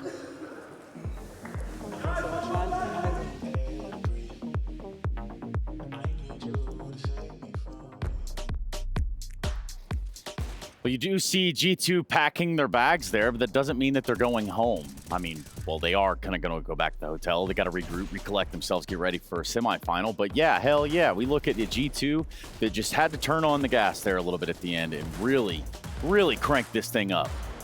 Yeah, I loved it. I loved everything about it. This was basically once again, two completely different halves. I just want to point this out though, before we get into like the nitty gritty and talk about the players themselves. VP 3 CT rounds on the final two maps of the series on Inferno and Vertigo. I think there's a lot of places you can go with it. Rough CT sides look discombobulated, look disorganized. Hooksy having good calls, whatever you want to go with. Yeah, there's plenty of things to grab onto it, which is exactly what we're going to be doing here shortly. Obviously for G2, they find the success and footing that they need, and the scores kind of drag out like so. You see, I mean, damn, how many rounds was that, Jason? 3? 3 in the last 2 maps, baby. That's not ideal. No, you ain't gonna win many games like that. No, you are absolutely not, but I can tell you that our STC analysis starts here and now with Maniac in a 45-minute fill-in monologue. Go ahead, 45 minutes. All right, everybody, get comfy, get the popcorn. We're about to deep dive. No, listen, I think Jason said he loved everything about this map. I didn't love everything about it. There's a whole lot of, rounds I could throw to the trash, the garbage, but what I did appreciate is that it's the best example you can use to say having players on your team that will step up in intense moment will win you tight games. And this is what G2 have done here, because the beginning of the map, VP had great moments. In fact, they were in the lead, they were in control. T-side, they were the ones abusing the defense of G2. But as soon as the game got a little tight, the scoreline got close, and we were getting dangerously, tantalizingly close to the end of this series, you could see there was a team that was ready to fight, there was a team that wanted to win, and it was a team that was panicked, and this was a crumble from VP. Yeah, this is VP in the first stages of this game, just abusing this B bomb site for G2. They attacked it rounds 3, 5, 7, and 9. Anytime G2 had money in the opening stage of that first half, VP was attacking JKS and Hooksy, and they couldn't handle it. Anytime G2 was struggling for cash, didn't have nades, didn't have the strong weapons, they attacked towards Nico and Hunter. That kept the entirety of G2 out of their game, and to G2's credit, I mean, Hooksy and JKS tried a couple of things. They did adapt and scrape together a couple of rounds, but you can see they were shook for a while there. Shook. That is a pretty good example, I think, Maniac. Shook, in the premise of it. Yeah, but listen, if you manage to put 5 rounds on the board, even in a half where you're seemingly out of solution, seemingly not finding out how to work out, that's enough. That's enough when you have the quality. You can mention Hooksy, and yeah, on the CD side, he was a little bit abused. T side, double entry kill with the Glock immediately. He puts G2 on track. The callings, once again, is just a bis repetita of Inferno. The rhythm is good. VP is at loss for solutions. And some of these moments where it feels like VP have all of the numbers, they have all the people in the right places and the positions, but they don't ooze any comfort. You're watching them and you're physically uncomfortable. You're just like, oh my, they don't really know how to handle that situation. They didn't have, I don't think they had the protocols or the calm to actually handle G2, which really took it off them.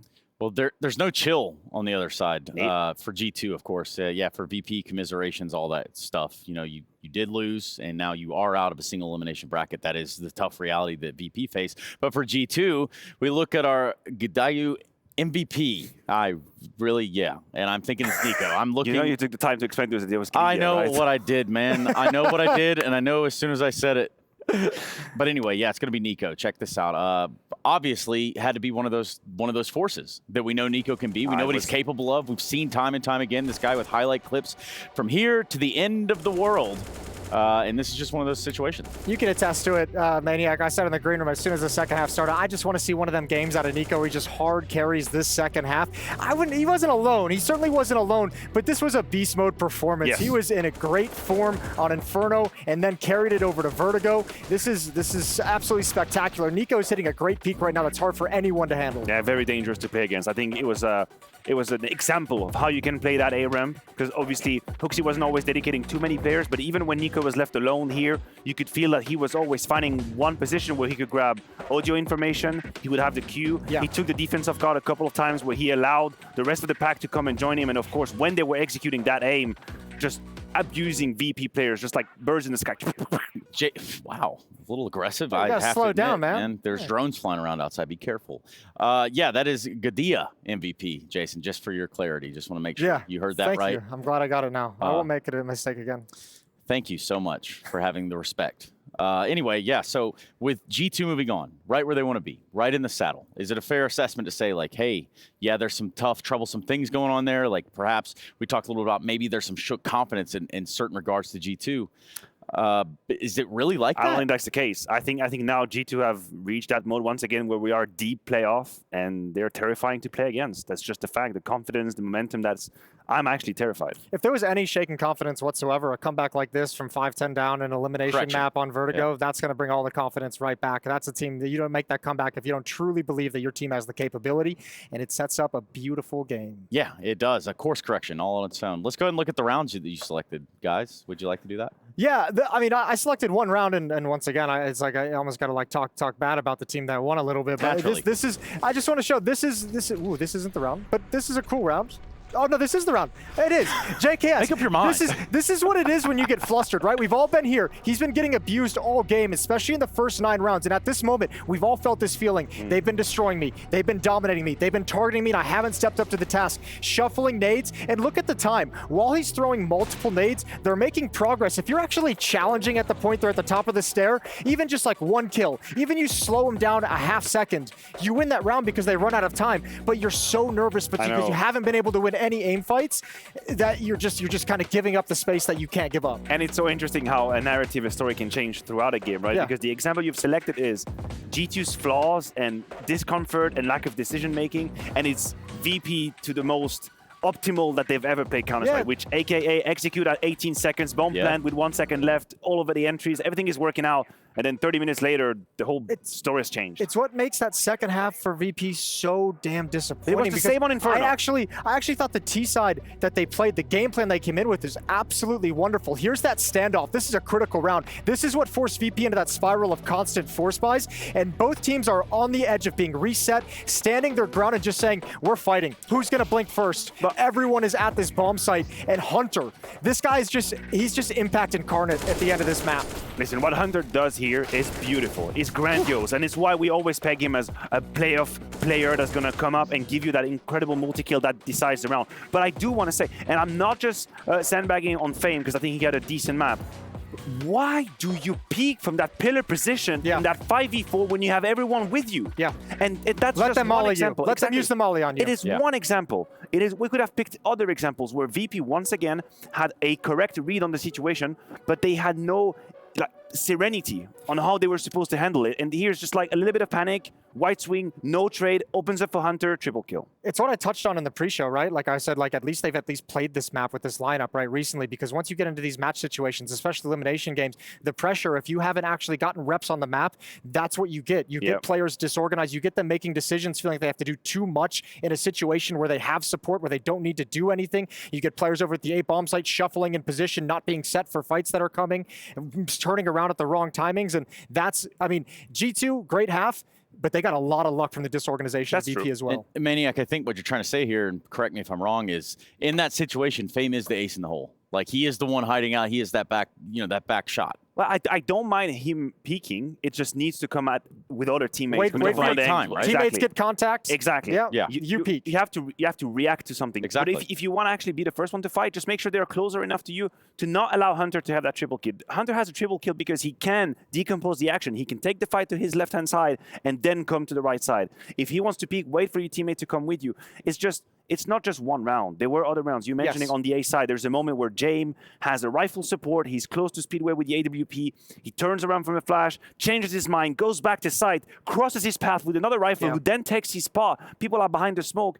These are moments where I would say, when the pressure is high, you don't really have a plan to fall back on that you're comfortable with. It was funny. They actually had some like right reads, right? Like there was a round towards the end where they had like 5 people stacked at the B bomb site, 5 people of G2 or at the A site, and 5 people from G2 on the A ramp. Like it was like all 10 players at that bomb site. But almost because there's too many bodies, they're all at the site boxes. No one's pushed up towards yellow. No one's pushed up towards ramp. Everyone's kind of coordinated, and there's just not enough places for the 5 people to be comfortable in their fights. Jason, if you just briefly look to your right, what do you see?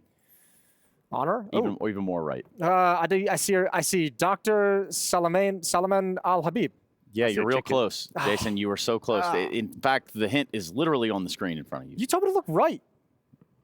Oh, KFC. It's the Colonel's choice, bruh. Yeah. Jeez. 11 herbs and spices, baby. Yeah, that's the one. So anyway, look, this might have felt like forever and a half ago because it kind of was. We're looking at a heroic gamer legion that was very well earlier on in the day, but the Colonel's choice is going to be Tess's, presented by KFC, and rightfully so. This was pretty much a shutout for a little while. Yeah, he was real cooking on that one. Tess's Inferno. So is that like a deep fried, or are we going for like the oven baked? That depends. What is your preferred preferred method? Air frying is kind of in trend right now. Air frying. Yeah. Wow. He has been around us That's too much. some new school, yeah. Yeah, he really has. Anyway, yeah, that's going to be your Colonel's choice, and obviously that game did lead into Heroic winning, setting themselves up for a semifinal against Ints. That'll be tomorrow. We'll go over that schedule shortly. What's up, man? You know what we have? We have the 4 best teams in the world in semifinals. Perfect. Counterstrike all coming together. Rank them. Rank them? Yeah. G2. So we'll put G2 at number 1. G2 ends Vitality Heroic. Okay. I like that. Okay. So does that mean you guys are ready for the Dr. Suleiman Al-Habib defense of the day? It was pretty decent, yeah. Well, I mean, I am ready. Suleiman Al-Habib. What is there to misunderstand? It's right there. Check this out. Hooksy picks Maniac's up about to have an aneurysm. He's about to one of his 5 kills of this map. Take it away, Maniac. Talk me through it, man. I'm just really happy we're representing 25% of Hooksy's kills on that map.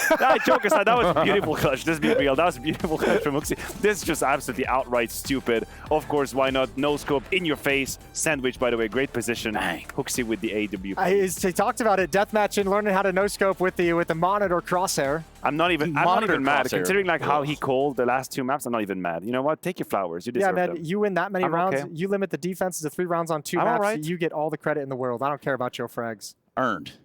Right? Let's take a look at the bracket, guys. Thank you so much for the entertainment, as always. Let's take a look at that bracket. As is entertaining is single elimination. Yeah, we ain't done, Trace. No, I never said that. That was just something you assumed about yourself, Jason. Heroic ends at the top, G2 Vitality at the bottom. I like both those games. Obviously, G2 Vitality is like you can't really beat that one. That's going to be spicy. Nico Zywoo, even Flames. You even heard Hooksy mention, Flames, how good he's playing. Spinks as well. So that one's going to be a barn burner. Heroic Ents is an interesting matchup as well. Yeah, and that's going to be our first one tomorrow. These are semifinals, and guess what happens after that? Grand final. Wrong. Show match. Thank you. Yeah. Hit a grand final. Come on, Maniac. God. Right. Shout out to America one time. So we'll make sure we're here really early for that show match as well. Yeah, I think so. I think you've actually crushed this, guys. You've actually knocked this one out of the park. Yeah, that's going to be your schedule for tomorrow. It's very late. Sorry, I just stepped off the box. It's tomorrow, actually. So that's the end of my soapbox. Are you guys cool? You want to get out of here? I'm cool, all right. I'm actually thinking about some chicken tenders and honey mustard right now. Chicken tendies. Yeah. All right, well, maybe we can all get some chicken tendies. Everybody, thank you so much for watching Gamers8 today. Of course, that means we do come to a conclusion for today. That means we go to tomorrow's semifinals and then a grand final thereafter. In case you're joining Counter-Strike for the first time, you've picked a great time to do that. You're watching Gamers8 tomorrow. Quiet you. We'll see you there.